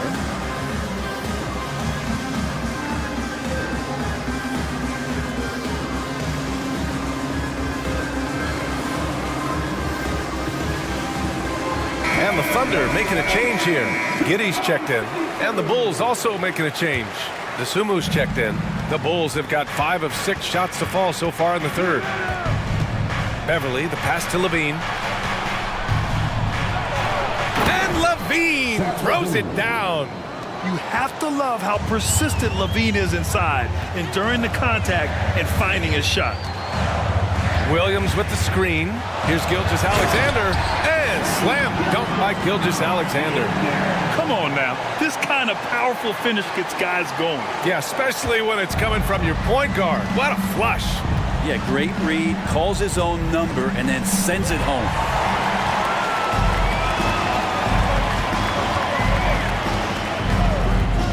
And he drives it. Oh, hey, how about that? That's impressive. Gilgeous-Alexander up there, so dynamic as a finisher. Timeout called here. Chicago decides to talk it over.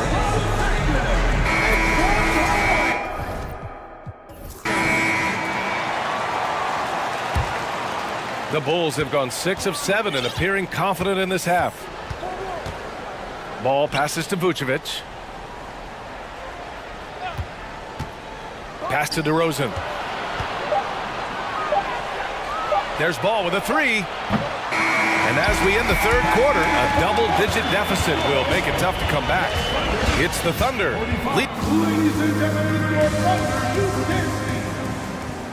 Well, there may not be a lot of drama down the stretch as we head into the fourth quarter, but stranger things have happened. Oklahoma City's gone 7 of 13 from downtown so far in this game. Lugens Dort out there with Kenrich Williams. Then there's Holmgren, then it's Josh Giddey, and it's Gilgeous-Alexander in at point guard. That's the lineup for Oklahoma City. And slam dunk by Gilgeous-Alexander. Wow! Always fun to see point guards who can elevate above the rim like that. Oh, a strong mindset and even stronger finish. Well, just seeking out weaknesses in the defense and then exploiting it. Pass to Vucevic. DeRozan outside. 5 on the clock. Gilgeous-Alexander with a steal. And slam dunk by Gilgeous-Alexander. SGA able to slip out with that speed, escape up the court. From there, it's easy work. Here's Ball. And Ball throws it down. So sick, the vertical ability. That was flat out awesome. He has that effortless knack for getting to the hoop. Gilgeous-Alexander on the wing. Pounded by Ball. And slam dunk by Gilgeous-Alexander. Tonight, their attack revolves around him. As he goes, so goes the offense. Here's Ball. And so he draws the foul, headed to the line to shoot a pair. It's going to go on Shai Gilgeous-Alexander. Sometimes Lonzo's got to put the defense on their heels and start attacking with some aggression. And that play, he did so. And so Ball nails both of them. The Thunder have gone a perfect 3 for 3 here in the fourth. Gilgeous-Alexander against Ball. Pass to Holmgren. Here's the three. That one's good. And so Gilgeous-Alexander with the assist. Gilgeous-Alexander's got his 4th assist in this one. Timeout called here. Chicago decides to talk it over.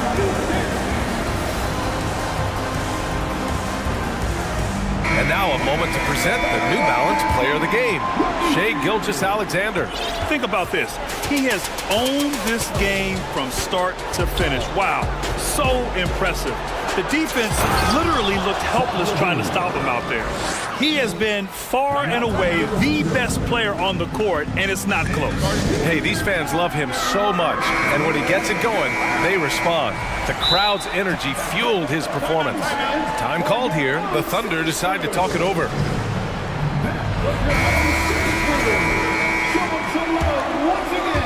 Two minutes gone by here in the fourth.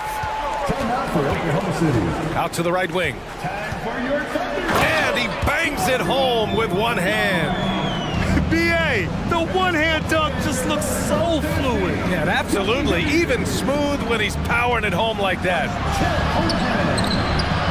And it's DeRozan missing. The Thunder have gotten off to a perfect 5 for 5 so far in the fourth. Here's Dort. And he dunks it down. And Dort has a nose for the bucket. For Chicago, they've gone 2 of 3 to open the fourth quarter. Giddey against Ball.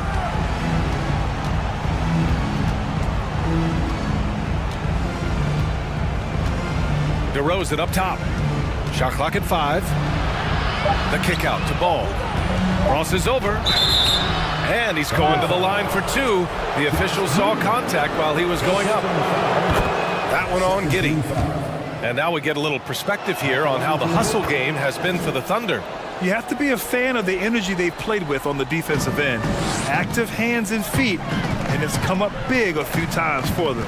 Something else I've seen from them in this game is just how quick they are to capitalize on a turnover. I mean, they're pouncing on that stuff. And you got to be careful when you're handling the ball around them. 2 minutes remaining in the game. Levine with a screen on Gilgeous-Alexander. Outside Levine. A minute 50 left in the fourth quarter of this one. There's the drop. Oh, are you kidding me? Wow, amazing. Man. Over the seasons, Levine's really grown into his scoring potential. He consistently finds points now.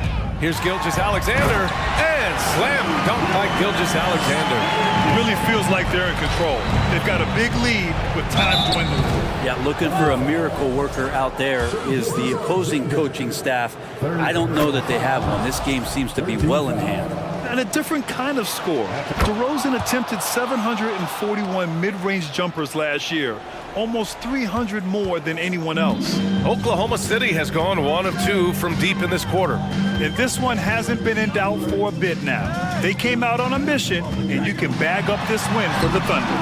Offensively, they made the most of their trips. They found multiple ways to score consistently, and a little luck doesn't hurt them either. They also got some nice bounces off the rim tonight, too. And even the opposing fans can't deny this was a sensational game for Shai Gilgeous-Alexander. So sharp on the passing tonight. You know, guys can get into a rhythm that way, too. Oh, man, what a show this guy puts on. Once Levine has momentum behind him, he's clear for takeoff. And Grant DeRozan, high volume from the mid-range and extremely accurate. You know, B.A., he consistently makes about half those shots. And defensively, you know that's his favorite area. But his ball handling and vertical negate anything you throw at him. Driving in, and Levine throws it down. It's nice they found their rhythm here, but the clock is just not their friend. Yeah, it's tough to mount a comeback like this and then fall oh so short. I'm sure that's weighing on them just a little bit. Now Gilgeous-Alexander. From deep three-point range. He can't get it to go. Would you say testing the limits of his range there? Well, I thought they played smart, and then all of a sudden it was maybe a little too flashy there, and that's unfortunate. Known for his explosive athleticism, gotta like watching Levine finish with power at the basket. Now here's Gilgeous-Alexander. And so it's the Thunder taking care of business in this. Allie, thank you as always. And that'll wrap it up, folks.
With two incredible talents going head-to-head.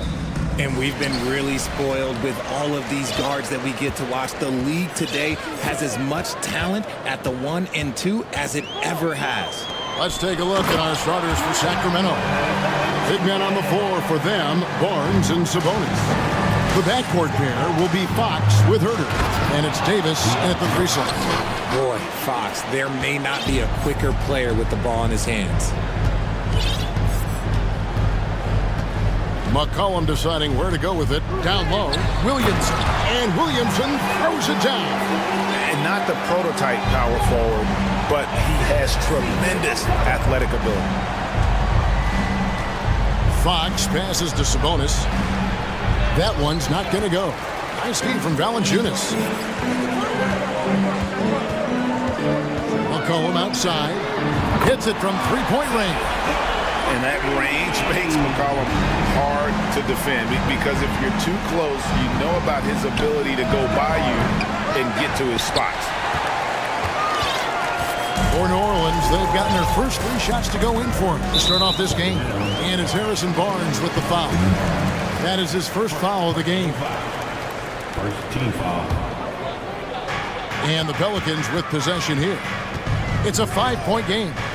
And a wide open look for McCollum. And again, New Orleans with the triple. Pick works well there. Not much resistance from the D.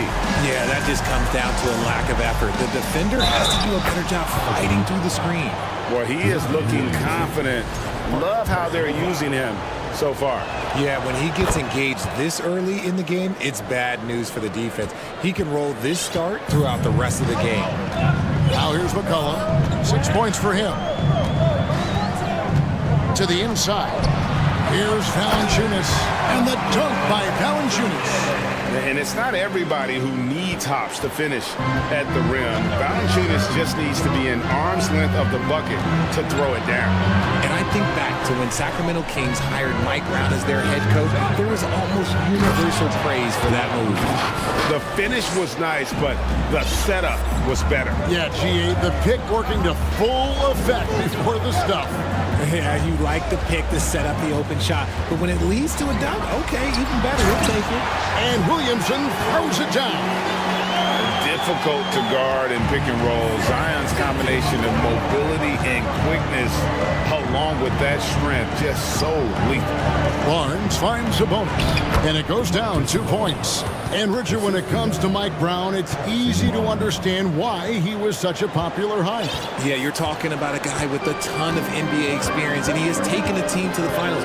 He had the confidence of the Kings players from day one. And he left a world championship team, so he brings that pedigree, RJ, with him to Sacramento. Yes, sir. There it is, guys. One of those effort plays that makes a big difference in the game. And GA, it is definitely making a difference so far today. Offensive rebounding is about hustle and determination. Huge putback, making a statement there. And the basket by McCollum. When you find yourself up double digits in the first quarter, you know you're doing something right. They were ready to roll right through the tip. There was no warm-up period. There was only, let's do this. And so it's McCollum. He'll bring it up for the New Orleans Pelicans. 10-point lead. Williamson outside. And finished off by Williamson. And they have owned the paint so far, and the score reflects it. It also allows them to play inside out, which will make them even more difficult to defend. The Kings trail by 12. It's Fox with the drive. And it's Fox with the jam. Just so crafty getting to the rim. Fox runs inside, leaps over the defense for the easy finish. Fires for 3.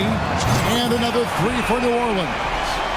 Yeah, they've built up this lead 3 points at a time. We'll see if they can keep this pace. Not sure they can win it by relying on just the 3. Sabonis, no good. And the defense dodged one right there. Not the guy you want to leave open. Cullen pass it to Williamson. And foul on the shot, so he'll get a chance at the line.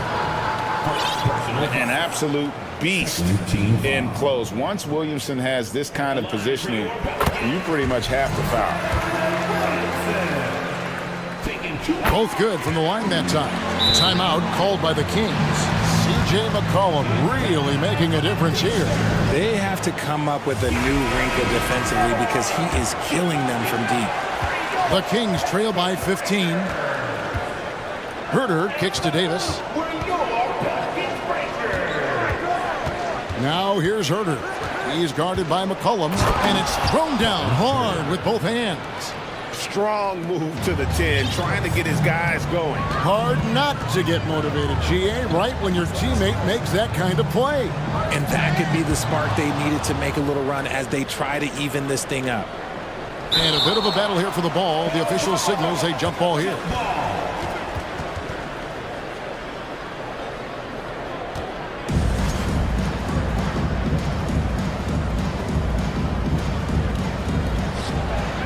Two seconds separating the shot clock and game clock.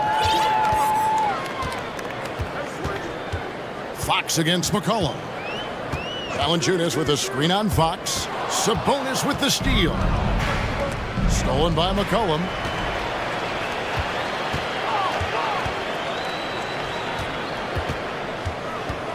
Williamson outside. With 2 seconds left. That falls. Nice feed that time from McCollum. Williamson's got 10 points. Excellent all-around performance so far against the big lead. They got off to such a hot start, and so it's the New Orleans Pelicans. Their lead at 15 going into the break. They've been putting on a clinic in the paint. Shots are falling with regularity, and they are pounding it down low. We come back right after this. And welcome back to the second quarter of action. Plenty of basketball left to play, but this one has been one-sided so far. And a moment here to take a look at the scoring breakdown for New Orleans. On the court for Sacramento, the backcourt pair will be Fox with Herter. Big men on the floor for them, Barnes and Sabonis. And it's Davis in at the 3. Right now, I send it over to the sidelines and get a report from David Aldridge. Thank you, Kevin. Last season, we know the Pelicans made that trade to bring in C.J. McCollum. He says, I think it's a match made in heaven. I'm happy to be here. The cool part is that I haven't had to make any real adjustments. The way I play is the right way. Kevin, back to you. Well, and he's completely changing teams mid-season. Tough thing to do, but he is a veteran that can certainly handle it. Ball in his hands, good things usually happen. Hey, David, thank you for that story. McCollum dishes to Williamson. That one good for 2. 12 points for Zion Williamson. And what touch from the big man. I like watching Williamson get interior positioning and attack with purpose. Herter finds Barnes. A three-pointer, no good. Pelicans leading by 13. Valanciunas with a screen on Fox. A 3 from McCollum bangs home the trifecta. 17 points in the game. In your younger days, RJ, you had seasons where you averaged over 22 points a game. Some players later in their careers. Oh, yes! Showing the point guard instincts there. Fox with great vision. For New Orleans, they've gone a nice 3 of 3 to start the second. Here's McCollum. Out to Ingram. There's the 3. That falls. Nice feed that time from McCollum. Ingram's got his first bucket of the game, and he's on the board for 3. Now a timeout called by Sacramento.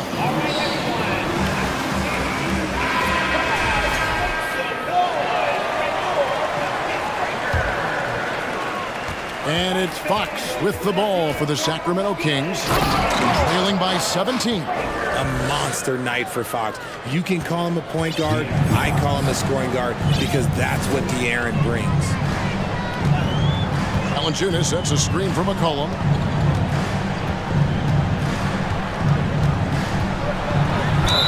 Draws contact on the shot, and now a three-point play chance as he'll head to the line. And when the score is as lopsided as it is, and you can see they smell blood in the water, my man is going for the jugular. Throw good, McCollum. And when you think of McCollum, the word efficient comes to mind. This guy just shoots the ball and plays the game at a high level. And the whistle blows. It's going to be on Davis. That is his first foul of the game. And the Kings making a change here. Mitchell's checked in. for those of you just joining us, we're almost 2.5 minutes into the second quarter. McCollum passes to Williamson. He takes nice finish. Already such a well-coordinated athlete for his size and age. Williamson bringing down the house. Mitchell kicks to Barnes. No good on the triple. Pelicans leading by 20. A key member of that 73-win Golden State Warrior team was Harrison Barnes. And almost the forgotten part of the famed death lineup, it was Barnes, Steph, Clay, Draymond, and Andre Iguodala. Harrison, a big piece of that 2015 championship team as well. For Sacramento, they have gone 2 for 2 in the game at the line. And their numbers from the line last season, they're good, just not great, about 77% as a team. New Orleans has gone 2 of 3 when they stepped beyond the arc in the second quarter. McCollum against Mitchell to the middle. And it's Valanciunas finishing it off. And we talk about court awareness. There, McCollum doing a beautiful job spotting the open man. Sabonis' screen on Williamson. And here's Barnes for 3. Sabonis. Barnes passes to Herter. The rebound by Brandon Ingram. Just enough resistance to force the miss. Barely. That's one he'll generally make. And Terrence Davis gets the whistle that time. That's foul number 2 for him. And here in the second quarter of action as we approach 4 minutes played. Here's McCollum. Rolls right in. He is 8 for 11 with that shot. And he's capable of turning it up on offense. When McCollum catches fire, this is a guy that can get uber aggressive.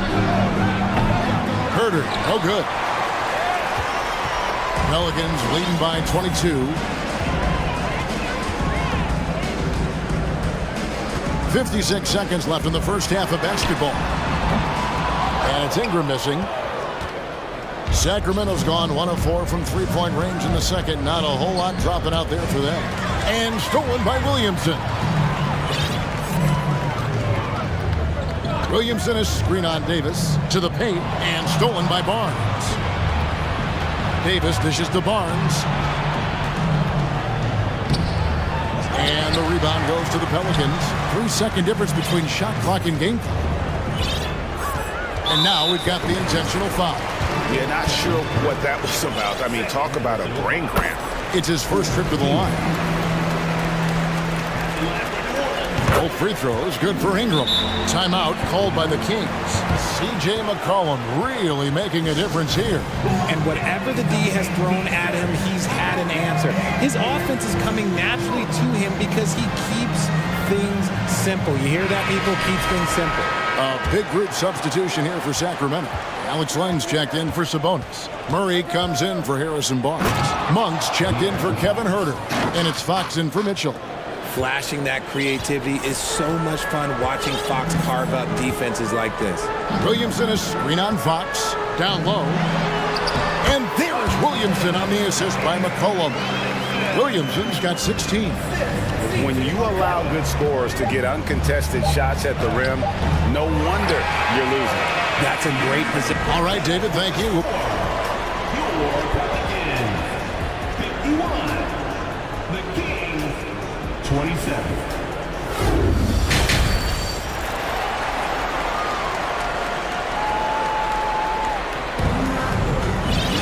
Well, we've got a second half of basketball for you. We think it's going to be pretty good. A big comeback, though, is needed for this game to be competitive, and it probably has to happen quickly.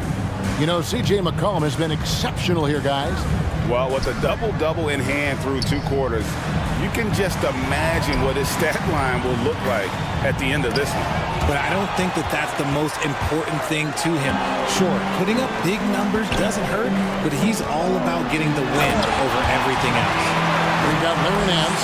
He's out there with Josh Richardson, and it's Daniels in at the 1 spot. That's the Pelicans 5. Here's Len. The kick out to Fox. And he lays it straight in. He's got 18. This is the thing about Fox. He has the length to do damage on the inside. To the right side. He's with it. Daniels passes to Hayes, and Hayes throws it down. And the one-hand slam just looks so pretty when it's in his hand and he's the one doing the slam. Agreed. He is smooth as silk, even on a power finish.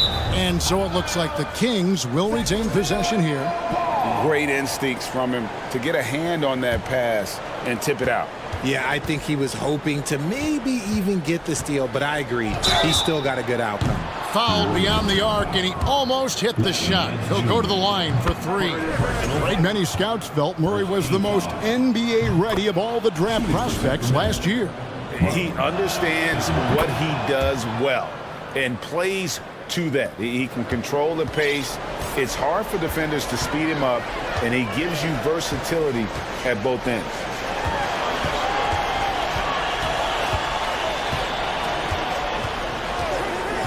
To the middle. It's stolen by Davis. And here we go. Murray heading to the hoop. Up top, Fox. Covered by Hayes. Back to Fox. Good, and the assist goes to Murray. Fox has got 4 this quarter. Showing that quickness that time. Fox getting rid of it in a hurry. Here's Murphy, and then Murphy with the dunk. Oh, there is nothing more fun than putting a big guy on a poster. That is the definition of an aggressive play. Here's Fox, and it's Fox with the jam. Look at Fox get up. Okay, I see you flexing on him. New Orleans leading by 21. And here's Daniels. He's been patient so far. Nothing on the scoreboard yet. Yeah, really good defensive play to cut him off there and square up.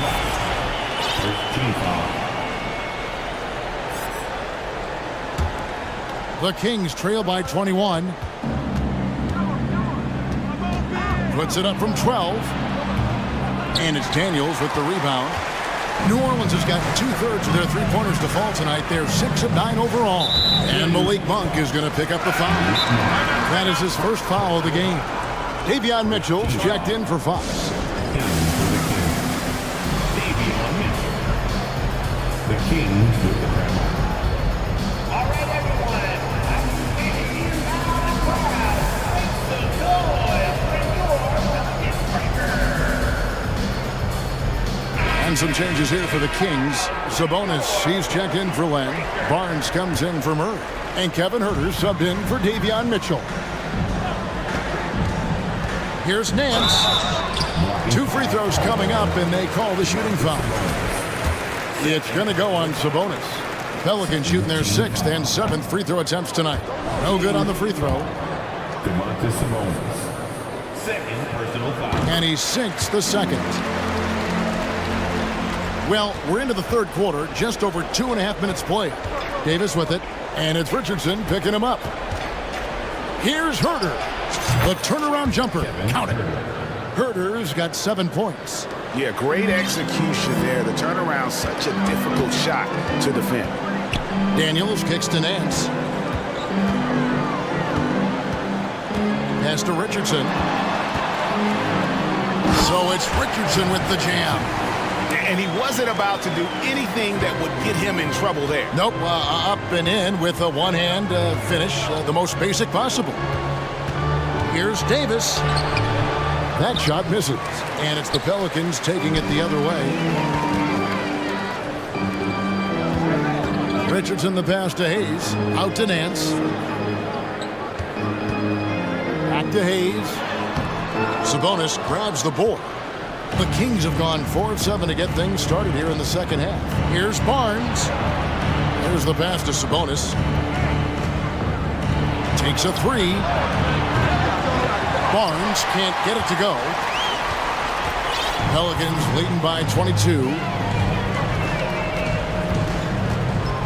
Here is Daniels. And he banks in the layup. Daniels has got his first points in this one. Nice job getting inside for the layup. Got the deep thinking jump shot, gave a little pump fake, and then off to the races. Locking the arc down. Defense knows it's on them to scare off those shots. They set the pick. It's Murphy outside. Gets the three-pointer to fall.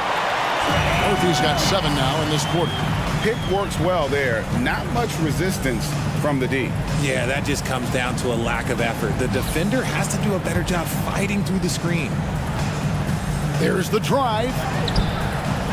They need this. And Sabonis lays it up and in. Sabonis has got his second bucket. Just doing his job. Sabonis is there to snag the offensive rebound and put it right back. 4 seconds separating the shot and game clocks. Hayes, basket is good. He'll get a chance for one more at the line. He finds a shooter in motion and is confident he can thread him with the lead pass. Well done. For New Orleans, they have shot 6 of 7 at the line. And last season, as a team, they knocked down 79% of their free throws. So those are numbers you'll be happy with. Davis finds Sabonis.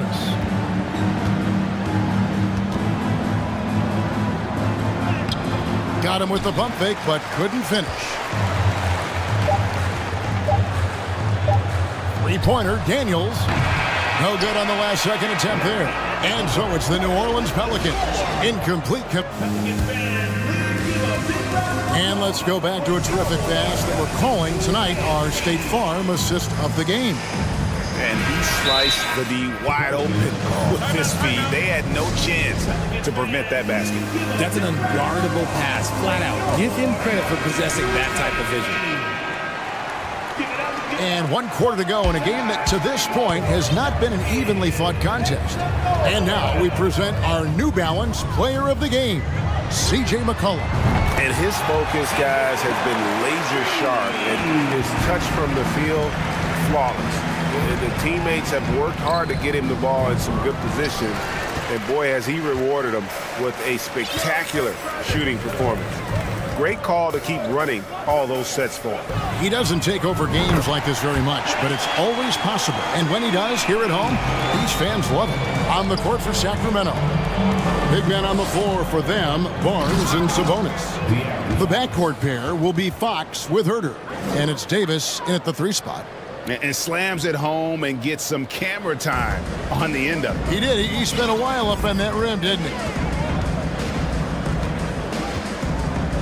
Ingram outside. Williamson with a screen for Ingram. And again, New Orleans with the triple. It's been this way since halftime. Tremendous production from beyond the arc. In the modern NBA, you have to hit threes to win games, and they've made that adjustment since the break. And how high can you fly? I mean, he finishes that one with some pop. GA after getting loose in the lane with a scintillating move. And Valanciunas kicks to Jones. Valanciunas sets a screen for Jones. Here's Williamson. Oh, my goodness, the slam! And that one is hammered home. Some of the moves Williamson pulls off are just insane. There, the D didn't know what to do. Barnes looking around. Passes it to Herter. Here's the 3. Good, and it's Barnes picking up the assist. No, it's just ridiculous. He is just an absolute surgeon when he has the ball. This man is surgical. There is no way to slow him down when he wants to score. Cullen passes to Williamson, and the layup is good. And that's 20 points for Zion Williamson. Terrific energy so far from Williamson on offense. You can tell he wants to make an impact on that end. McCollum against Davis. Pass to Barnes. That 3 off the mark. And Ingram has got the ball here for the New Orleans Pelicans. Williamson with a screen for Ingram. And again, New Orleans with the triple. Well, and this has been their strategy throughout the 4th period. We'll see how it pans out. I think when you've got it going from 3-point range, you got to keep it going. It's a good way to kind of pile up the points quickly. The real come at us, and we're coming right back at you. Yeah, I love the competitive fire right there. You drain a triple on us, and I'm coming for my revenge. For 3, Ingram. Offensive rebound. And the dunk by Valanciunas. And one way Valanciunas generates offense, using that big body to snare the board and keep the play alive. Fox, no good. And he's very confident from that range, but you can't make him all. And finish Finished off by Williamson. Oh, let's go home. That was just ridiculous. I do not remember the last time I saw a dunk like that in a game. Fox kicks to Barnes. Back to Fox. Pass to Sabonis. Outside for Davis. Stolen by McCollum. And so it's going to end up in the record books as a blowout, a dominating performance for the Pelicans. You don't see this kind of a blowout often, but tonight this is a quality win across the board to deliver out this kind of punishment. They definitely never changed the approach. They just kept after it and showed they were clearly the better team in just about every single category. And what a tremendous standout performance it was for C.J. McCollum. Steals are almost a forgotten stat. We don't talk about them a ton, but he's been huge in that category. Williamson, a screen on Fox to the inside. And Domantas Sabonis pulls it down. It's deflected. 29 seconds left in the fourth. Davis, the pass to Sabonis. And foul on the shot. He'll shoot 2 at the free throw line. You can tell Sabonis brings a lot of heart to his game. He's serious about winning, but he also knows how to enjoy himself out there with his team. Here's McCollum. And so the Pelicans now can just hold on to the ball.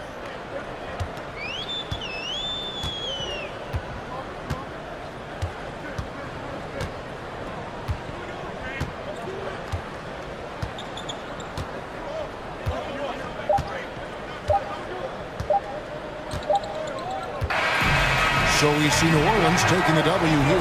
This game may not have been the most exciting we've ever... All right, David, thank you. And that about wraps it up. This is...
tonight.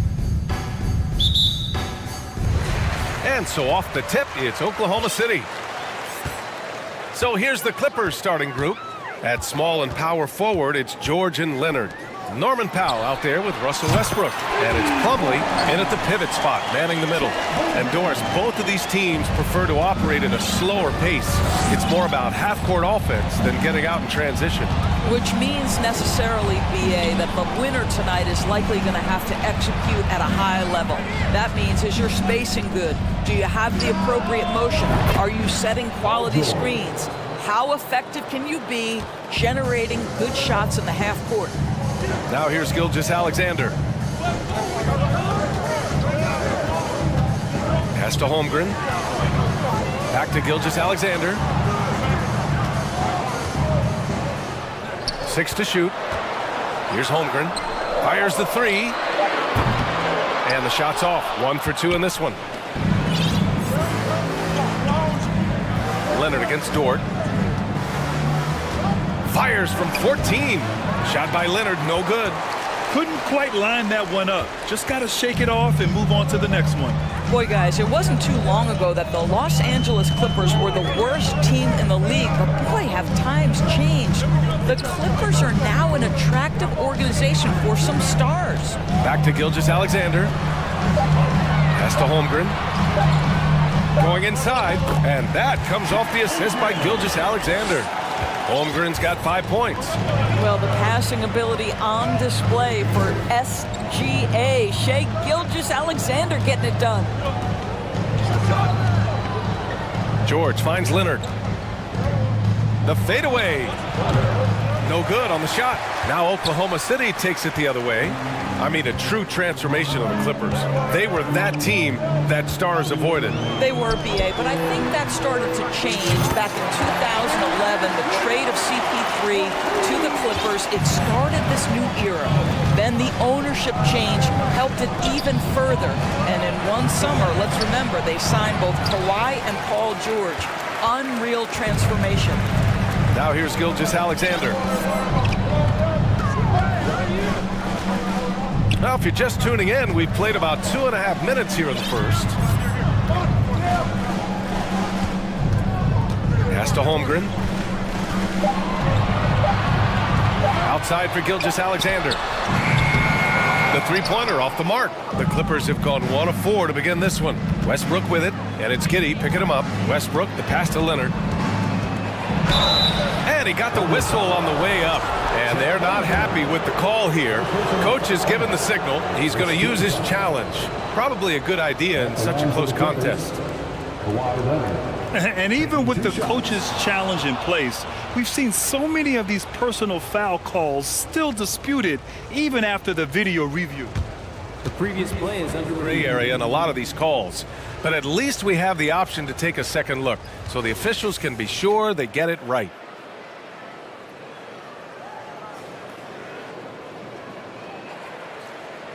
After the review, the ruling on the floor is overturned. So they see clear evidence of a bad call, and they're going to overturn it. Probably the right decision. And give credit to the officials for recognizing the mistake and correcting it. Nobody likes to say they got it wrong, but they fixed it in a hurry. And here are the Clippers now.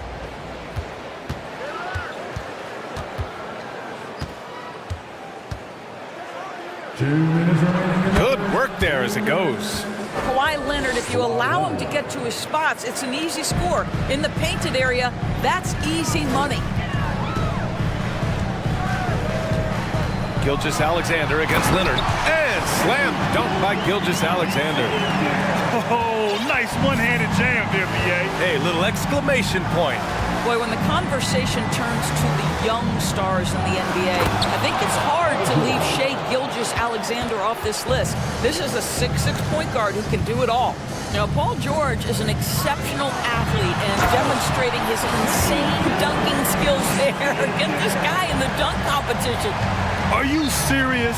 That is some power from a point guard. Oh, I love backcourt players with some ups. We know versatility is huge in this game. Just a tremendous job finishing that play. Wow. And Gilgeous-Alexander, he was unstoppable to end the 2021-22 season. He was, BA, because before being shut down with that ankle injury, consider this. Shea averaged over 30 points, 7 assists, and 5 rebounds over a 13-game span. And that was with shooting splits of 54% and 39% from 3. That's very impressive. Now here's George. 5 points in the game. Here's Leonard. Kicks it out to Westbrook. Plumlee passes to Westbrook. 4 seconds left. Oh, and the dunk by George. Well, length and will and skill. Paul George getting to work on the offensive window. 6 seconds separating the shot and game clock. And slam dunk by Gilgeous-Alexander. And check out the immediate response to the jam. Oh, both sides are fired up. George drives in. What a terrific take to the rim. Paul George is just giving it to the defense right now. Tenacious on that drive. First team foul. At the line for the Clippers, Paul George. And he knocks down the first one. 2 shots.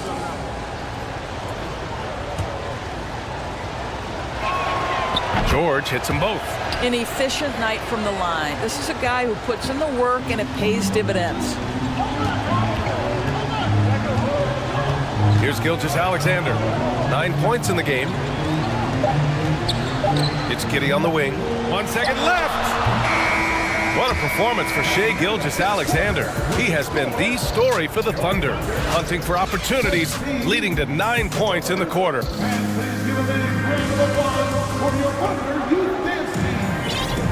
Hope you've enjoyed the broadcast so far. Halfway through the first half in this one. All right, a look at how the points have been generated so far. A scoring breakdown for the Thunder. Well, they found a groove, and it's from distance, so knocking them down from the three-point land never hurts. They've also done a great job finding openings and exploiting them. Take those lanes when they're given and turn them into points. So, on the floor for the Clippers, Kyle and George are out on the wings. Mason Plumlee out there with Kawhi Leonard, and it's Westbrook in at the point. You know, with all the dunkers out there, some players make sure they don't end up on too many posters. Grant, you ever make a business decision?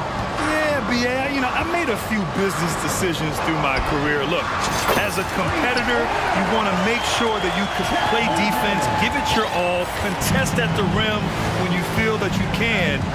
But when someone like a Vince Carter in the midst of Vinsanity, that's when you make a business decision. And that's a smart decision. Powell. And Powell with the stuff. Woohoo! The leaping ability of Norman Powell. Throw it down, sir.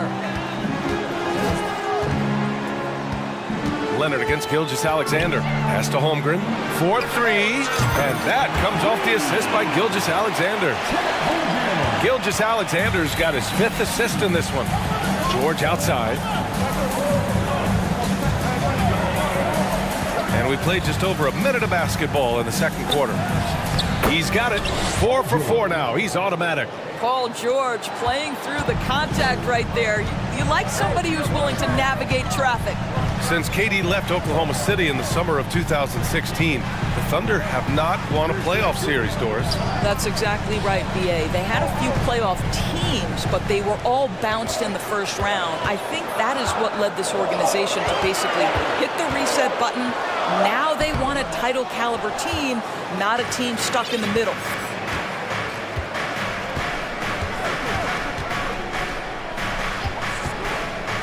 To the middle. And the dunk by Leonard. Well, very hard to deal with Kawhi Leonard in the pick and roll. His mobility allows him to be an effective roller. Outside Gilgeous-Alexander. And the shot counts. He's fouled, and it's a chance for a three-point play. Defensive foul. Last year, the Clippers finishing 8th in the West. However, they missed the playoffs, Doris. Right, B.A., but keep in mind, they didn't have Kawhi for the entire season. No Paul George for most of the season.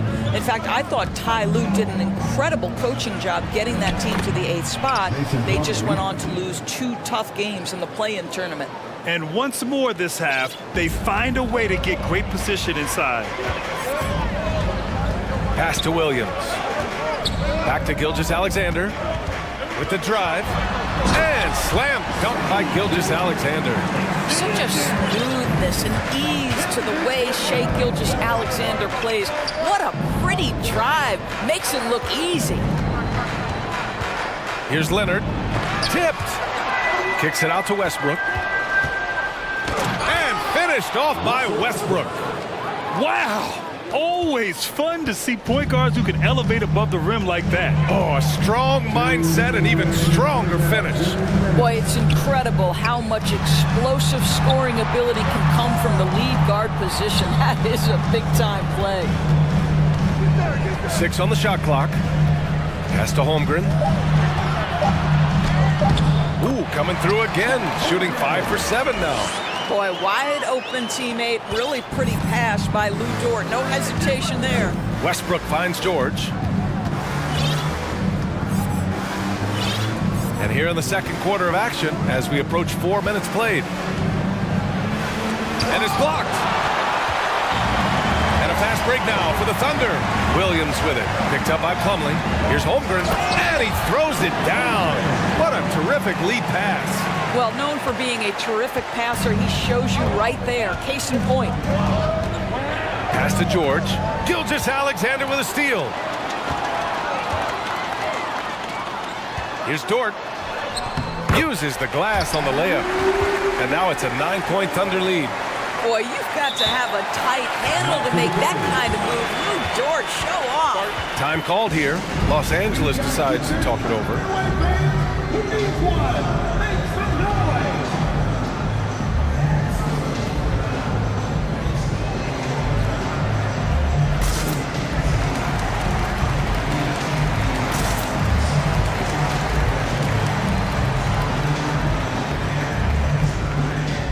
Different look for Oklahoma City. Williams comes in for Williams, and Joe subbed in for Gilgeous-Alexander. For Los Angeles, they've gotten 5 of 7 shots to go in the second. From deep.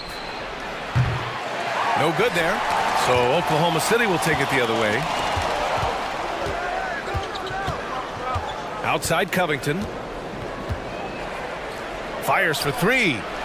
And the three-pointer goes. Covington's gotten himself on the board with a 3 there. Well, Covington has made himself a viable and legitimate three-point shooter. How about that one? From deep, Giddey. Covington grabs the board. The Clippers have gotten 6 of 9 attempts to go in the second. Looking good. To the inside. Ooh, the lead pass was in the perfect spot to set up the layup. Covington's got 5 points. Really good job by Covington to get good position and finish.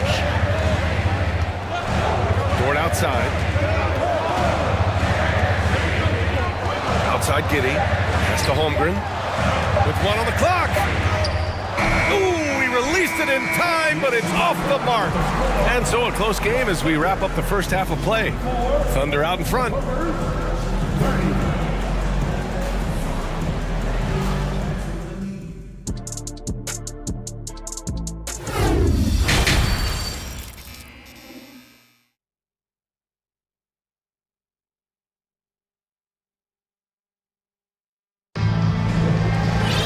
We've got second half action for you, and if the next couple of quarters are similar to the first, this one could go down to the last possession.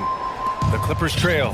The Oklahoma City Thunder, clearly an organization focused on the future, look no further than the median age of their roster, one of the youngest teams in the league. We've got Luguentz Dort, and it's Joe in at the 2 spot. That's the lineup out there for the Thunder. Outside Giddey. The kick out to Williams.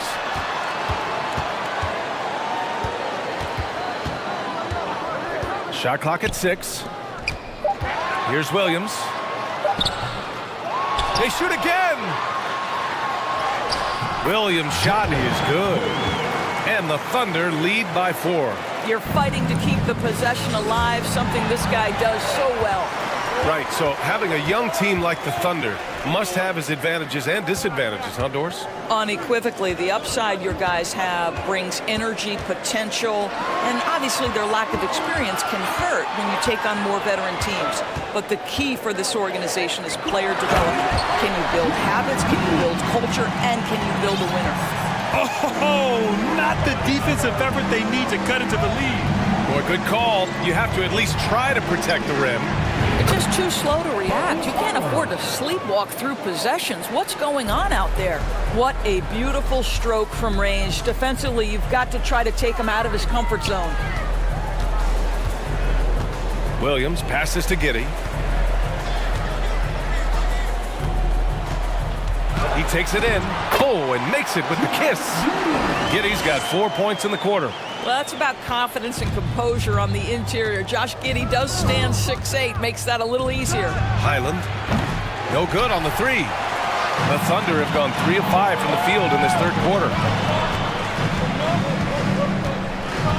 Here's Joe. Powell covers.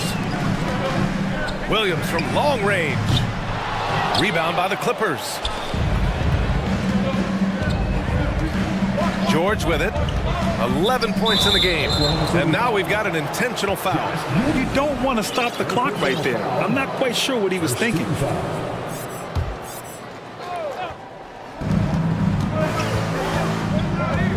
George against Dort from behind the arc.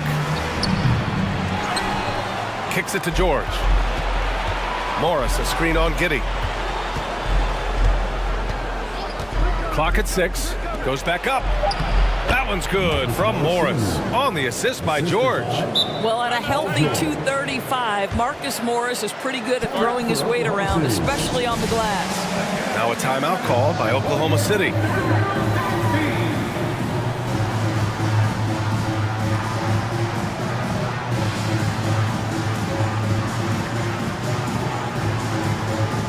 A different look for Oklahoma City. Holmgren, he's checked in for Williams. Williams comes in for Joe. And Shai Gilgeous-Alexander is subbed in for Giddey.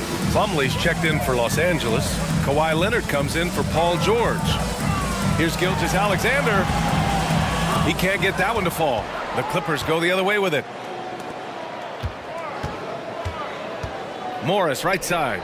Plumlee finds Leonard. And he'll draw the foul.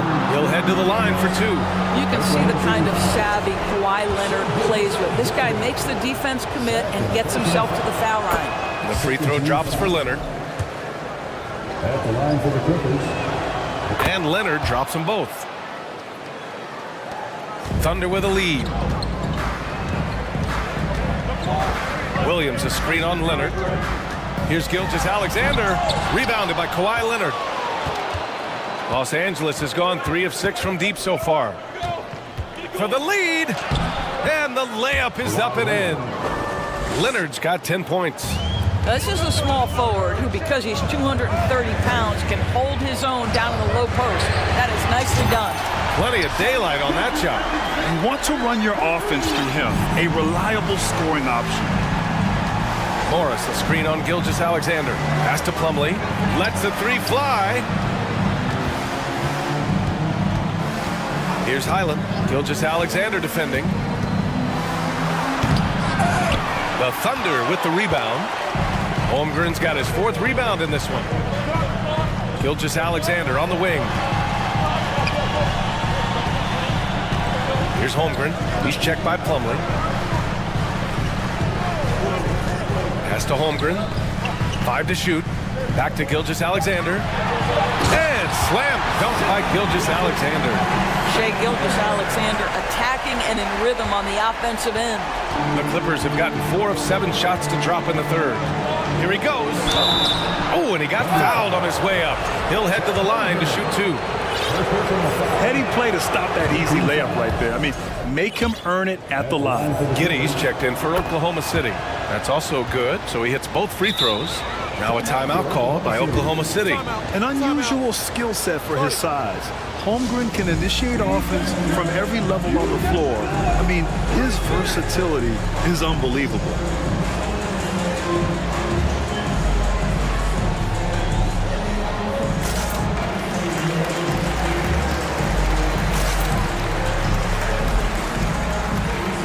Westbrook, he's checked in for the Clippers. Oklahoma City calls timeout.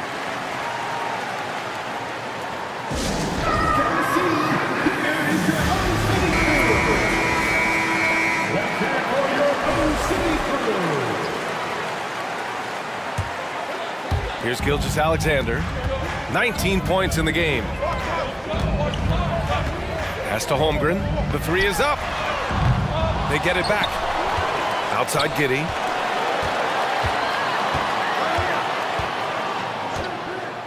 Shot clock at 6. Second shot opportunity. Reads the defense perfectly right there. Pretty dime by Josh Giddey. And so here are the Clippers. 4-point game.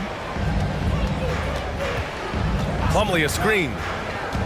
Westbrook with it. Now Gilgeous-Alexander defending. Here's Morris. The Thunder with the rebound. Holmgren's got 5 rebounds tonight. Outside Gilgeous-Alexander. 1 second left. He got it up in time, but it would not fall for him. And a great show through 3 quarters as we enter the 4th. Who will carry the day? It's the Thunder. They lead by 4. And we'll have the start of the 4th quarter for you as soon as... And let's take this opportunity to show you our State Farm assist to the game. Now, I know he's a big man, but he's got some point guard in him if he's making passes like this. I'll tell you, in today's game, you want skill and decision-making at every position. And with 3 quarters behind us, we'll start the 4th in what is still anybody's ball game. Time called here. Los Angeles decides to talk it over. And keeping us updated from the sideline, Allie LaForce. Guys, over the last break, I listened to Tyronn Lue address the team. He encouraged them to get out in transition. He said, quote, that team can be tough to score on when they set up in the half court. Let's push the ball at every opportunity. Back to you. Allie, thank you. And so in the game for the Clippers, at small and power forward, it's George and Leonard. Russell Westbrook out there with Norman Powell. And it's Plumlee in at the 5, down low. Dort against Leonard. Right side, Gilgeous-Alexander. Pass to Dort. Here's Holmgren. Count it. Now 8 for 13 with that basket. They're going at it on offense. Neither team backing down. I'll tell you, we have seen great execution from both teams. Neither one giving an inch here. And he takes that one up and powers it through. And they're putting together another quality possession. They're taking control of this game. You know, a few more possessions like that one, and they can put the finishing touches on this game. They just have to have effective trips like that one. There's Plumlee with a 3. And it's Holmgren with a rebound. Holmgren's got his 6th rebound on the night. To the paint. Drops in the layup for 2. And it's a 12-point Oklahoma City lead. Their offense has been unstoppable, just firing on all cylinders. And at this point, it is their game to lose. They've done such a good job building the lead. Gilgeous-Alexander against Leonard. Pass to Holmgren. Takes the 3. Rebound by the Clippers. And we're about 2 minutes into the 4th here. Down low. Deflects the pass. Here's Leonard. George passes to Leonard. Clock at 4. Over Giddey. Shot by Leonard, no good. No one near him on that one, and I'm not sure why he felt like he needed to fade away. There's a screen. And the foul called on Paul George. That's his first foul, and we have to take another look at that block. Yeah, obviously he had the shot well anticipated, able to shut it down with authority. A touch under 2.5 minutes have passed now here in the 4th. Here's Gilgeous-Alexander, and slam dunk by Gilgeous-Alexander. Wow, Shea Gilgeous-Alexander quick off his feet. Defense doesn't have time to react. Leonard with a screen on Giddey. For 3, Westbrook. And it's Holmgren with a rebound.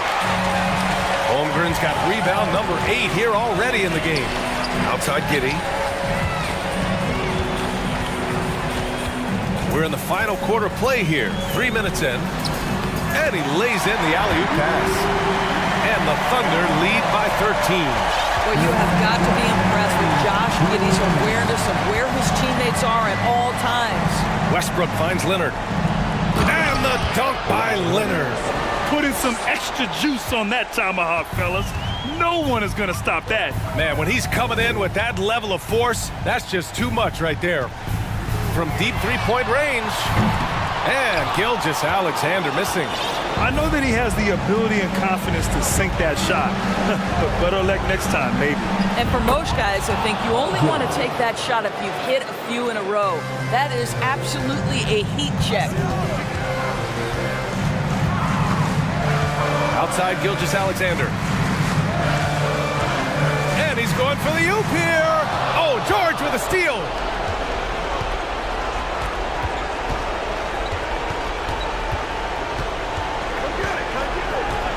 .11 left to play in the fourth quarter of this one. Westbrook with it. Now Gilgeous-Alexander defending. Pass to Plumlee.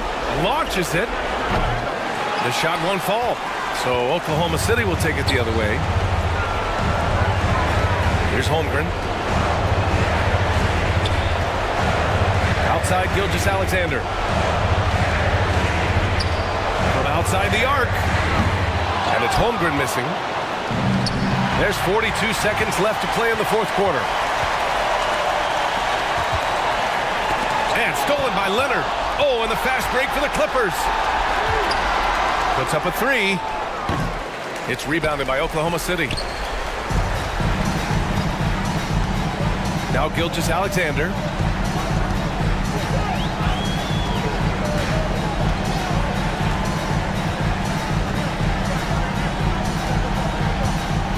Six to shoot. From deep. Plumlee pulls down the board. Now here's Leonard. It's deflected. And so it's Oklahoma City winning this one. A competitive game. Yeah.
Here as they come off the bus earlier today. So the Pelicans win the tip. Let's check out Chicago's starting lineup. Zach LaVine is out there at DeRozan. Then there's Lonzo Ball. And it's Alex Caruso. And it's Vucevic in at the center position. Now here's Williamson. That one, no good. Great D that time from Vucevic. Well, we expect to see sparks flying down in the paint tonight. Greg, a couple of very talented centers matching up head-to-head in this one. But with the way the game is played today, we could see them battling at the arc. Modern bigs make their presence felt now all over the floor. The hops of Alonzo Ball gets up high to slam it in. I love it. Ingram against Ball. Now here's Ingram. Tight defense on him. One up, one down. 2 points with his first shot this game. Just setting the tone with an aggressive move to the rack. And where's the help defensively? No excuse. You have to be aware. He should be on your radar all the time. Now here's Ball. Beyond the arc. And he's good on the 3-ball.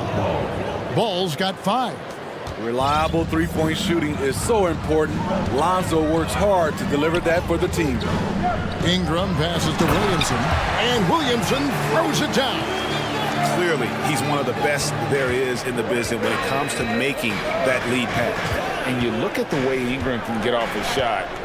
When he gets to his spots, there's just no stopping him. Very few players can create like he can.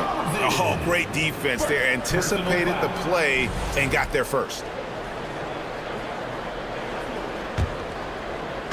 So first quarter just over a minute and a half in. McCollum against Caruso. McCollum left side. Here's Williamson, and finished off by Williamson. Unbelievable hang time, giving the crowd its money's worth. Go ahead, Zion. A creator indeed, and the name you always hear, Greg, with Ingram as a comparison, Kevin Durant. And that's about as fair a comp as you'll find. Ingram is special with how he can rise up over defenders with that shot. It makes him a lethal weapon late in the game. And here's McCollum, following the three-pointer by DeMar DeRozan. And Valanciunas kicks to Jones. Driving in, lays it up off the glass. Chicago's gone 2 of 2 from three-point range here in the first quarter. LaVine feeling it out a bit. And LaVine with the slam. The creativity, extreme athleticism. You see why Zach's won the dunk contest multiple times. Here's Ingram, and slam dunk by Ingram. I tell you what, you better watch out, fellas. He is on fire here today. And here's Ball. He'll bring it up for the Chicago Bulls. Now the pass to Vucevic. In the corner, it's LaVine. From deep. No good on that one. Now New Orleans will take it the other way. Ingram outside. Jones dishes to Ingram. Inside. Pass to Valanciunas. 6 on the shot clock. Here's Williamson, and he drives in, and finished off by Williamson. Absolute force in the lane. Once Zion sees an opening, he ripped through it. Here's Ball. Score it. His third straight basket in 3 tries. And they've scored several times already here in the first quarter on the inside. Steve, last season the Pelicans showed signs of progress over previous years. Well, Kevin, securing their highest finish in 3 years. Yeah, I definitely call that solid progress.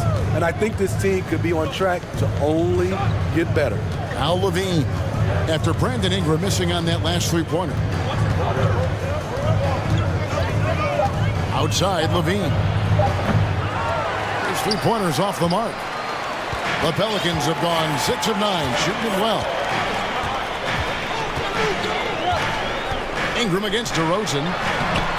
And it's Ingram missing. This is the shot you want right at the rim. He just couldn't deliver. Vucevic to the pass, the ball. Picked by Vucevic. Ball with it. Jones covering. Ball kicks to Levine. Back to Ball. Lobs it up for Levine. Takes the alley-oop pass and dunks it down. You love the execution here. Well-timed pass. Zach Levine showing off that 41-inch vertical. Cullen passes to Valanciunas. And the Pelicans miss again. 1 quarter in the books, and it's been a close one so far. Bulls lead by 3.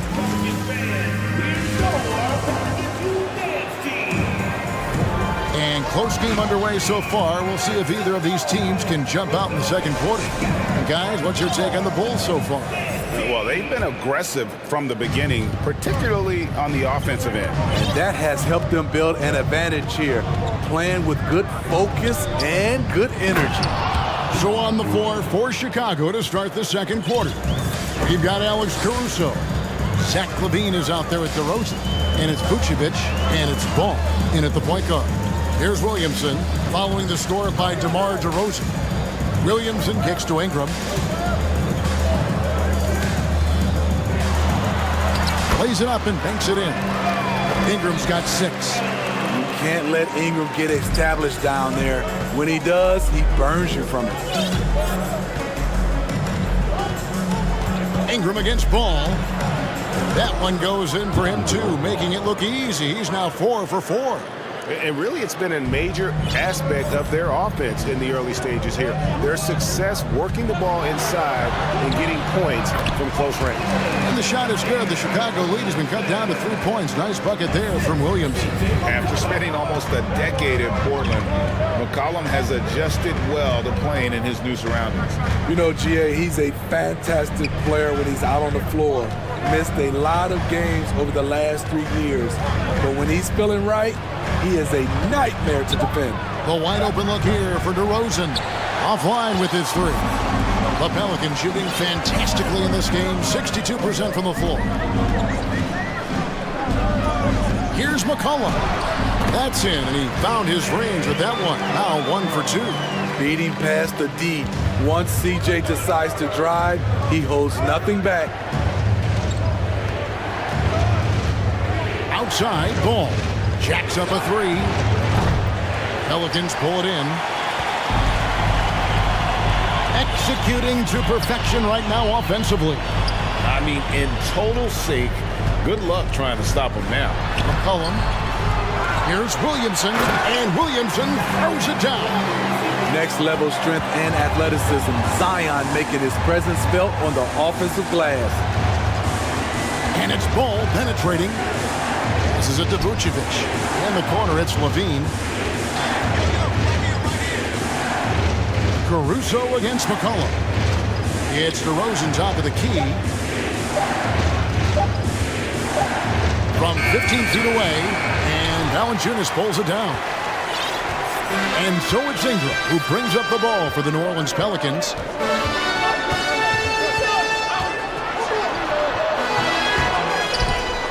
Kicks it out to Williamson. Valanciunas sets a screen for Williamson. And then jammed down as he goes right over Nikola Vucevic.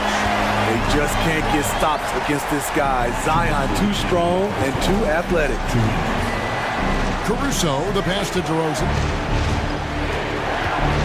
With the drive. You know, Greg, some guys are late bloomers, but DeRozan, he was just the opposite. Yeah, reports are he had handles at age 3. First dunk came in the 6th grade. 5-star high school prospect, and in a strange way, he's still an underrated superstar. And Smitty, in that 21-22 season, DeMar DeRozan proved to be one of the top closers in our game. You're totally right, GA. He led the NBA in fourth quarter points and finished second in clutch scoring. He embraced the challenge and thrived playing the role of the hero. We see it night after night. Zion, relentless assault on the cup. Caruso looking for an opening. Vucevic setting the pick for Caruso. And it's off from three-point range. Pelicans leading by 3.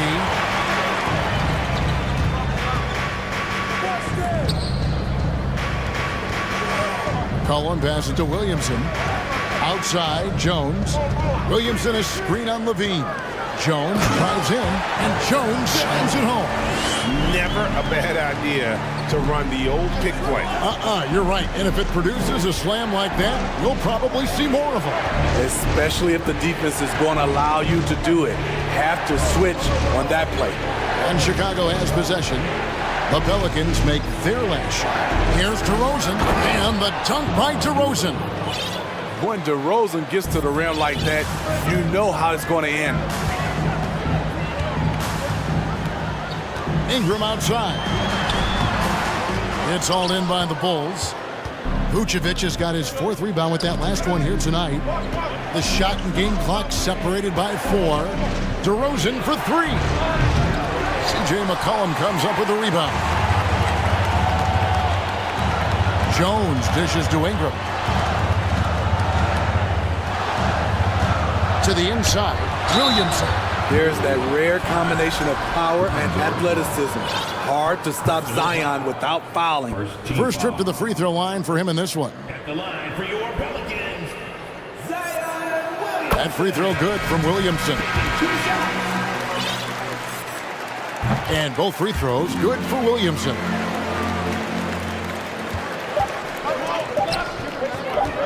No one near Drummond as he lets it go. And he got that one up in time, but doesn't. And some good action through the first 2 quarters as we reach halftime. Pelicans ahead. They finish off the second quarter with a massive 16-6 run. From New Orleans.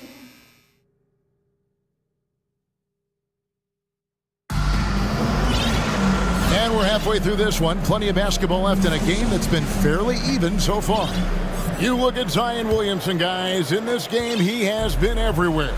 And he's been a monster in this game, throwing down some huge dunks. And I wasn't sure the rim would even survive in that first half. And I can't wait to see what he has in store during this second half. Some of those jams were downright absurd. We've got Josh Richardson. Jackson Hayes is out there at Nance. And it's Murphy in at shooting guard. And that's the group for Willie Green as we begin the second half. Jones against Nance. And Hayes throws it down. Give Josh credit, taking the challenge offensively, disciplined, and that's a beautiful pass. Outside, White. Off the mark there with the three-point shot. Pelicans leading by 5. Second half just getting started, about a minute played, and stolen by Drummond. Jones looking for an opening. Takes it inside, and Jones steams it in. That's a stomach punch, guys. Turn it over and give him a free run to the bucket. Oh, you're so right. No question who has the momentum now. But the truth is, those type of plays are going to happen. You just have to regroup mentally and get back to work. Right around a minute and a half played here in the third quarter. Nance passes to Hayes. More and more defenses switch everything now, Steve. And if you were coaching, is that how you'd play it? Is that how you would teach it? You know, Kevin, yes. Sometimes you have to switch, but I think the best coaches, what they do best is they show you different looks. And timely, they'll do it. Sometimes they'll trap it. Sometimes they'll hedge to pick and roll. And sometimes they'll just go under. Here's Daniels. The Pelicans have had 2 chances at the line already, making them both. Yeah, and 79% from the line as a team a season ago. Pretty reliable in that regard. Both free throws good from Daniels. Bulls trail by 5. Outside, White. Here's Drummond. Count the bucket, and he's got a free throw coming up as well. Flexing the power. Drummond takes the hit, finishes through it. Quintetto and 1. He's getting his first free throw attempt of the game here. And not the guy you want to see at the line too often. Season numbers has him in the bottom tier of the league. Murphy can't hit. There was a mix-up defensively. Left him all alone. He just couldn't hit it. Drummond with a screen on Murphy. Jones from outside. And Drummond kicks to White. The shot goes down and he gets this game back to even. White's got 5 points in the quarter. Kobe White doesn't need much time or space to get off that catch and shoot. Pass to Murphy. And then Murphy with the dunk. And talk about putting some extra on it. That dunk was way over the top. Close game or not, he's going to finish firm when he gets the space. White looking around. Uses the glass to finish the layup. White's got the game tied up here for Chicago. Terrific play in the paint by Kobe White. Uses his athleticism to find a shot. And there's the pass to Murphy. Here's the screen for the three. It's Drummond with the rebound. Drummond's got 4 rebounds in this game. Jones against Nance. And we're going to have a jump ball. It's tied up there. That's a jump ball.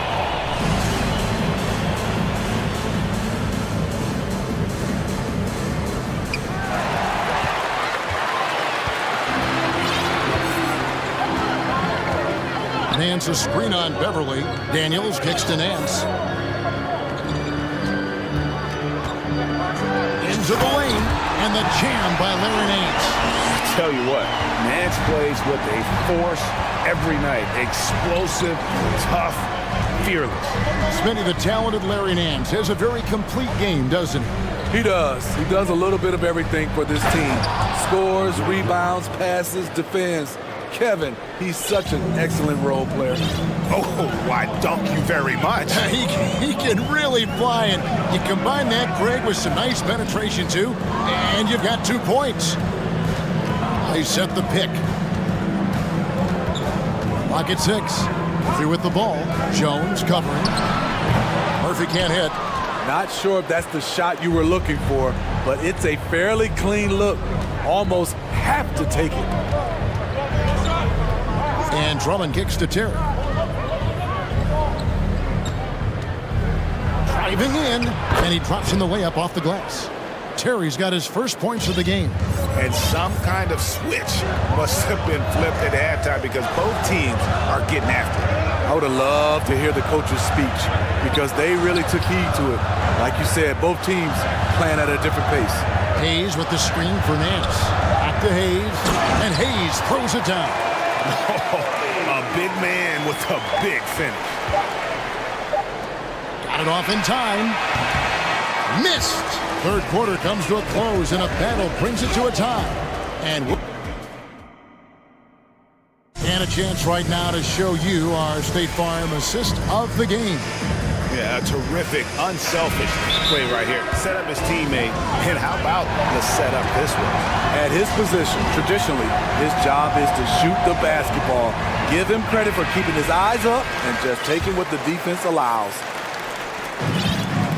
And it's been a very competitive game so far as we get rolling here in quarter number 4. And with an update from the sideline, let's check in with David Aldridge. Thanks, guys. Willie Green had some words for his team during the break. He knows this has been a hard-fought game, and he wanted his guys to just sit down and catch their breath. He said, look, we're right in the game, guys. Let's make a little push here. Let's come out with some bite. Kevin? Thank you, David. Taking a look at the Bulls.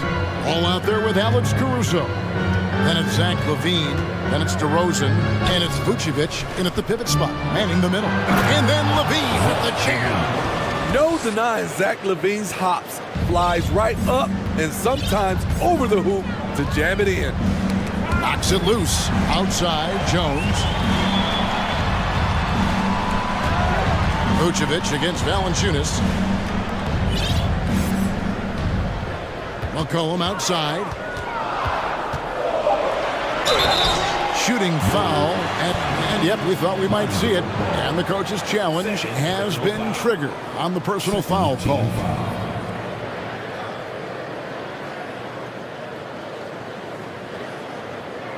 And this is the time now where the officials can review in closer detail what constituted the original personal. The previous play is sometimes make it a lot easier to determine. Indeed, and the one thing with replay review is that when you see the slow motion replays, you really get a new appreciation for just the immense speed at which these... After the review, the ruling on the floor is overturned. Times, you know, Greg, to make the right call.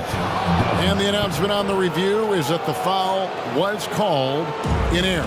So they have determined to overrule the original call. And guys, this is what it's all about, getting the call right. And I think in this case, the video review showed that while it was a tough call to make on the floor, they got it right with the review. Ball no good. And Valanciunas has got the ball here for the Pelicans. It's a one-point game. Valanciunas with a screen on ball. Ingram finds Valanciunas, and out of bounds as Chicago gains possession.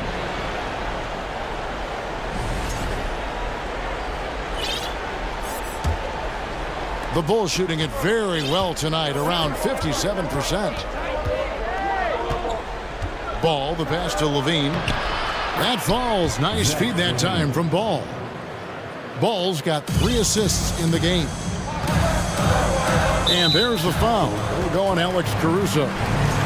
That's his first foul. Personal foul. Second team foul. Fourth quarter now. We're about a minute and a half in. Williamson with a screen from McCollum. And he uses the glass on the layup. Look how mobile and quick CJ is. Terrific at making fast decisions and pick and rolls. DeRozan with it. From deep three-point range. And the rebound goes to the Pelicans. Valanciunas has got 9 rebounds in the game. Getting it done. It's Ingram on the wing.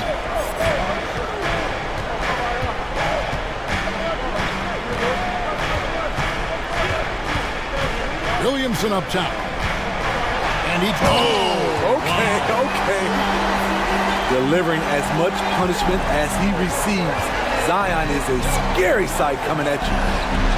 Man showing some terrific range. DeRozan's got it all tied up now for the Bulls.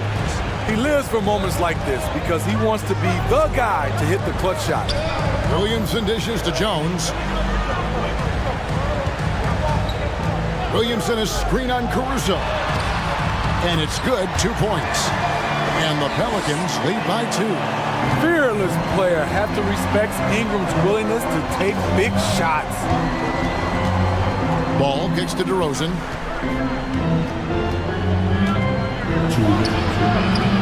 Pelicans with the rebound. Now here's Ingram. Williamson with a screen for Ingram to the paint. An intentional foul committed, but for what purpose, Greg, I'm not sure. A scene of confusion right there. I can't imagine why he thought it was a good idea to foul there. McCollum against Ball. You know, DeRozan doesn't often get enough credit for his defense, but he was great on that play. Big one. Coach feels comfortable going to Zion when it matters. Here's Ball. That's another one for him. His 5th in just 7 shots. Pressure's on, but Lonzo looks unshakable. Shoots with total confidence. McCollum feeling it out a bit. Valanciunas passes to Jones. Back to Valanciunas. Puts it up. And Vucevic pulls it down. Bulls have gone 4 of 7 from the field since the beginning of the 4th. Picked by Vucevic. Ball with it. Now Valanciunas defending. The coach's challenge has been issued. A game like this, out of the wire, this is what it's for. And this is the time now where the officials can... The original personal foul. Getting a different angle can sometimes make it a lot easier to determine. Indeed, and the one thing with replay review is that when you see the slow motion replay, After review, the ruling on the floor stands. and how how fast the action really is and how hard it can sometimes, Greg, to make the right call. And so the word is in. They've decided that the call stands as it was made on the floor. And, even if a coach still feels this wasn't the right call, you got to acknowledge the effort being put in to reviewing it. With double-checking, and the game continues on. Valanciunas with a screen on ball. It's McCollum with the drive. That one doesn't go. Great D that time from Vucevic.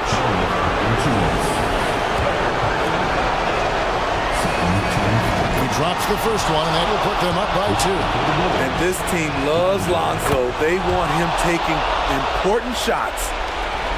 There's 38 seconds left in the fourth quarter. Caruso against Ingram. And they get it. He's off on that one. And the Bulls going the other way now. Vucevic with it. Now Valanciunas defending.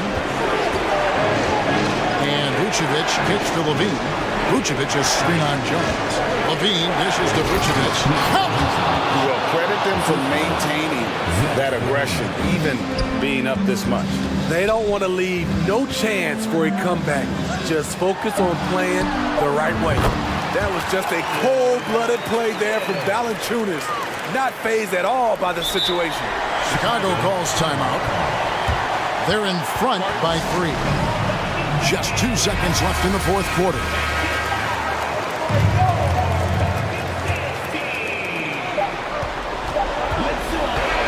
And so the big win by Chicago in a tight game. This win, such a tremendous...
to the old days of the NBA, when big men ruled. Well, the game has become so perimeter-oriented. These guys have a lot of skill, and they're going to be able to operate inside a phone booth, and we'll see if these big guys can find a way to dominate uniquely in the way that they bring their offensive prowess. Now let's take a look at the Kings' opening lineup. Fox runs point with Herter by his side. Barnes plays 4. He joins Sabonis at the 5. And it's Davis in at the small forward. And there's the foul. It'll go on Terrence Davis. That's his first foul of the game. Westbrook against Davis. Westbrook, that's good. And what you expect from Russell is that right there. Find a way to get into the lane and make something happen. Sabonis with a screen on George. The 3 from Barnes. And it's the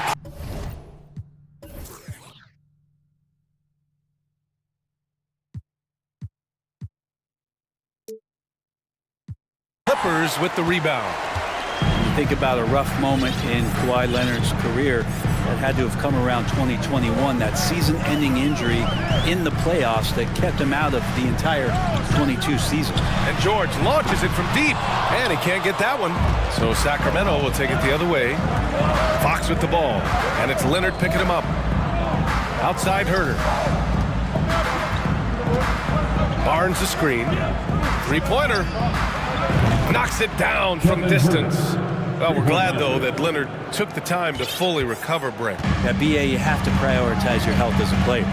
Kawhi has had his scares throughout his career, but him being fully healthy is going to help him unleash his full game on any opponent. So getting him back to 100% a priority for him and the team. And both teams running long-range plays that are working. Well, both of them looking towards the three-point line, and I like to see that, especially when the results are made buckets. And the foul called on Paul George. That's his first foul. Sabonis, the pass to Fox. Back to Sabonis. Outside for Davis. Just 5 to shoot. Pass to Sabonis. With the floater. He doesn't rack up a lot of blocks. Plumlee is still active on the defensive end to throw off a shooter's rhythm. And he was fouled while in the act of shooting, so he'll take 2 free throws. Well, Brent, this Kings franchise looking to turn things around. It's been years since they've contended. Yeah, BA, you don't ever really want to get specific with win totals on the year, but how nice would it be for the Kings to hit that 40-win mark and try to get themselves into the postseason? Just hoping this recent coaching change will give them that boost to finally have some postseason basketball in Sacramento. Now here's Fox. The shot is good on the assist by Sabonis.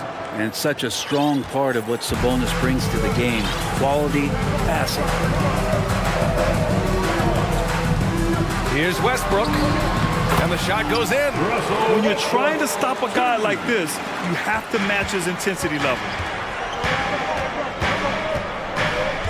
Fox outside. Off target from three-point range. Los Angeles has gone 1 of 2 from three-point land so far. Pass to Plumlee. Plumlee, a screen on Fox. Davis against Westbrook. It's not easy to finish in traffic, but those are chances he has to convert. Barnes drives in. Fox with the ball. Leonard defending. And it goes out of bounds. Last touch by Leonard. Yeah, a communication breakdown. 2 guys thinking in opposite directions. The pass winds up in the stands. Herter finds Davis, and Russell Westbrook gets the whistle that time. That's his first foul. Tough break for the defense. I mean, he took the hit, but he didn't get the call. Here's Fox. 1:41 left in the first. Well, a little head scratcher there, guys. There's no reason to force the ball inside like that. I understand the thought process, but the pass just has to be better. You don't want to stop the clock right there. I'm not quite sure what he was thinking. Leonard passes to Plumlee. Kicks it out to Westbrook. Powell outside. George outside. The 3 ball. Just 5 on the clock. Ooh, and Leonard throws it down. You look at the career of Paul George, and it's those passing numbers that have greatly improved, and he's an effective playmaker. Wow. I'll tell you, such an advantage having a playmaker who can get up to the rim and finish. Now that is what every team wants. I'd like to see that assertiveness, especially from the guy who's going to orchestrate your offense. Outside Barnes. Out left to the wing. Here's Sabonis. Plumlee pulls down the board. Yeah, can't see why he missed that one there. The D's close, but like plenty of room. Pass to Westbrook. Out to Powell for three. Oh, and another three for the Clippers. Powell wasting no time to let that one rip. The Kings trailing. Boy, they'd love if anyone could get a bucket. Yeah, their offense has been grinding to a halt. And Fox powers it home. The big-time throwdown. Check him out. Keeps the grip on that rim after the finish. A little extra emphasis. Shot by Leonard, no good. For Sacramento, they've gone 4 of 8 and looking in control. And he's in the books. Now 1 for 2. Yeah, Barnes knows in this offense he's got to get out on the break. That time does it well. Westbrook, the pass to Leonard. Plumlee, a screen on Barnes. And at the end of one, a closely contested game so far. Clippers ahead. Fans, please give a big round of applause for your Clippers. And close game underway so far. We'll see if either of these teams can jump out ahead in the second quarter. And before we move on, what do you think about what we've seen from the Clippers? Well, it seems like they went in looking to do damage from long range, and they faced little resistance. Pretty prime example here of how to space the floor and do it correctly. When you do it, that's the kind of thing that happens. Kyle and George are out on the wings. Kawhi Leonard out there with Mason Plumlee. And it's Westbrook in at point guard. That's who's out there for the Clippers. You got to get all over Sabonis. Any kind of crack down there, he's going to find it and find a way to score. And with Kevin Huerter, I just love the plug-in ability of him as a player. He just can play some with the ball, a little bit off the ball, good cutter, lots of complementary skill there. When they get their opportunity to punch it inside, they don't hesitate. Fox, the pass to Sabonis. Yes! And a nice assist from Fox. Sabonis has got 4 points in the quarter. And Brent, with Kevin Huerter, he's been steady throughout his career. Well, he can dish it around and get in there for some boards. Again, there's just so much to his game, but certainly that three-point shooting is something that Kevin relies on, as do his teammates. All right, let's check in with Allie LaForce. Thanks a lot, Brian. Well, the Kings made a big trade last season to acquire all-star Domantas Sabonis. It's clear they want to break from their league-long playoff drought, and they're hoping he can help them do it. He said, quote, "It's exciting. I want to be here. We're going to fight and get wins." Back to you. And we're all in, Allie. Thank you. George with the bucket. Paul George does have unlimited range, kind of getting into that mode where one of those guys you have to guard when he gets over half court. Fox, the pass to Barnes. Connects from downtown. Barnes has got 5 now. These teams are finding the range, showing a lot of confidence. It seems like they're going to find out who can make the deepest threes. Right now, it's a shootout. Leonard with a screen on Huerter. George against Huerter. It's George with the drive. Hauled in by the Kings. Fox outside. Pass to Huerter. Back to Fox. Oh, plenty of contact on that shot. Officials call the foul, and he'll take 2 free throws now. And guess what, guys? I mean, one of the ways De'Aaron Fox improved his skills growing up was playing 2K, learning the NBA game on 2K. I love it. And now they lead as the free throw drops in for him. And De'Aaron, playing 2K growing up, his dad encouraged him to observe. Take note. Good advice. I mean, De'Aaron learned a lot about things like ball screens, pick and roll from playing video games, stuff like that. I mean, Fox used 2K as a way to study the game of basketball. And Leonard drops them both. Granted, it's a shooter's league, and we're seeing more and more big men float out to the perimeter and knocking them down. Well, B.A., the game has evolved, and the shooting, particularly from the bigs, is... And in a game this close, they're going to challenge the call. Coach does not agree with it, and he wants them to take another look at the monitor.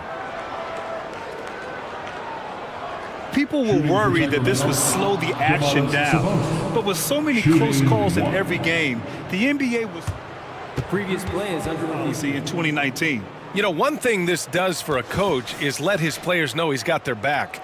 If they're adamant that the call was wrong, he'll back them up and make the refs take another look.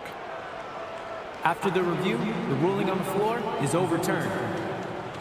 So they see clear evidence of a bad call, and they're going to overturn it. Probably the right decision. And give credit to the officials for recognizing the mistake and correcting it. Nobody likes to say they got it wrong, but they fixed it in a hurry. For Los Angeles, they've gone 3 of 5 since the beginning of the second. Pass to Plumlee. Out to Leonard. Launches a 3. Offensive rebound.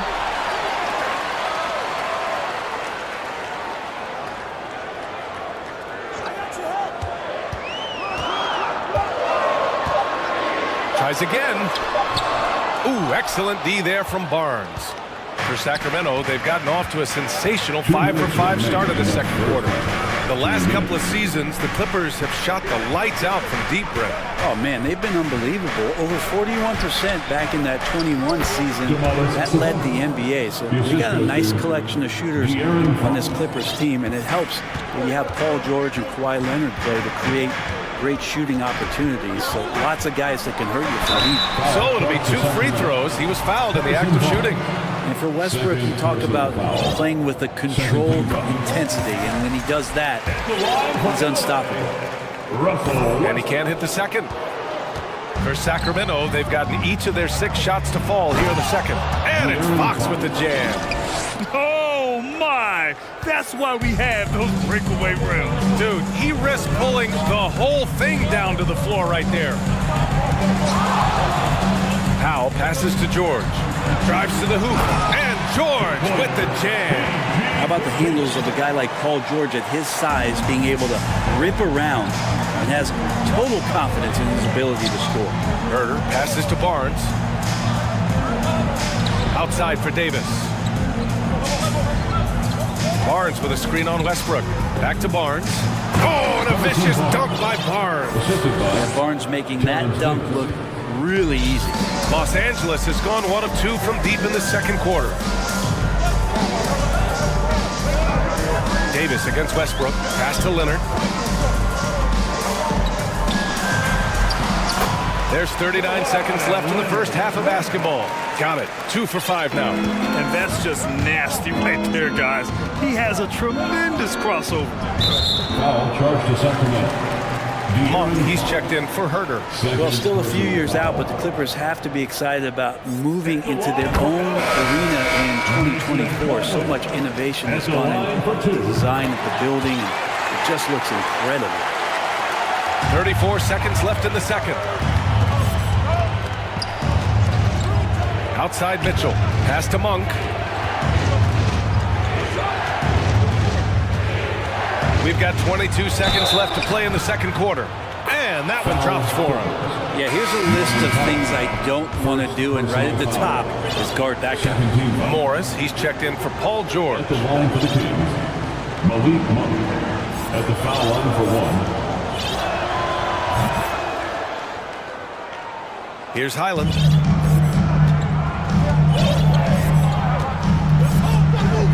The 3 is up. Pass to Plumlee, and it's going to be out of bounds. The Clippers will retain possession. Substitution on the court.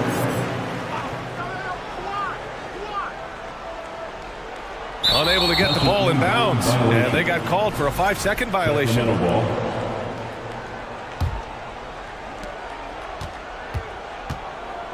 Outside Mitchell.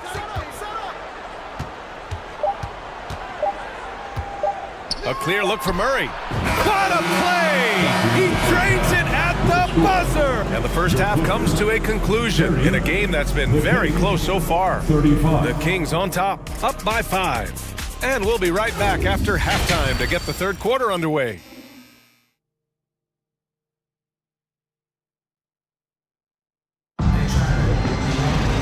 Second half of basketball is upon us, and we may be in for an exciting finish based on how close of a game we've seen so far.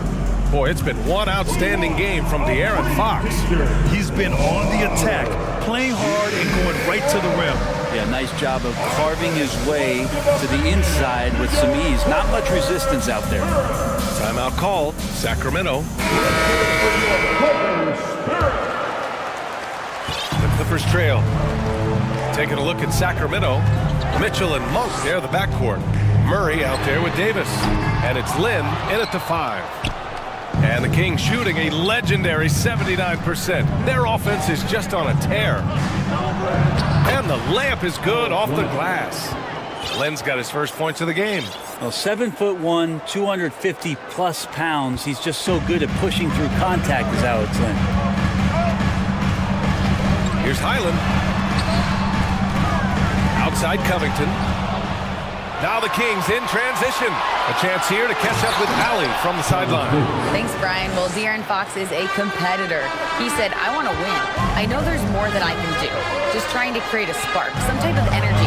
You can talk about what you did in high school and college, but you have to take it to a totally different level if you want to be one of those guys in the league. Brian? Allie, thank you. Easy look when the defender isn't fighting over the screen. And the coach over there just asking for one simple thing, and that's some effort. Got burned on that one. Here's Monk. That shot is off. And Los Angeles the other way now. And the standout skill of Paul George is the fact that on both ends of the court, he's going to affect the outcome of the game. Stolen by Mitchell. Here's Lynn, covered by Covington. Outside for Mitchell. Outside Murray. Beyond the arc. That one's good. Mitchell making the play. Mitchell's got his 4th assist with that last one. And George is the kind of versatile player that every team is looking for, Brent. Yeah, B.A., with all of that experience, he's able to switch on so many different guys, and he understands what it is they're trying to do. And then on the offensive end, he just scores in a myriad of ways. He's hitting threes, he's driving, he's dunking, he's making plays. PG, the complete package. Pass to Lynn.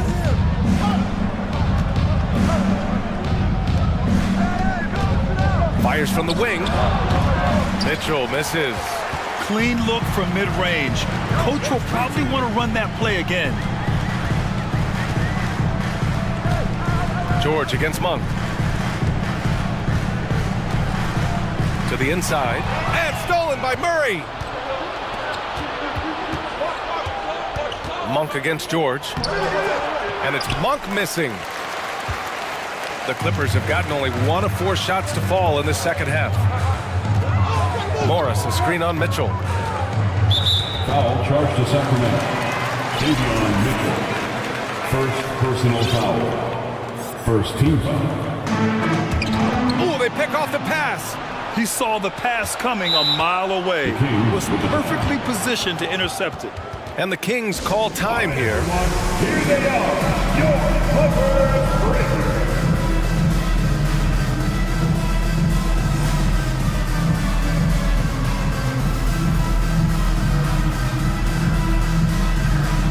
And some changes here for the Kings. Sabonis, he's checked in for Lynn. Barnes comes in for Murray. And Herter's subbed in for Davis. Monk finds Sabonis.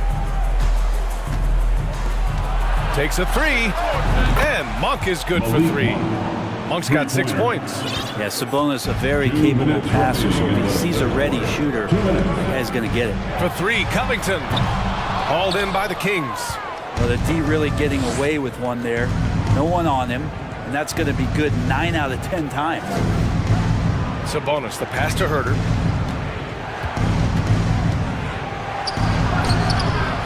Second chance effort. And there's a nice layup by Sabonis. He's got 12. Sabonis has a great nose to rebound the ball, and then he just sent it back in. Here's Highland. Oh, Sabonis with the steal. Left side, Mitchell. Nifty move. And the layup is good. Mitchell's got his first 2 points of the night. And trust me, when the D's slow to react, he'll be the first guy to make the pay. Well, I know they don't have mobile devices out there for texting, so they might as well talk to one another. No way he's going to pass that shot up. The D is way too far back and relaxed in getting out on him. Here's Sabonis. Hits the layup after the sweet pump fake to freeze the D. And the Kings lead by 15. Here's Highland. Off target with the three. Sacramento has gone 2 for 2 from deep here in the third. Sabonis with it. Picked up by Powell. Sabonis, the pass to Mitchell. And Sabonis slams it in. Running like a well-oiled machine, and Sabonis at the helm. 2 seconds separating the shot clock and the game clock. Covington, a screen on Mitchell. Drops in the three. Sacramento has gone 4 of 6 from three-point range thus far. Outside for Mitchell. Pass to Barnes. Outside Herter. Time called here. The Kings decide to talk it over. All right, fans, time to get loud. Get yourself a free t-shirt.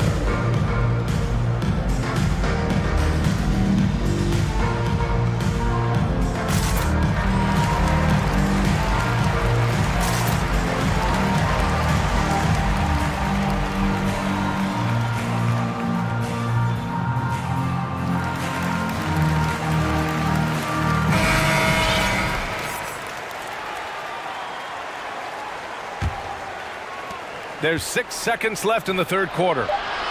Oh, he airballs the triple. That one was way off. And so it's Sacramento, a sizable lead of 14 at the break, building this lead. And while we have a chance, let's go to our State Farm assist of the game. You know, I'm kind of stoked that this was a choice because I love this pass. A remarkable find. He put his court vision on full display. Well, a great job with the eyes. And what separates great playmakers, as we note, is peripheral vision. And as we head into the fourth, we'll see if there's a comeback in the works or if it's more of the same for the first 3 quarters. Russell Westbrook out there with Norman Powell. Then there's Kawhi Leonard. Then it's Mason Plumlee. And it's Highland in at the 3, the small forward. That's who's out there for the Clippers. And it's good. 2 points. Known for being a scorer, Herter is good at staying active and then looking to capitalize inside. Pass to Leonard. Lets it go from deep. And that one comes off the assist by Westbrook. He's not the reason that they're trailing in this one. He's been on his game. It's a few of the other guys that need to pick it up. And it's Fox with the jam. Pretty good. The dribble set that up, got some space, and then knocked it down. Here's Leonard. Sacramento grabs the miss. Sabonis has got his 7th rebound of the game with that last one. Here's Barnes outside for Davis. Here's Sabonis. Pure. That's basket number 9 on 12 tries. And that's Sabonis just really sticking with his shot. Here's Leonard. The shot, no good. Ooh, excellent D there from Barnes. Davis goes in. Pass to Fox. Kicks it out to Barnes. Sabonis with it. Plumlee pulls down the board. Plumlee's got a rebound number 5 here tonight. Leonard for 3. Davis with a rebound. Not a way to get out of a funk. He needs to be looking for good, solid, more efficient shots. Not the wild one he took there. It's just executing at a high level. I mean, taking what the defense allows and putting in the work. Basketball IQ is something that gets talked about, but its importance to a team showing up here, running plays that turn into scores. Out to Sabonis. Powell with a steal. Leonard against Fox. Leonard gets the bucket. Leonard's got 5 points now this quarter. You settle in and you watch the show coming from Kawhi as he's filling it up and doing it in a lot of ways. Here's Sabonis. And Sabonis slams it in. And kind of par for the course here, right? Coming through with a solid offensive game to help them get this lead. Here's Highland. Westbrook with it. He's picked up by Barnes. Leonard for three. Give him that one. Now shooting 5 for 11 from the floor. Their strategy has been pretty simple here in the second half. Attack from three-point range. Maybe trying to find a little bit more space and ball movement to get guys open at the three-point line. Three-pointer, Fox. And it's the Clippers with the rebound. It's never easy from that distance, but we see him drill those and shoot around all the time. Oh, no, I know he can make it, but that's warm-ups, so maybe just a step too far. Westbrook, the pass to Leonard from deep. And it's Sacramento with the rebound. Davis has got 4 rebounds now. They came out and had a statement win with their performance tonight. A fantastic effort to get it done here for the Kings. They had more assists and shot the ball more efficiently. Those things tend to go hand in hand. And that's so true. Without a doubt, their ball movement was essential to winning this game. And of all the highlights and performances we've seen here tonight, the one thing that stands out is what an unbelievable night it's been for Domantas Sabonis. It was tough to cover all game long. One of those nights when he felt like nobody could stop him, and they didn't. Here's Westbrook. It's rebounded by Sabonis. Well, he had the perfect opportunity to finish that one, guys, and just flat out blew it. Fox for 3 from deep three-point range. Another 3 for Sacramento. 3-point. Got to give them respect. They're doing everything they can to close this out. Love that the guys are staying aggressive late in this ball game, just not wanting to let go of the rope. Out to Powell. Pass to Leonard. Just 5 to shoot. A shot to stop the run. Ooh, excellent D there from Barnes. Just not sure if he ran out of energy at halftime or what, but so far just not himself in the second half. Fox with the ball.